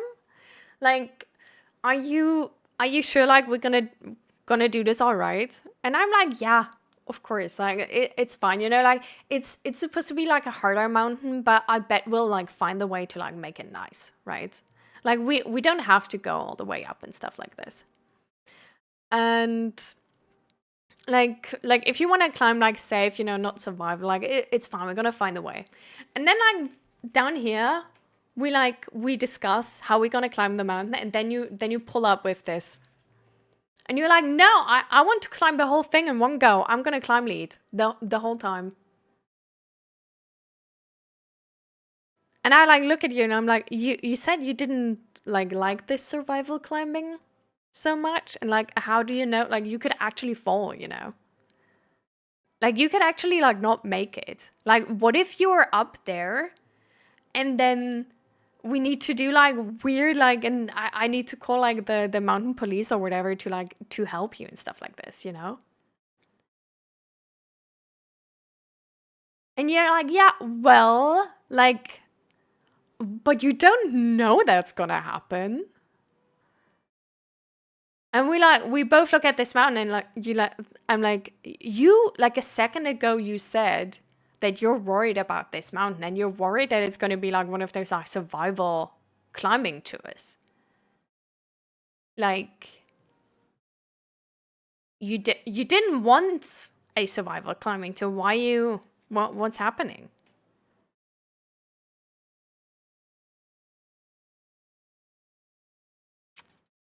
You see the irony?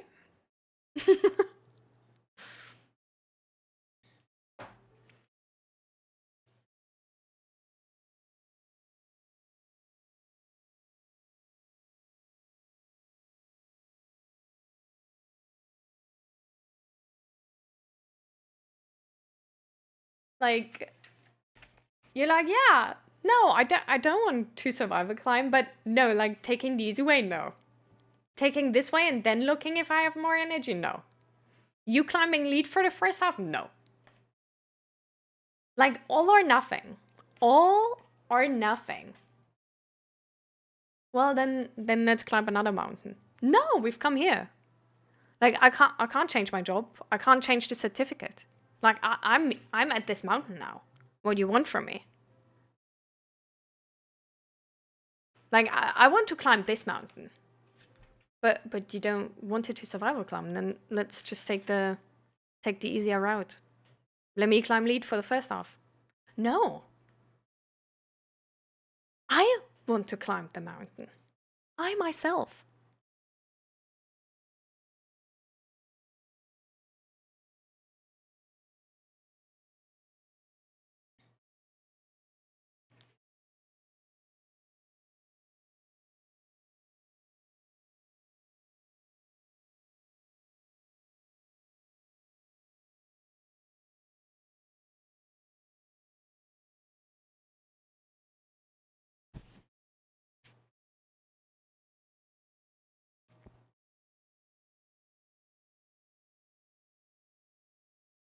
The biggest mountains are not single player mountains.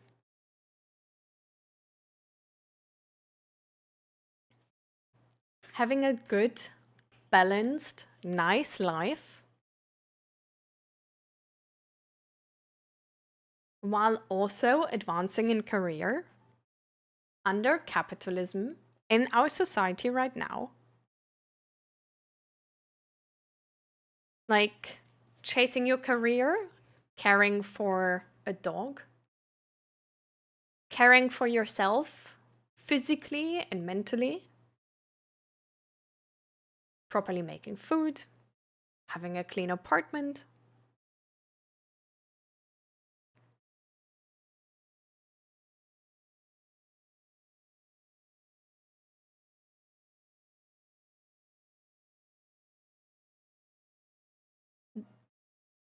The biggest mountains need help.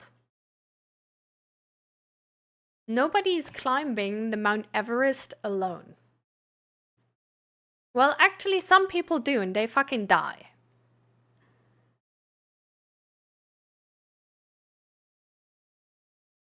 But in a team, humans can actually climb the Mount Everest.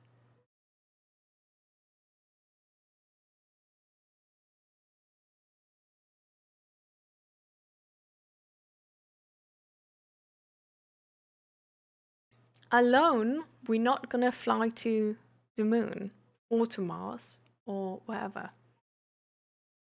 In a team, we can actually.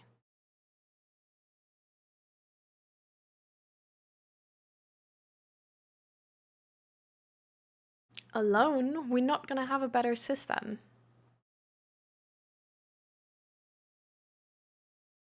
Together, we can actually build a better system.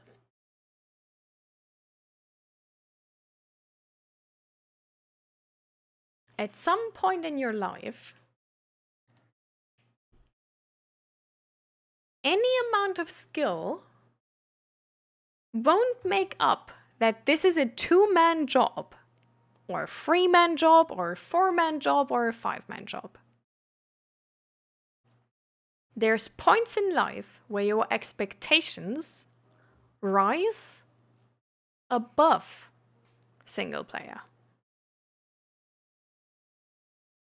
And you can, all your life, go in Throne and Liberty and try to make these dungeons and like kill those dungeon bosses alone. But some of those dungeon bosses are just not able to kill them alone. And like even some bad teams fail, you know? Having like a balance in good life and caring for a being, doesn't matter if it's like human or a dog now, and also leveling up your career and like doing like a certificate or some like schooling next to it is something where also couples fail, where many others have failed.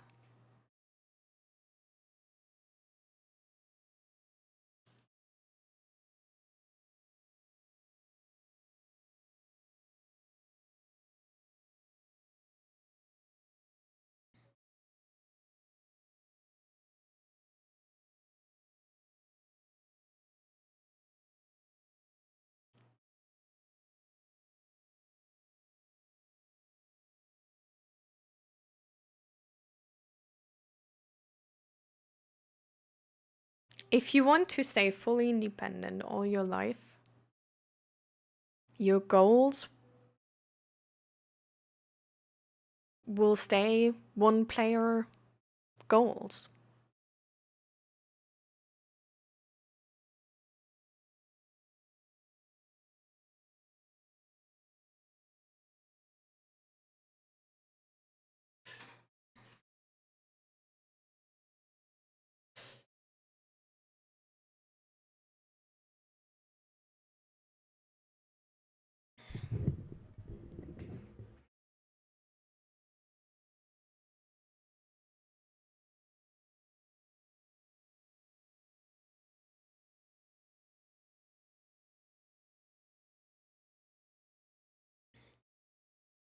But it's no problem. You can try climbing on that mountain alone. I'm gonna wait at the bottom.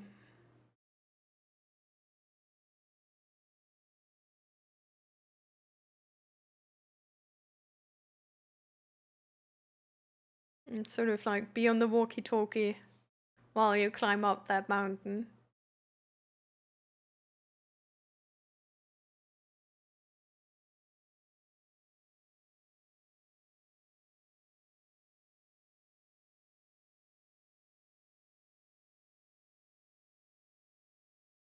I'm gonna be there, and I'm gonna also be there if you then have to camp 3 nights on that mountain to regain your strength to finish it.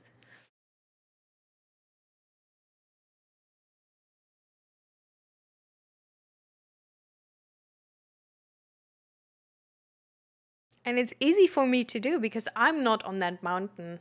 I don't need to camp 3 nights on the mountain. That's still your fate. Or I don't know if fate, but your possible consequence. And that's your consequence. That's not something I have to carry. Not to the full extent, at least.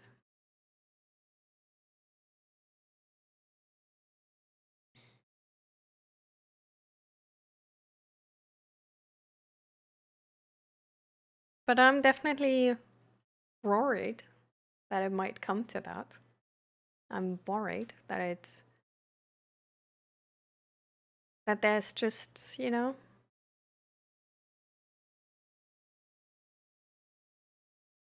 like we could push it less. We could take the easy route up that mountain.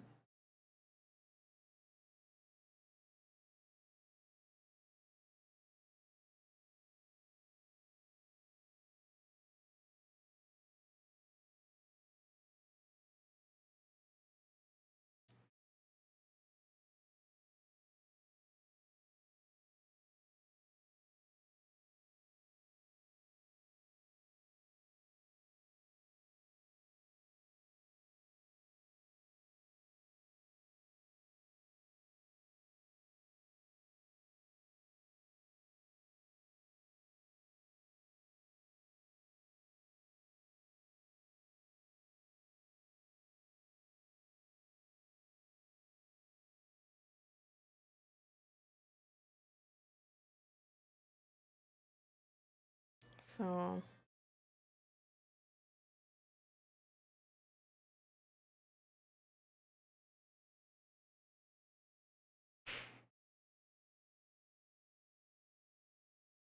I mean, yes, but I don't want to make it easier if I don't have to, which is something I can't predict right now. Can you ever predict that to the full extent?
So you start here.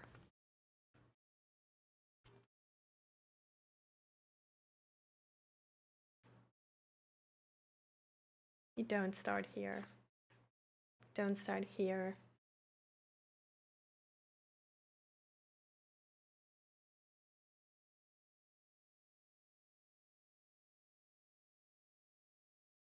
But you start right in the middle. At the official way.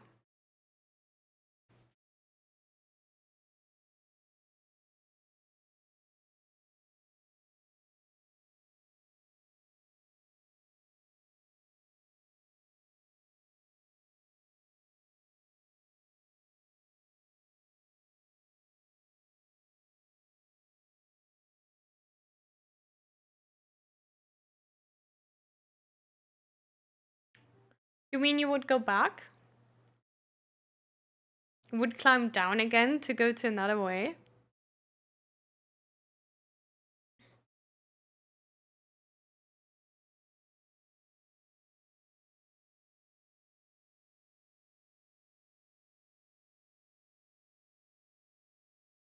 Or do you mean before you try any?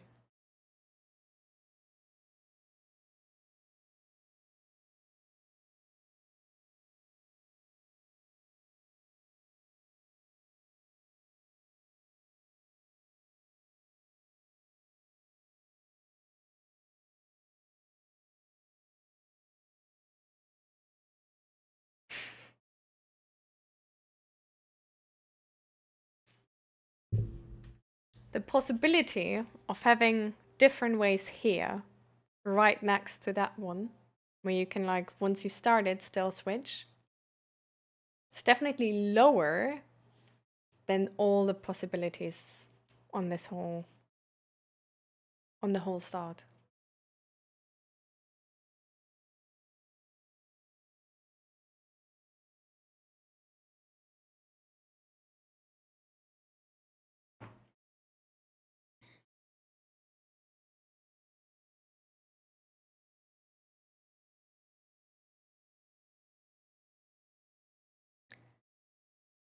Because starting somewhere is a cost.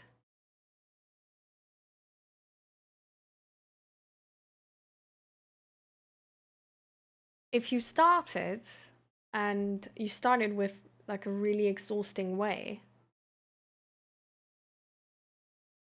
to like you don't choose from zero again. You choose with exhaustion level 1.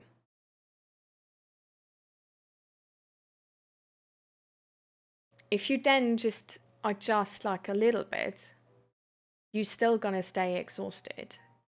You're not gonna recover. And if you're already in and the time has started, then you also have sort of like a time situation, right? So, for example, finding a dog sitter might take time, like finding another dog sitter than her, if she wouldn't do it. Or finding a cleaning lady for your house, or finding like sort of like some of these options will sort of take time. And the time you have spent till you make that decision is already spent. So that's going to be the delay.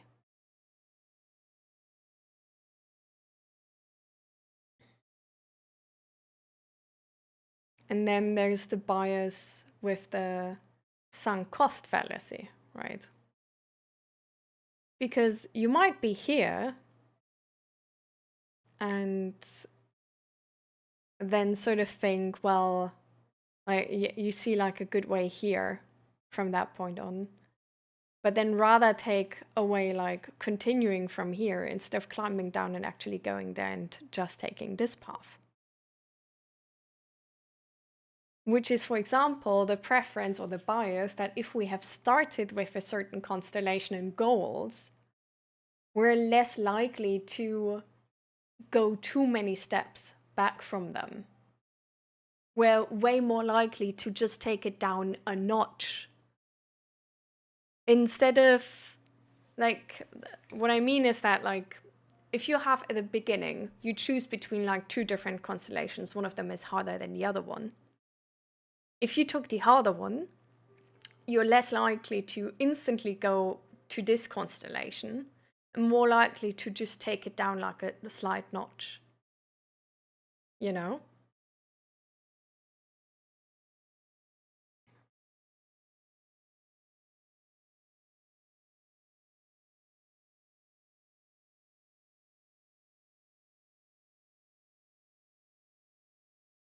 Which, for example, would also be because you still technically also have the option to change goals, right? Like if you were to think about all of the priorities, and then your priority is to do that thing alone, to take the main way, but also your priority is to not have like a survival climb, you could change the mountain, like, or the mountain, or just the goal, right? Like you could take the smaller mountain and like make it to this top alone, but it would be less likely to be survival. But that would mean, for example, like changing the certificate or like not doing the certificate, which is like less likely as like if you started, because then there's probably money involved, already time involved, and just regular sunk cost fallacy, you have already spent something on this, so you're less likely to stop it. Which is like, I get it, in your case, you like definitely want to do this, so it's not that much of a consideration, but it's like in the overall picture, it is still a influence, just in general. Or for example, with work. Like technically also with work, one could argue that there's maybe like possibilities like cutting down from hours, or I don't know, you know.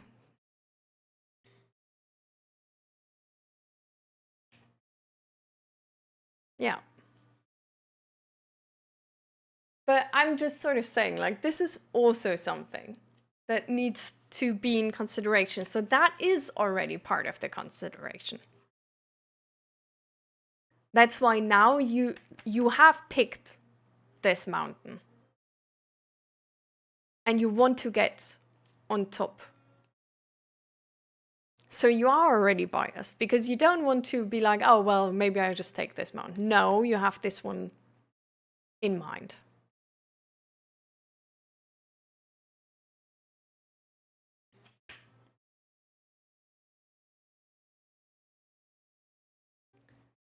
I mean, even if you did already cut down on hours, doesn't mean that it's like enough, right?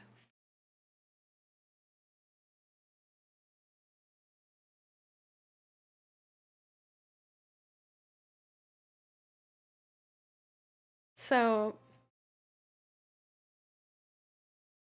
I'm not saying with like 100% safety um, that what you do now is too much.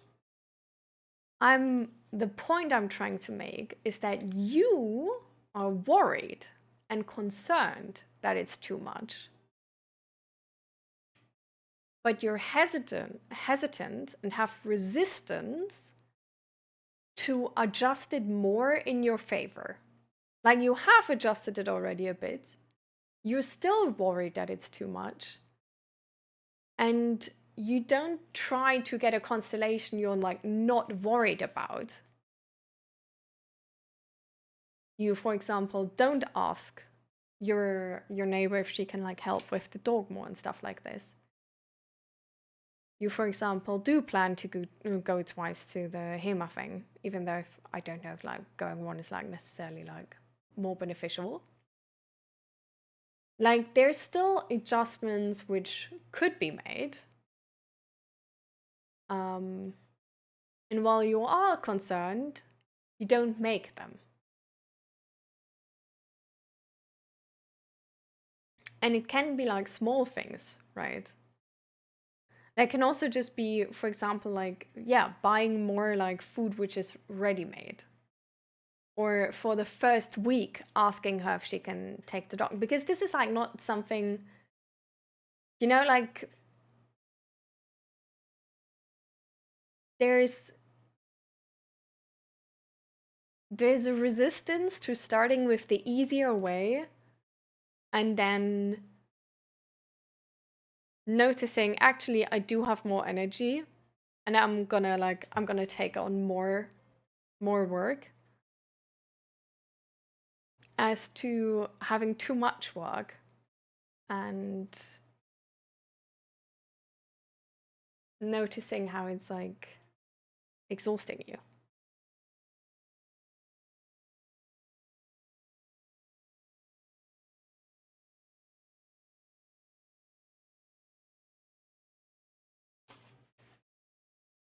So that's sort of the like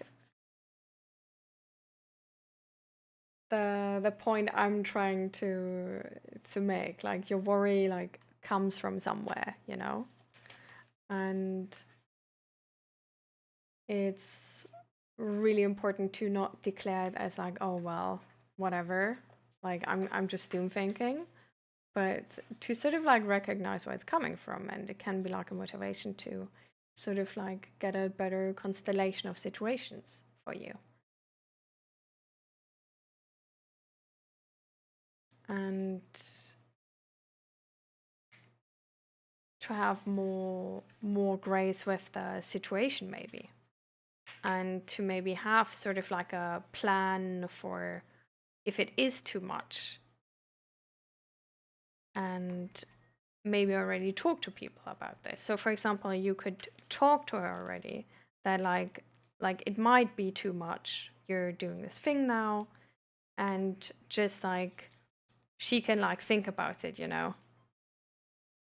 and she should like tell you like if she would be up for this or something. But there's like a heavy resistance.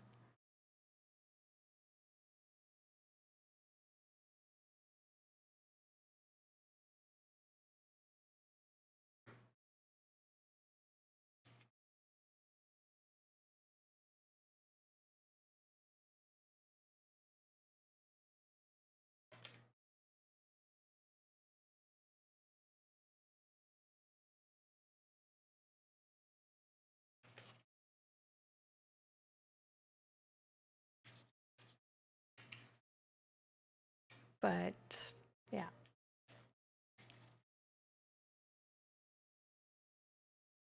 So this is just sort of what I'm trying to say,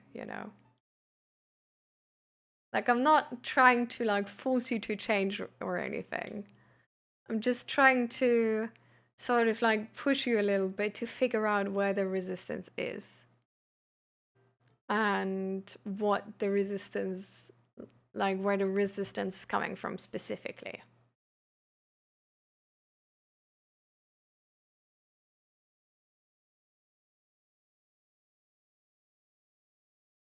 Because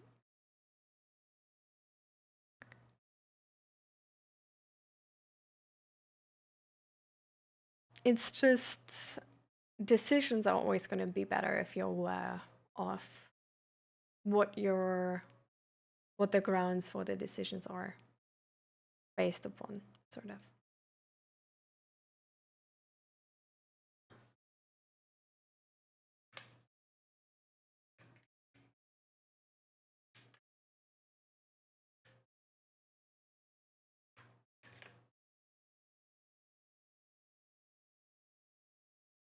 Get yourself some water. I'm gonna go to the kitchen and clean this up real quick.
I'm probably worried because I know that nothing comes easy, but I still do it anyway.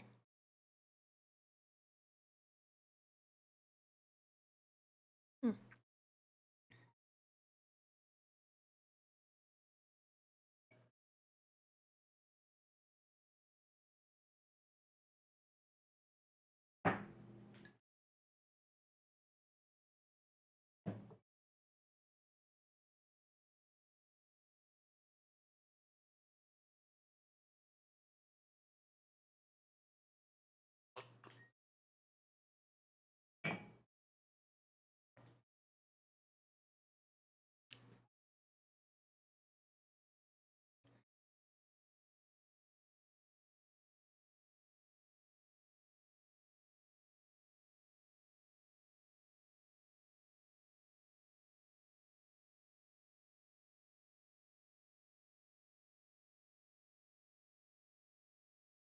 How do you mean that? In the context.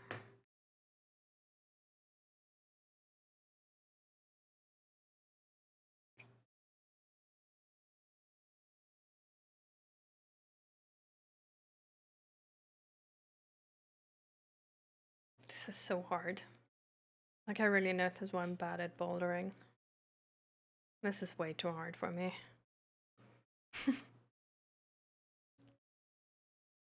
My camera, by the way, has the overheating symbol, so just in case. Hasn't happened in the recent time that it went out, but if it would, you know why. But you should still hear me. Anyways.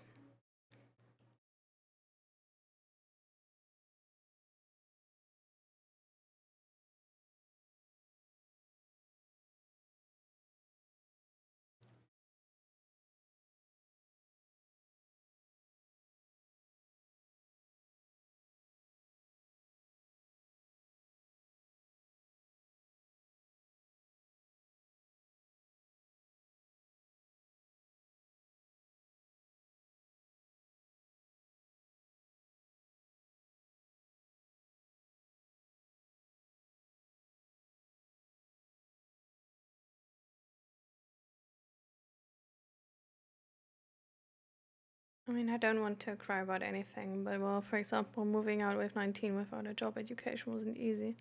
Still did it. Getting an apartment alone and doing 4 jobs at the same time wasn't easy, but I did it. 4 jobs at the same time, Jesus Christ.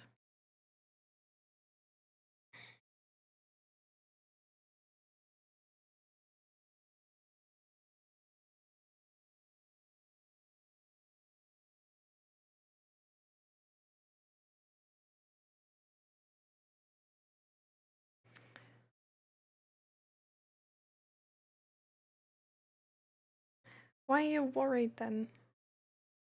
Where's the worry in this picture?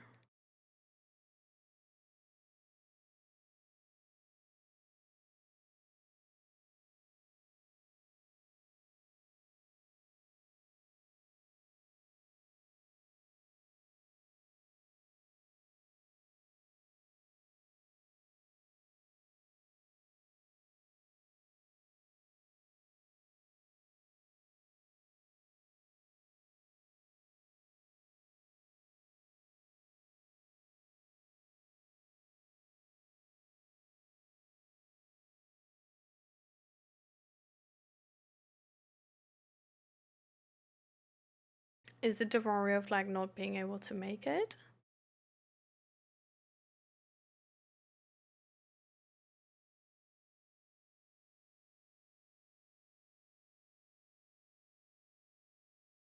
Probably because I don't want to lower my status quo at the moment, or don't disappoint people who are counting on me doing this stuff. Hmm.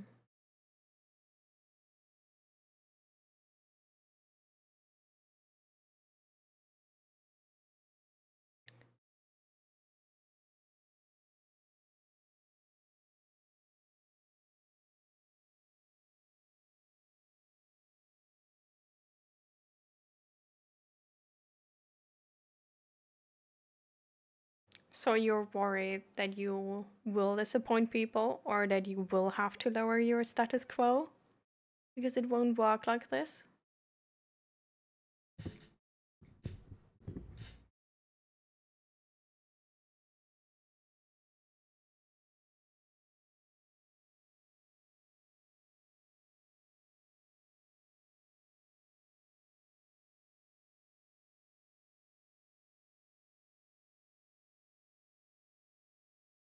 Or are you worried that it's gonna be really exhausting?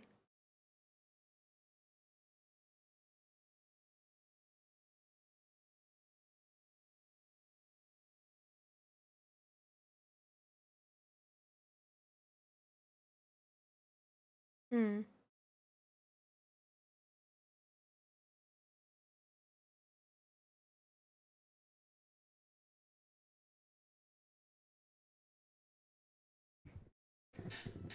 So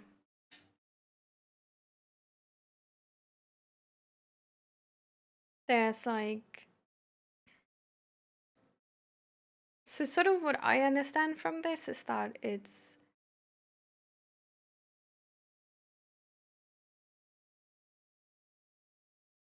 the space where you would need to cut corners is about the things you like and the people you love.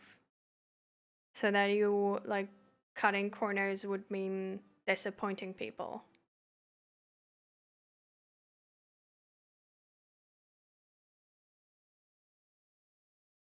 Or lowering your status quo, which is sort of your life quality.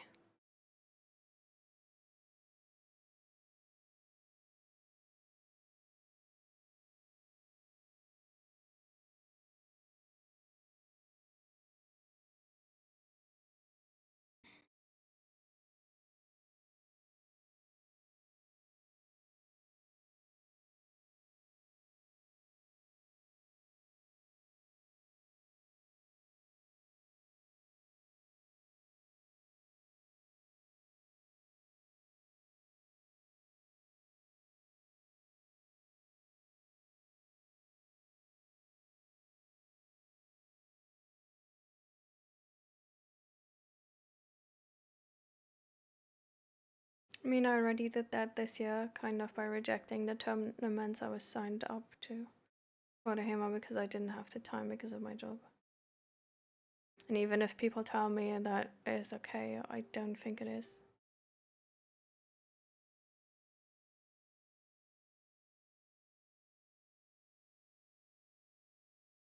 Do you don't think it is for your own standards? Or okay. So it's not that you believe that they don't show that it's not okay, but you believe them that it's okay for them, but it's not okay for you. Right?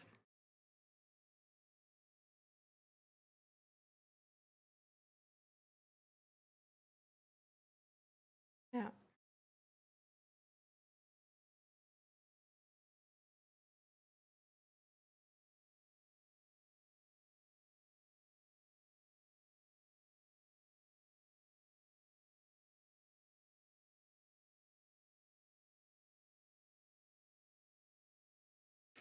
Is it only liking to sticking to things you say?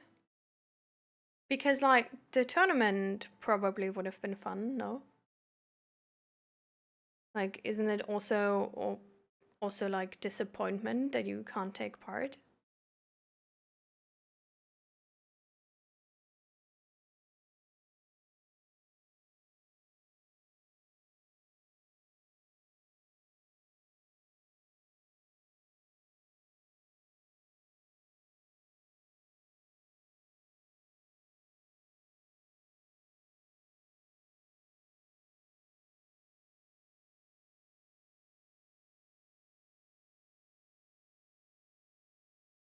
Probably both. I mean, to test what I have learned against other people I don't know in and out is something different.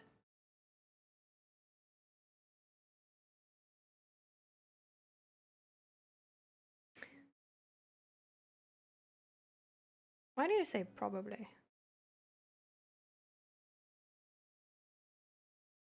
Were you excited for the tournament?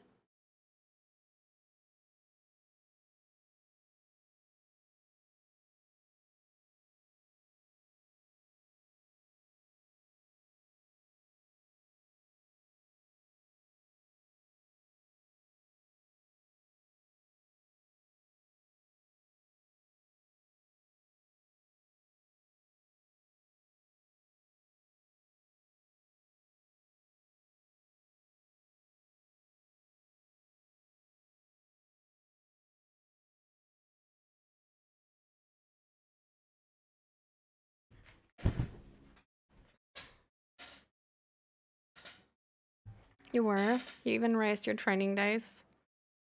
Slept in a hall and just brought the dog home before going to work.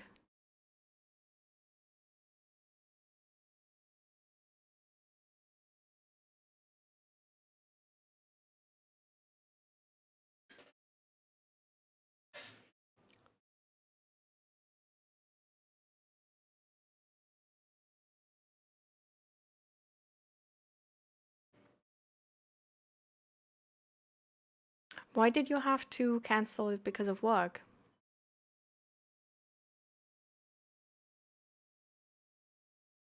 Like you seem like pretty excited about it.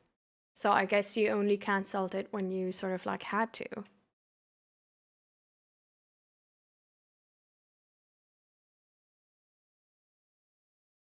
Did you like express to anybody that it's like even if it's fine for them that you had to cancel, that it's not that you're bummed out about having to cancel and that you were like really excited and that it really sucks?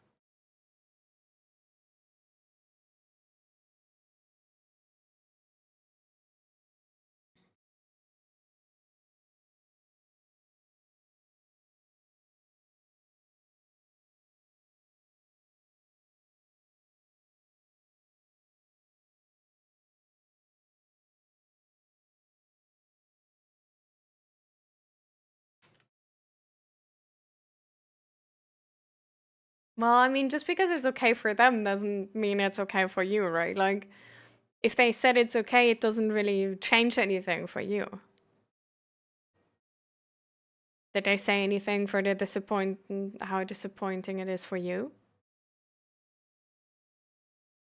And how much you would have liked to take part in it and now you can't?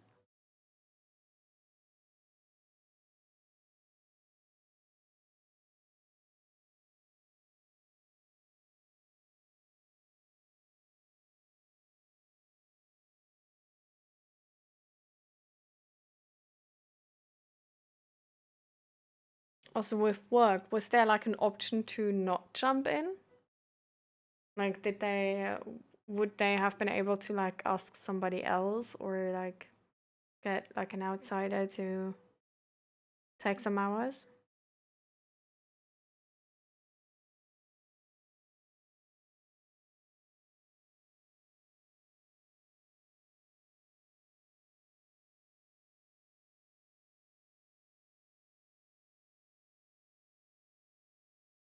Mm.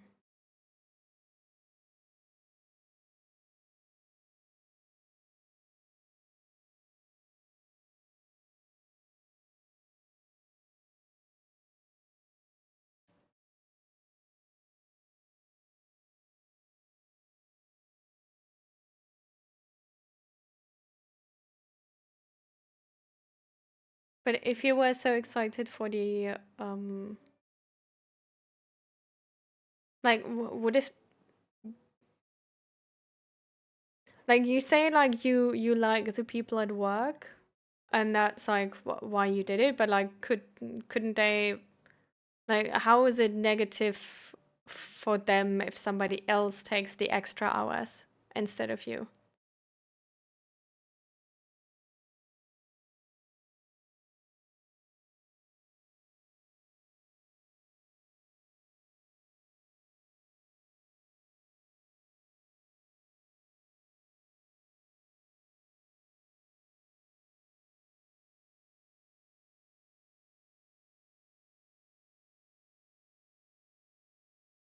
I mean, if there would have been somebody else. Oh wait, I said like I thought you said like there was. So what did you mean with there was like so there was nobody else who could have done it? Like there was no other like option?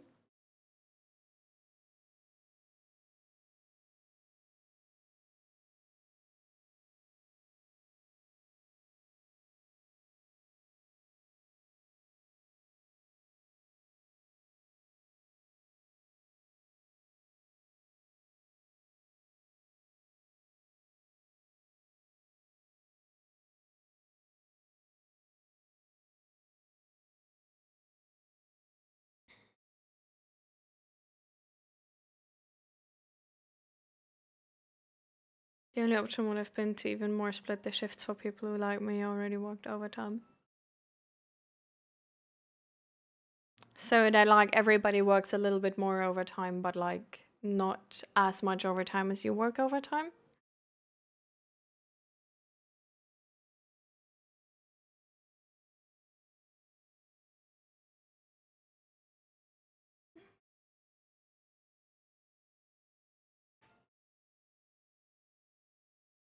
Is this stuck?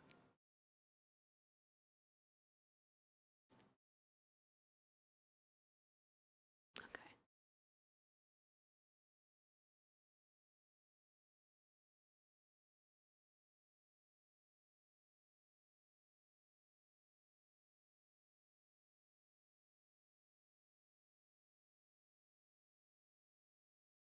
I mean, it's everybody already worked overtime, but if I would have jumped out, the rest would have to take even more of the share.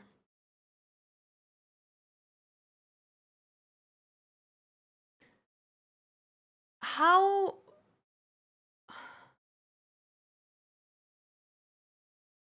for how long would you have had to jump out of the overtime to take part in the tournament?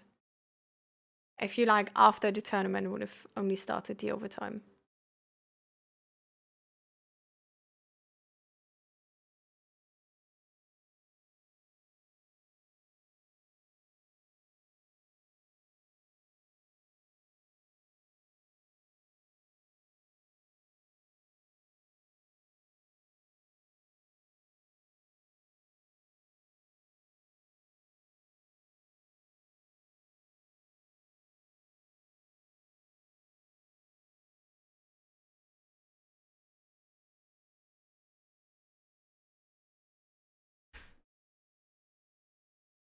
Hi, Zach.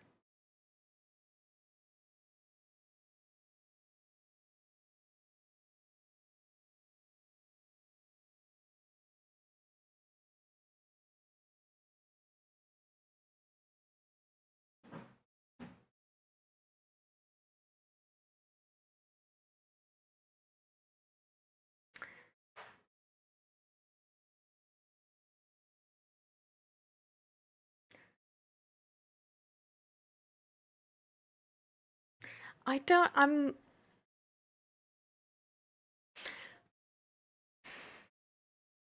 I don't really know what to say here.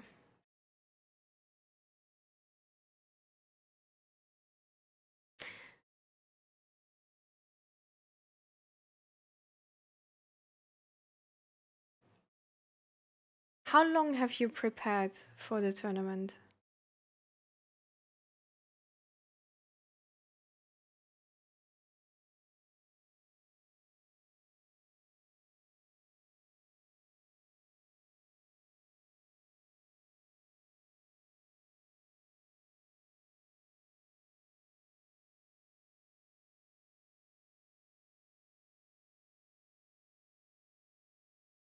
Okay.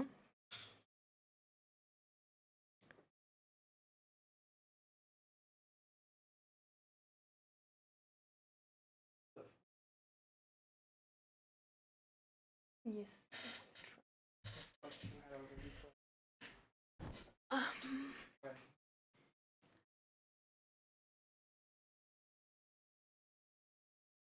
hello.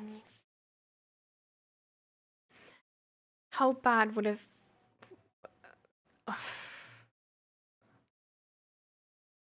how bad do you think it would have been for them to have 1 week of more overtime and then have you help out?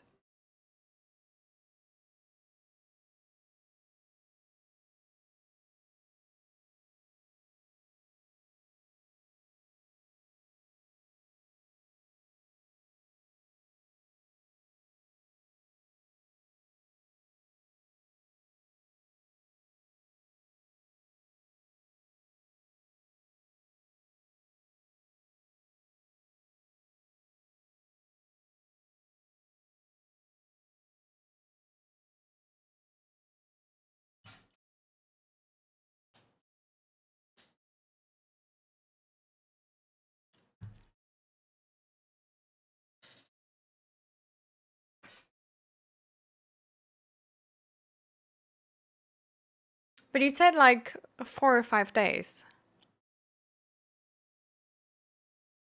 I don't understand. Like, so you would have 4 or 5 days. You would have had to opt out of overtime.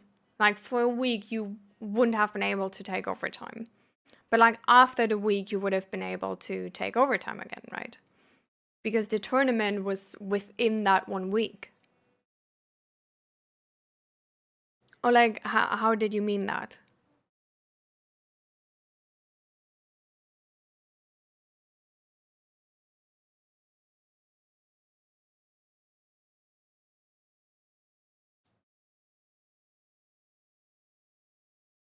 Because that's how I sort of understood it.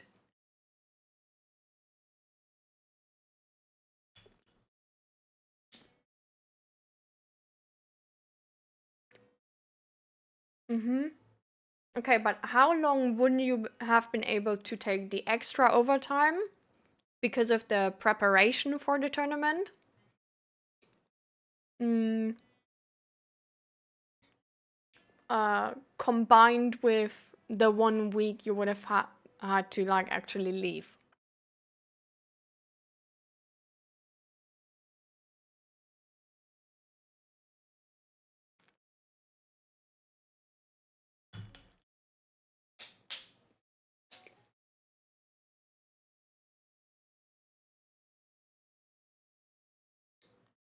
Or was it only uh the 1 week leave? And like the extra overtime you were able to take, you just didn't want to create even more overtime by leaving.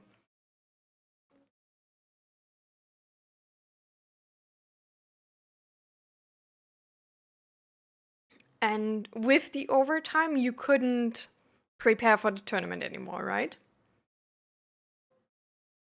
So by taking the overtime,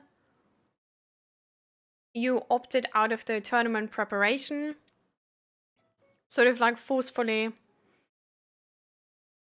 and then also like didn't leave. Or could you? I did because I slept in the hall.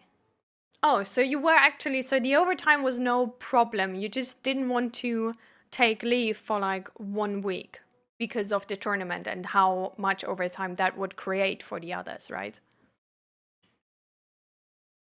But like the overtime before, you were able to like carry with the team, even though you were preparing because you were sleeping in the hall.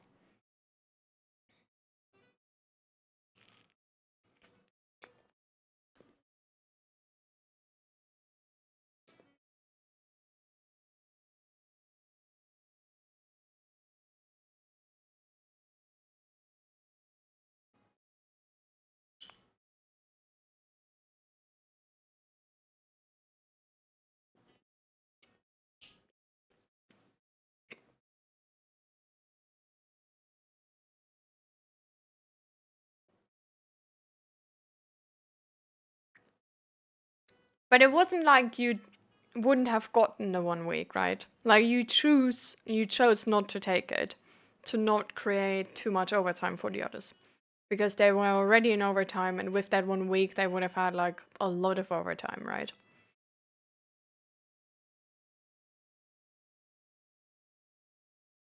Okay.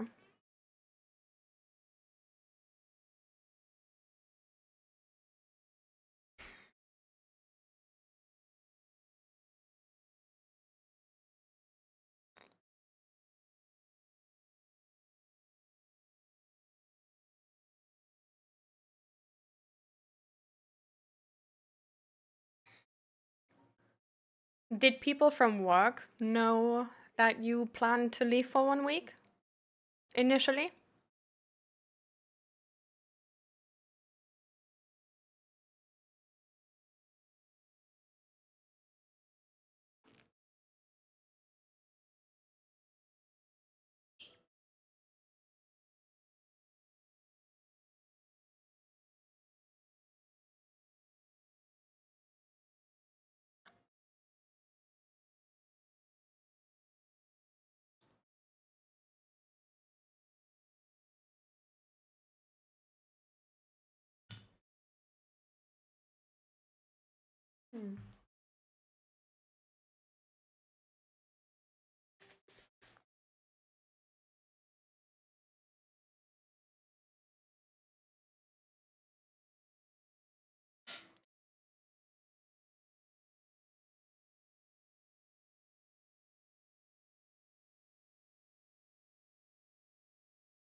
Yes. This one is also nice though. Mm, okay.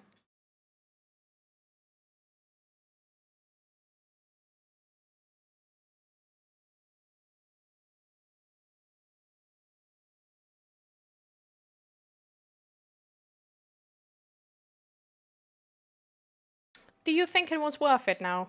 Or would you change your decision?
How big of a difference do you think would it have made for the people who were in the office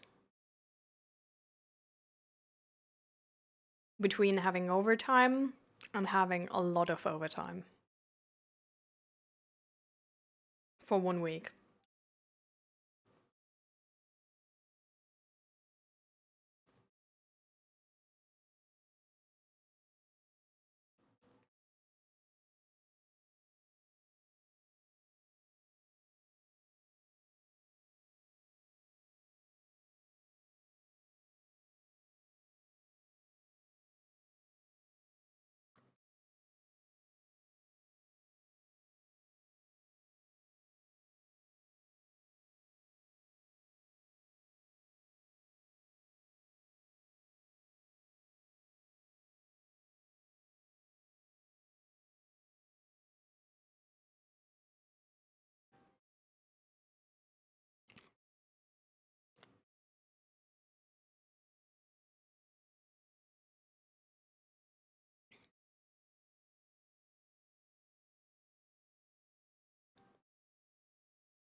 Do you think they would have been disappointed that you take off for 1 week?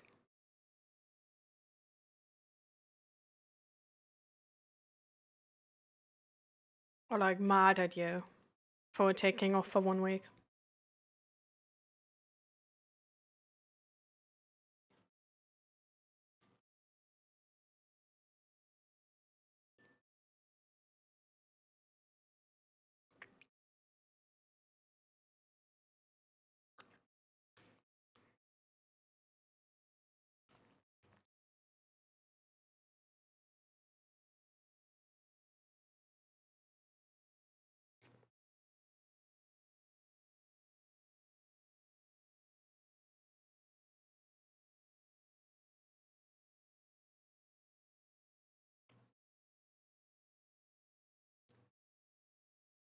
Hmm.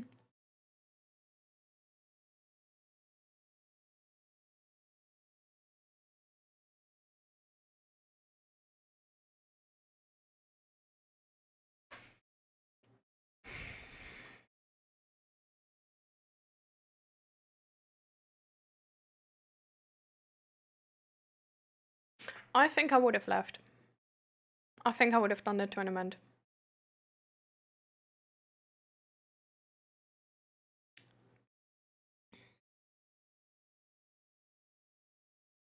How do you feel about that? Would you what do you think about me?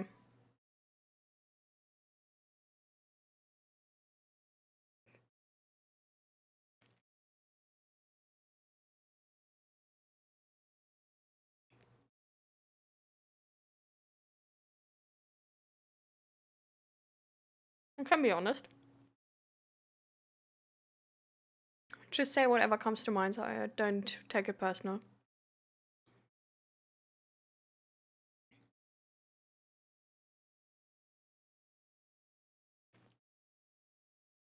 That is your choice is a very polite answer to this.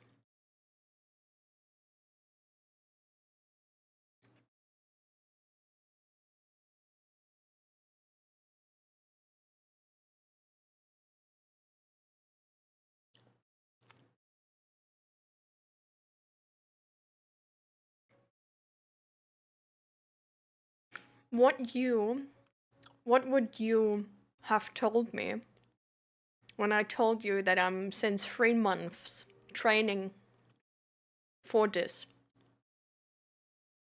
That I'm sleeping in the hall to keep training and help with the overtime here.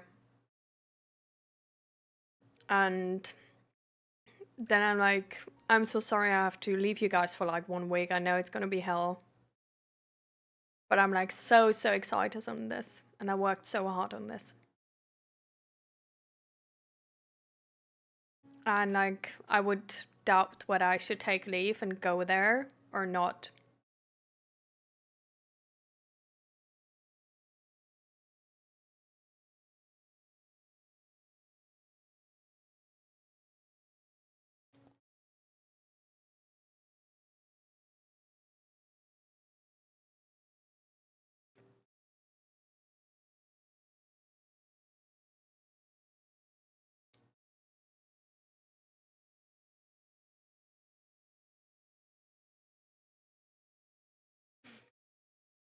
I think if I would be a colleague, I wouldn't only be not angry at that, I would encourage you to take leave.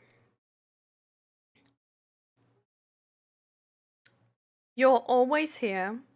You're always here with overtime. You're always the first one to help. I know that you never just take sick leave ju- for like for nothing. I know that if you're gone, you're actually gone. Like there's a good reason. You never let us down or anything.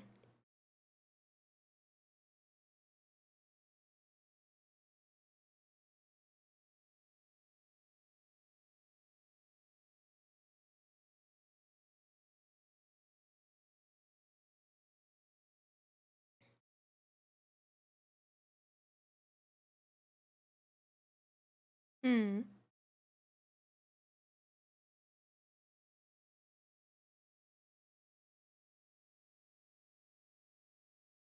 So why didn't you do it?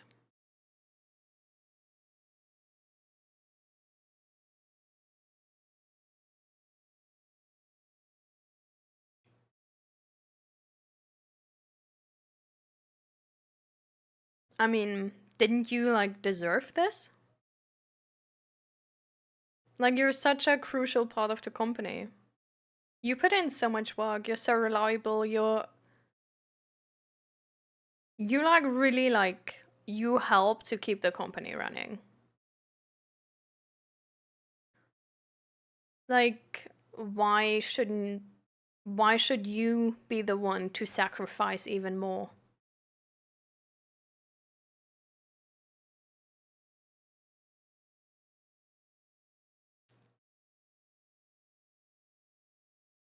I mean, if anything you should be like, you know, get something in return for it, no?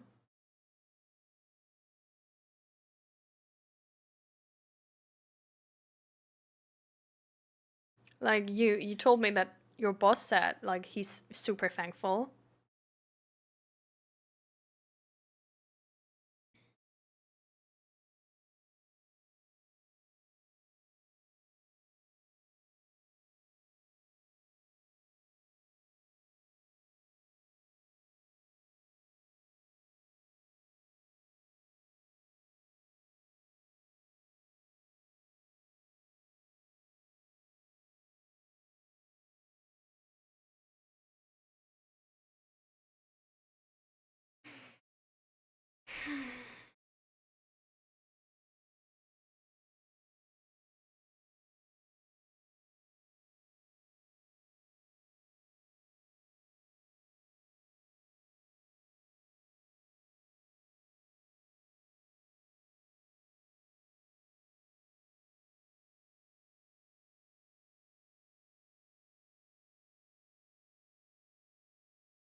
Do you think you would have deserved that leave?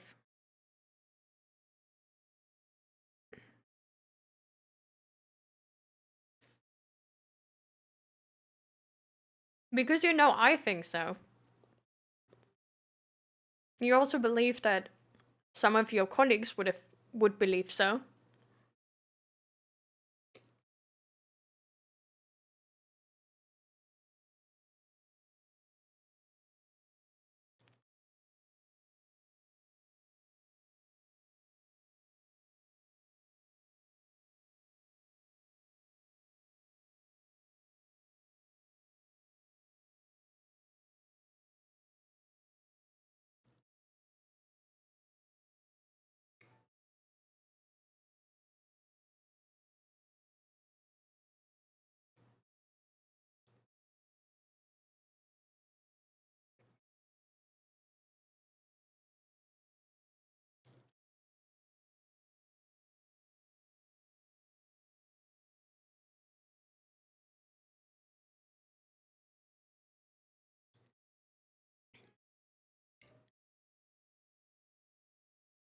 This is not really an answer to the question. Like I'm genuinely curious. Like do you personally think you would have deserved this?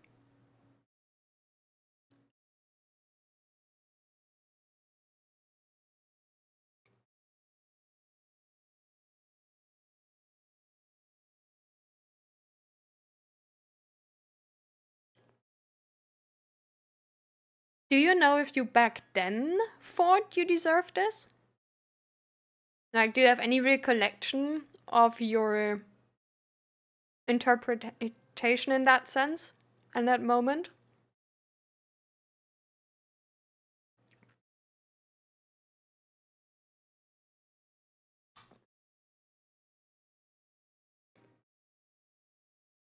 By the way, do you want to join voice?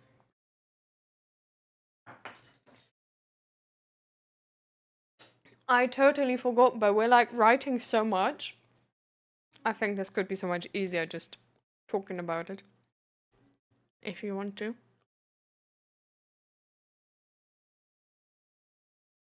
Don't have to, of course.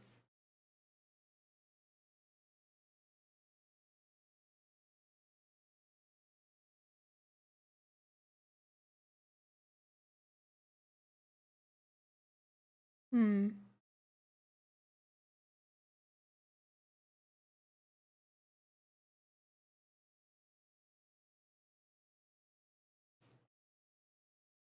Oh.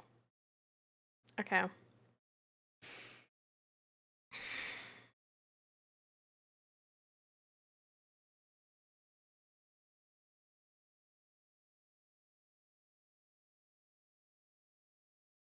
I'm worried that you sacrifice too much.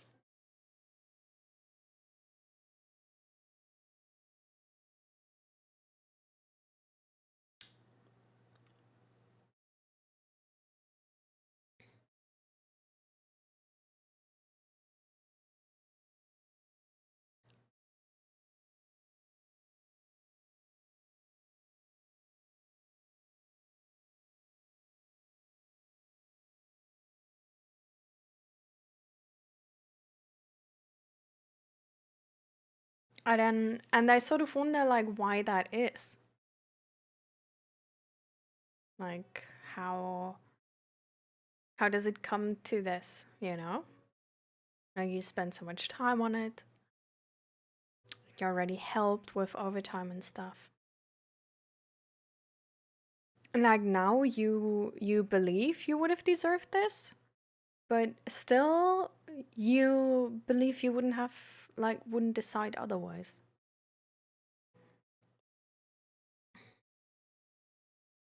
I wonder if there is, I don't know, if it's maybe the fear that like if you allow yourself to like receive something good, or sort of like to not sacrifice something, that you think there's like repercussions to it. If it's sort of the topic we were talking about before, right?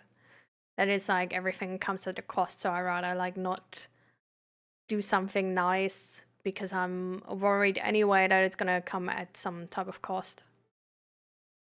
Or if it's connected to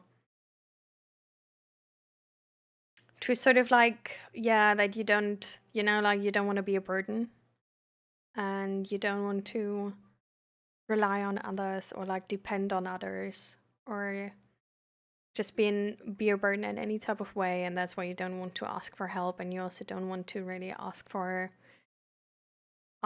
what you earn, because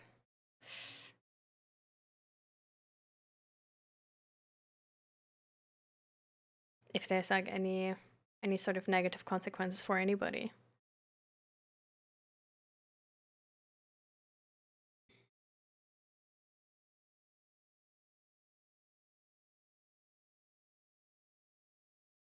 My own morality, that I could help more at work than just doing my own stuff. Do you know how you feel if you don't do enough of your own stuff?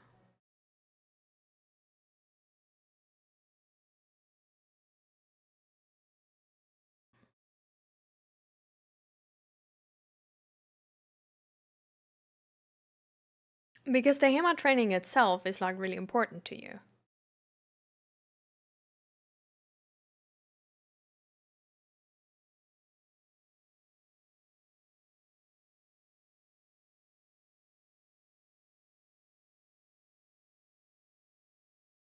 I sort of wonder like which fears would pop up if you ask for more, if you dare to ask for more, and if you dare to have like higher standards and ask for help to maintain them. And like if you dare to want to live an easier life, sort of.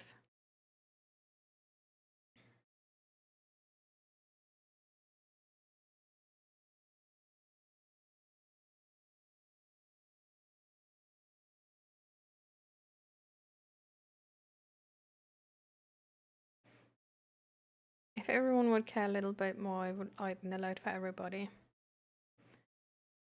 Do you think it would lighten the load for everybody if everybody would sacrifice their own goals without telling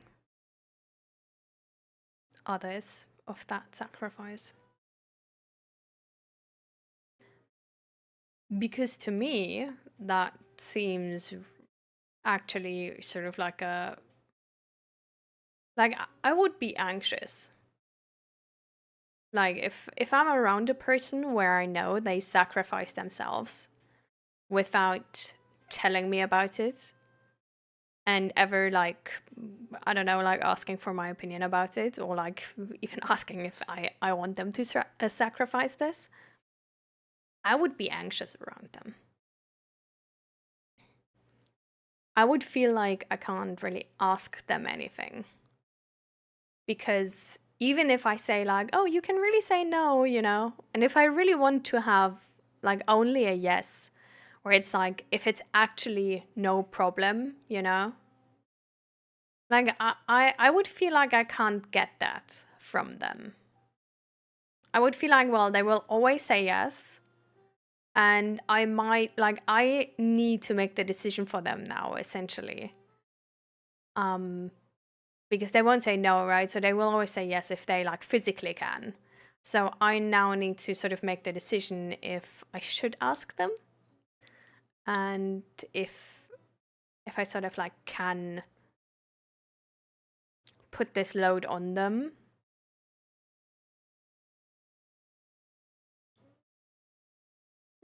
Um, I would be scared of resentment as well, like hidden resentment, sort of, because I asked for too much but didn't realize. Um,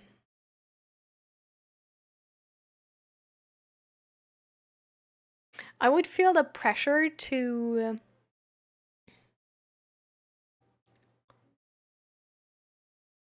make the right decisions, because I would feel like because they will say yes to everything, it's like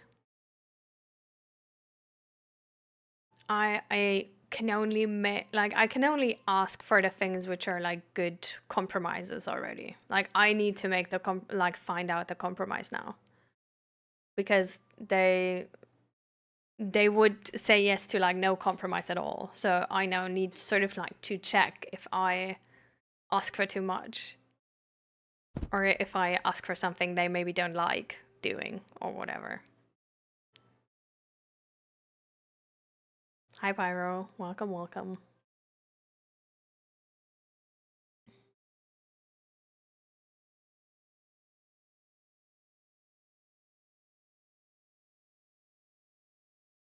I think with a person who sacrifices themselves without me knowing, I would be worried for their health.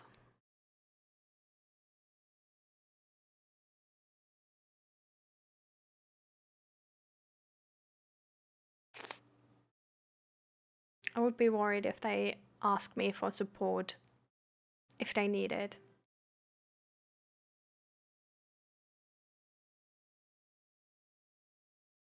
I would feel like they don't trust me because they never ask from support from me.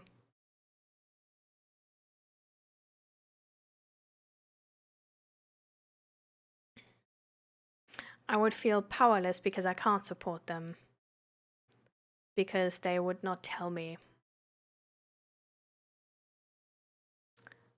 Like, they would try to go through their depression alone. They would be one of those people who commit suicide without you never knowing they struggled. Which is like a very like extreme case, right? But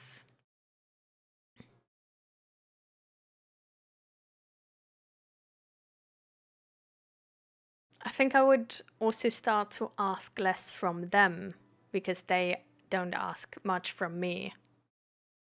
And so, in order to keep the relationship balanced, I would also not ask too much from them to not be a burden. So, I would sort of like wager how much I can ask to like how much they ask from me. And if they never ask anything from them, I think I wouldn't feel comfortable asking anything from them either.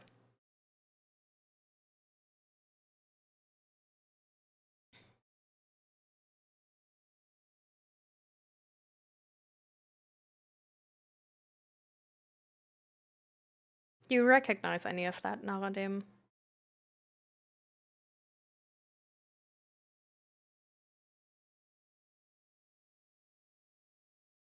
It's good that you say no if you don't want to do something.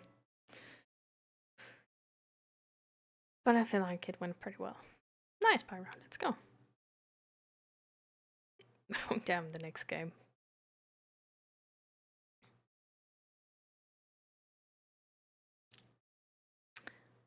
Pyro, how about the girl situation at your school? Did you say something?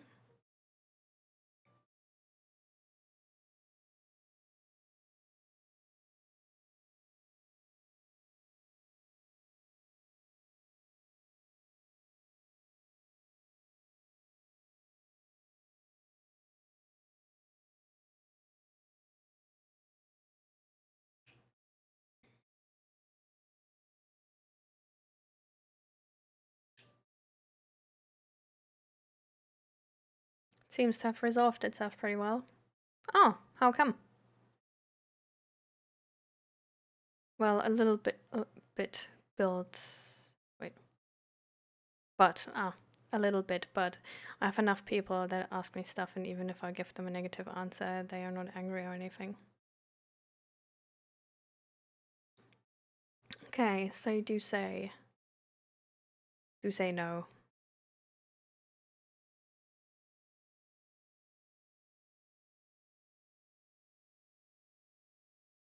But that wasn't the only thing, right? So how about asking for support?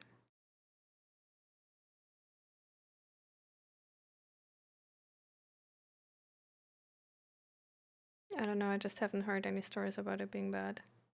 Hmm. Okay.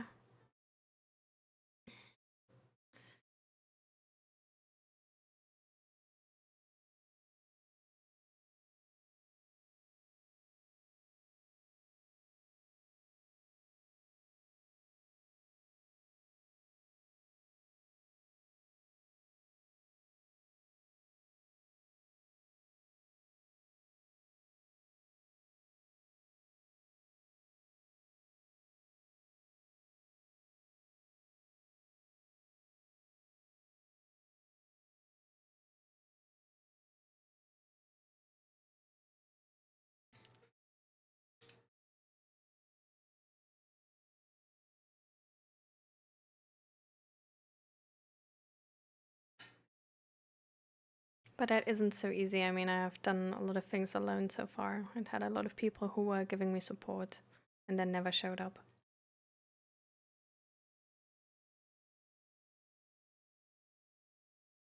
That's why, even with asking for support, it's still our responsibility, right? That's why I don't think asking for support is giving the responsibility away to anybody else. I mean, the whole Norway thing was a prime example. Planned with 4 people, and in the end, I was the only one at the airport. Oh, that sucks.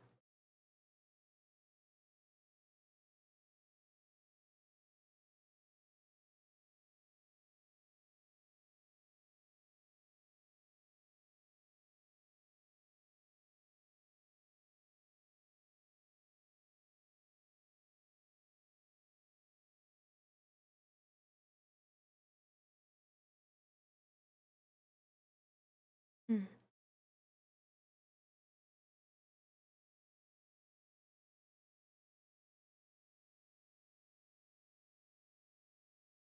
620 kilometers in 27 days. How much is that per day?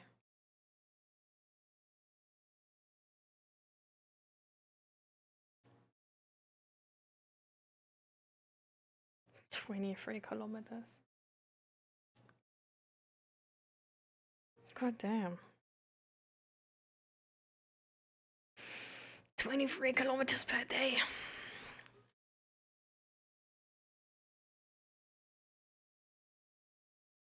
Oh yeah, it was like 23 point something. So yeah, essentially like more than 23.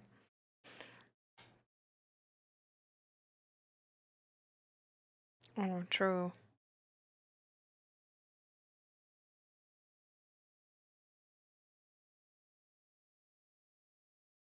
Hmm.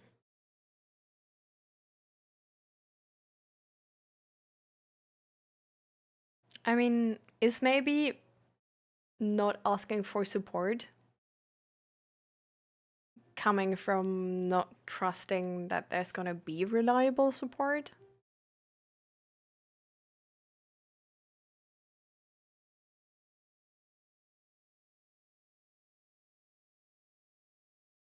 And that's why you like rather don't waste energy on like asking for support because you can't rely on it anyway. And that's why it's like better to sort of like figure it out on your own.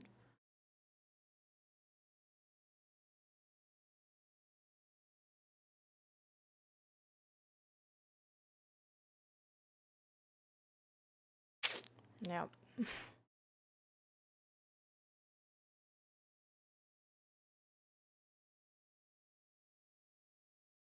I know that feeling. I think it's actually pretty sad because, like you, I don't think anybody should be alone with their stuff in our world, in our society.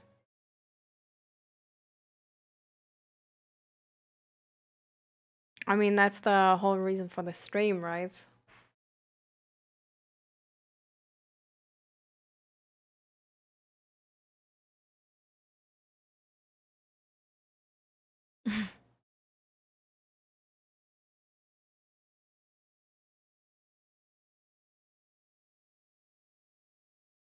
Oh, good luck, Pyro.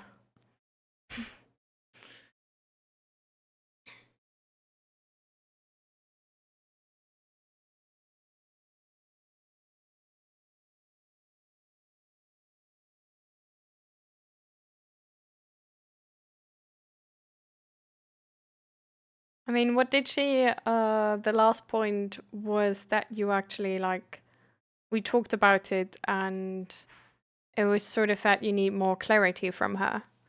So did you like ever ask for more clarity? Like, did you get more clarity?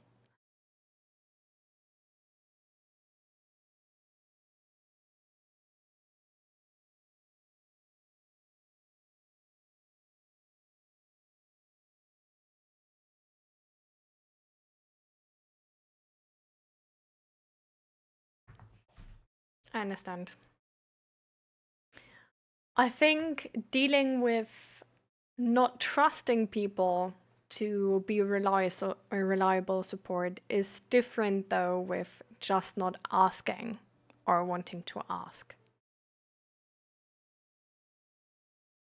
And I feel like if you communicate that, and if you can communicate that if you ask someone from support, then you really need their commitment to that support because it really matters a lot to you because you don't usually ask because you don't trust people to actually show up. I think if you articulate it that way, might be easier to have good experiences with asking for support. But good luck, Naradim, and thank you for talking. I hope it wasn't too much.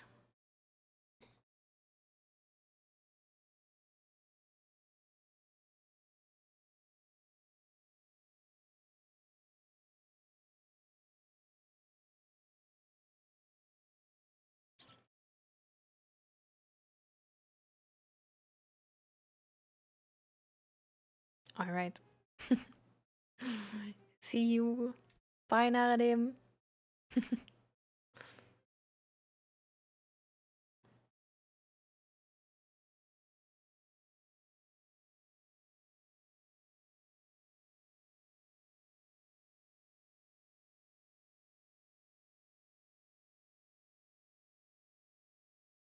So, Pyro, any news about clarity for like about the intentions?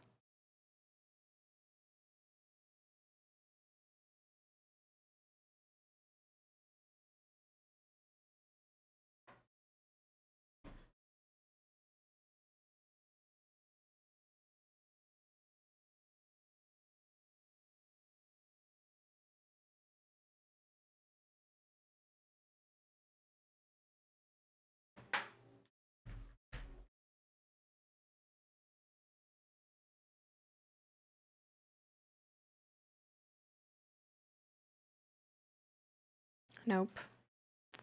Did you try to communicate this? That you like, did you clearly communicate that you need clarification on this? Kind of forgot about all of that.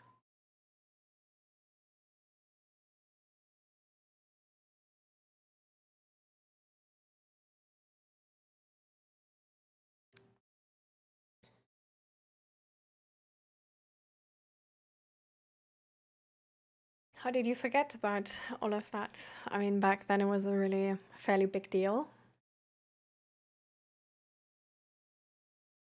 Did like something happen or anything?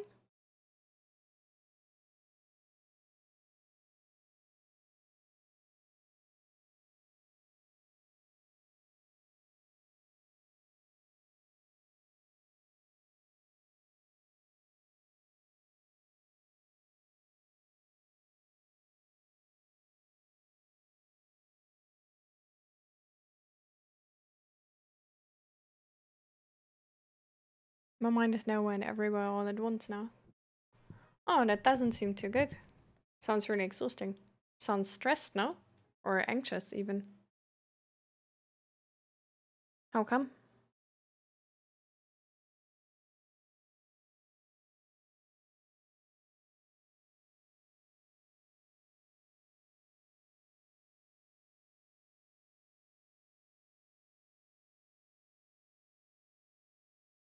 Hmm.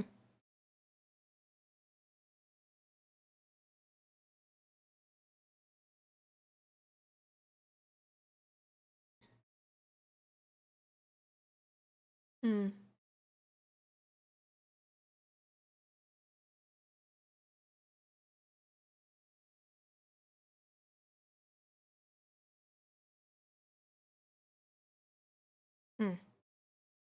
Do you know like when this started or something? Like, is there like, did something start this or anything? Like, is there, I don't know, like school stress or like something like this? Like, what do you think it's coming from? Like,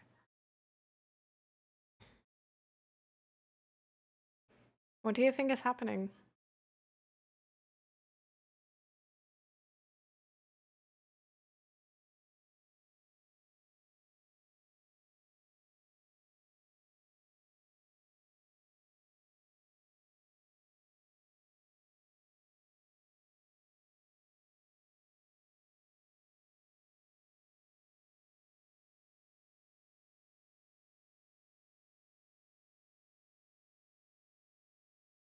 What has happened?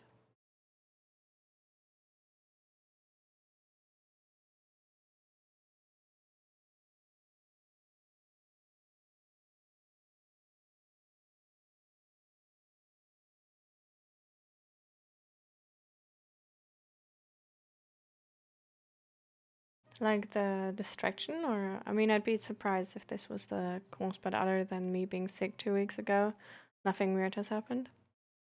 Hmm.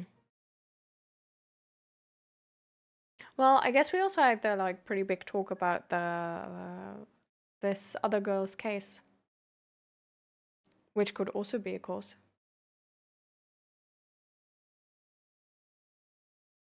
Sort of like ethics and morale is always a big topic.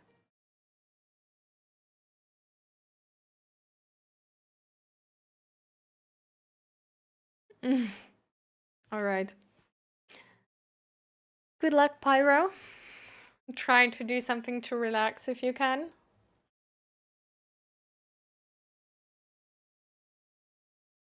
And see you next time. Bye.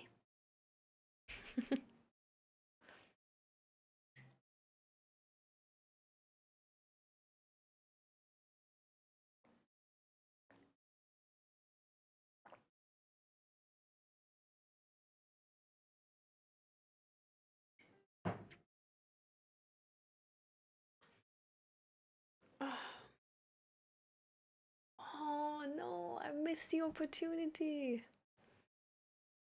I didn't show my new crocheted thing.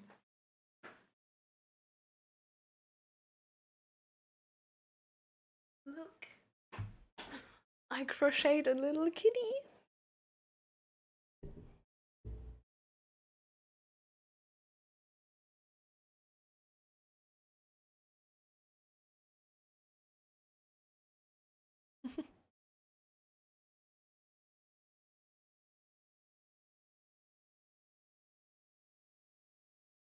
It's so cute, right?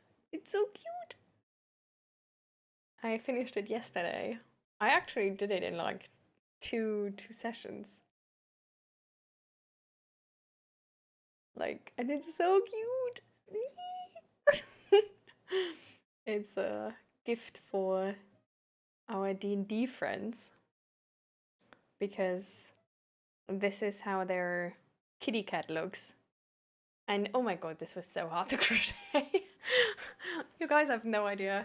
Like, seriously, like the beginning, I thought like, okay, easy. Like, I found this like cute pattern online. Because if you crochet, you always need a pattern. And then I just followed that pattern. And halfway through the pattern, I noticed that one of the comments on that pattern said, which had like a lot of likes, that the pattern is actually not really depicting the the the cat on a picture, which was like, ha ha ha, nice. Thank you for nothing. So from that point on, I sort of had to figure out everything because in the pattern there was not really like an explanation for like how to make the face. And I don't know about the ears, like they're sort of like also meh. But there was no explanation of how to make the feet. There was no explanation of how to make the tail. Like so much was missing, and also like the form. Like this is technically not the form I wanted for a cat. Like the cat I was trying to make. had a different form. Like the one on the picture had a way different form, more like sort of around like this more, and then like sort of I guess more like the shape of this, but like the round part just like upscaled. Um and not as like long as this one. But yeah, anyway, that happened then. And I'm really proud of this one because I tried different color switching techniques here. And at the beginning, you can still sort of like, I don't know, like at the beginning here, you can still sort of see the color switch. But like here, you can't really see it anymore. And this is because I have found like a new technique which actually works like really well, and I've sort of created it myself, which makes me really proud. And this was like the perfect, I don't know, like the perfect animal to try it with because of the like low contrast here. Like seriously, like nobody is seeing this. Um, and also the back part looks like so clean. Like seriously, like look at this. This looks so. Look at the asshole of the cat, okay? Like, I'm now able to crochet a clean asshole. Like, with this one, you see, like, this. No, this is not a good. But this one, premium quality asshole. Yeah. So that's what I learned, and now what I'm able to make. I'm really proud of that. And yeah. So, and I made this face, which looks really cute. Like, look at this. So cute. Yeah.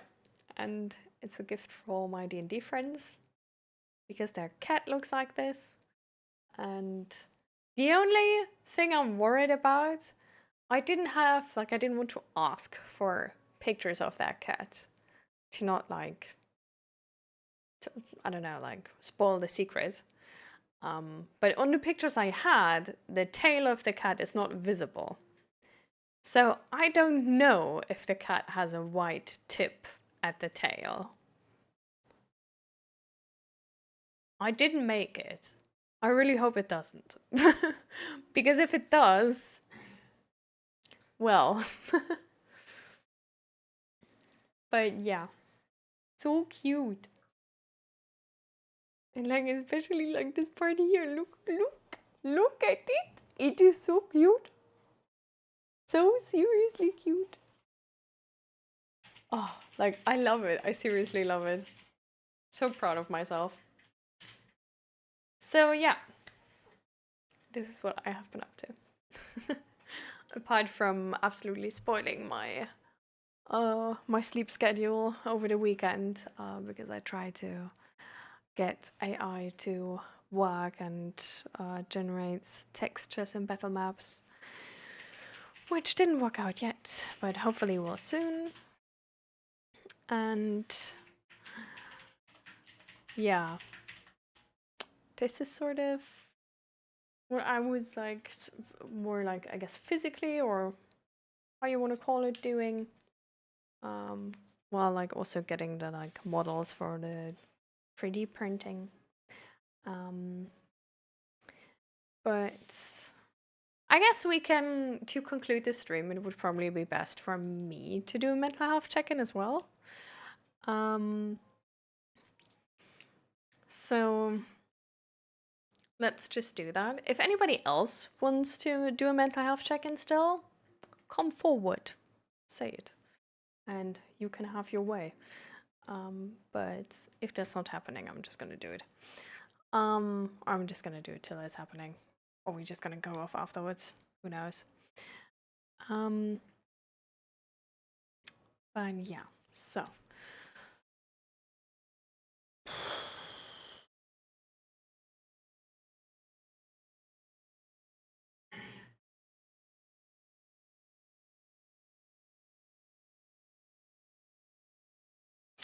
So on Saturday, I think I was doing too much. I just, I don't know, I really felt pressure to sort of finish making like a file and pre-selected mix of 3D figurines for the to print them by our friend. Um, and I don't know, I just felt compelled to like finish it on Saturday, and that's why I stayed up till like 5:30 or something in the morning. So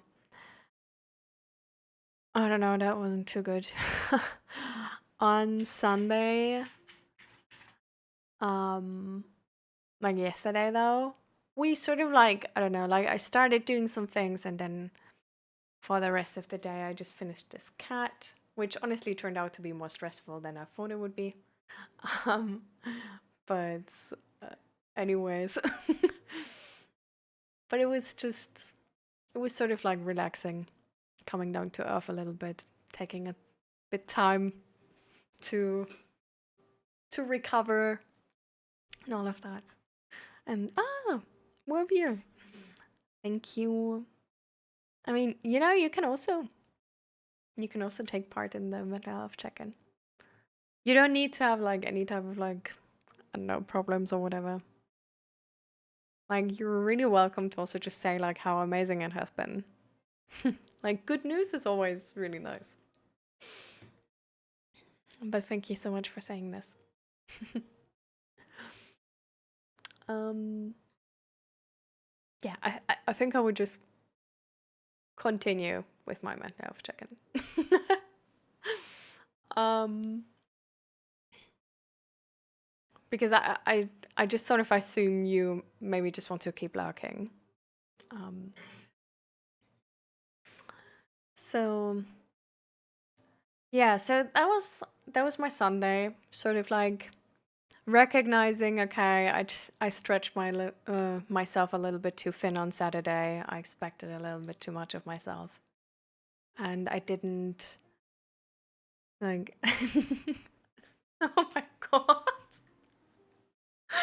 this emo, bro. Seriously, I wasn't ready for this one. The eyes are huge, bro. Like this is weird.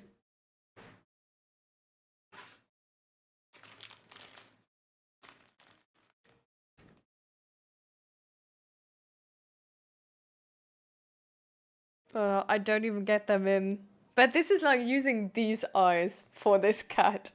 Like imagine. But I can't even fit them. They're so large.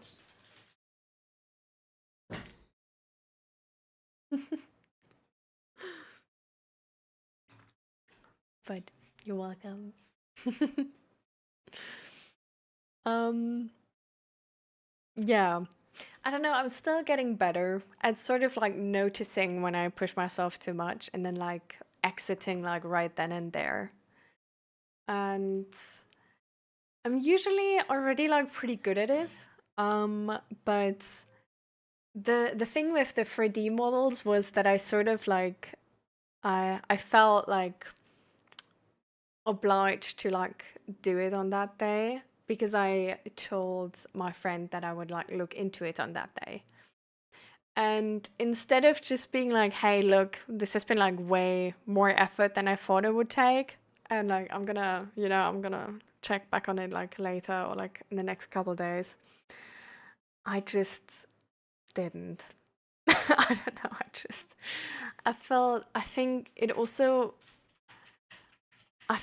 connected to the fact that I felt guilty because on that day, like I knew I wanted to look into it, right? And I knew it would take some time.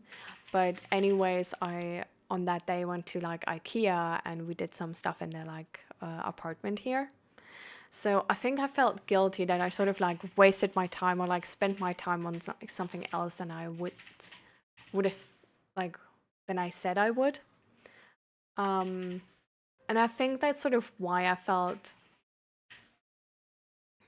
this not need, but I didn't feel like being easy on myself, I guess. I sort of, I don't know, I felt like, well, like I made this decision and like sort of like serves me right that it now takes longer. Like this is like my bad and like I have to carry the weight of my decisions and I need to be responsible and this is my responsibility and stuff like this.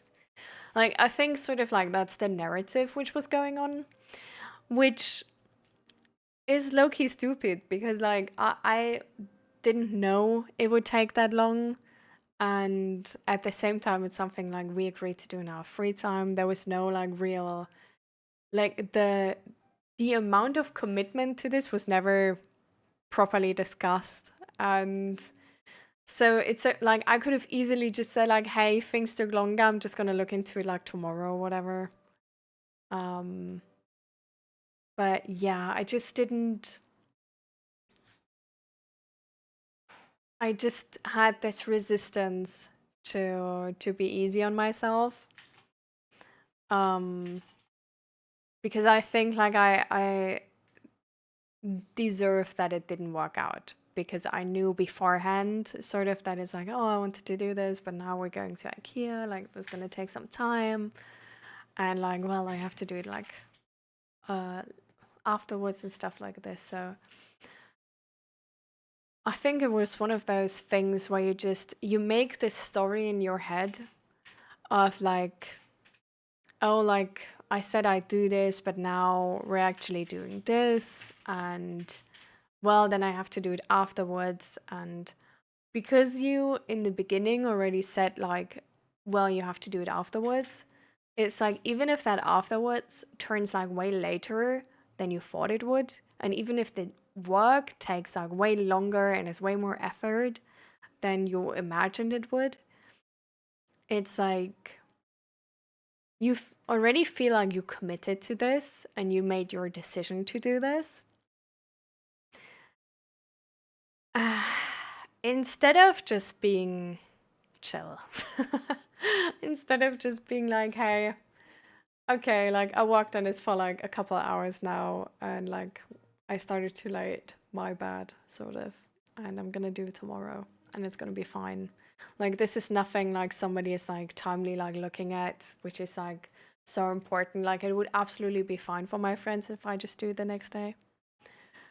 Um, and yeah, without sort of like realizing, I prioritized being like a good person and like being responsible and stuff like this over being a healthy person. And I feel like if I would have understood that in that moment, like if anybody would like, or anything sort of like would have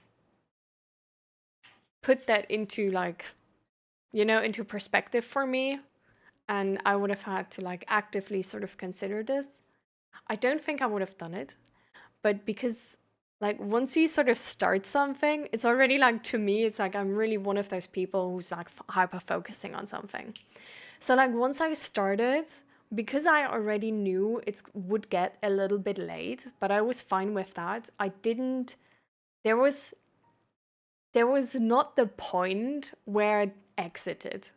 Like I missed the exit. Um and yeah. Well, I guess once in a while this stuff happens. Um that's also like the thing. It wasn't like that bad. I like stayed up that late, but it was like on the weekend, so sort of like it's fine. And we didn't have anything else on the day after. So I sort of like, I don't like necessarily regret it. What I do regret is that I like, while doing it, I like already when I started, I sort of like low key didn't feel like doing it because I felt like, damn, it's late. And like IKEA was already really exhausting. But because like, to be fair, like I'm also autistic, so like rules and like stuff I say are like low key important to me. So I then like still did it because I just thought like, well, you know, like I said I'd do it, so I'm doing it. And I think in that moment, I decided to do something even though it's not healthy for me. And that's the moment when I sort of like suppressed feelings to do it, because I suppressed hunger to do it, and I suppressed like not feeling like it.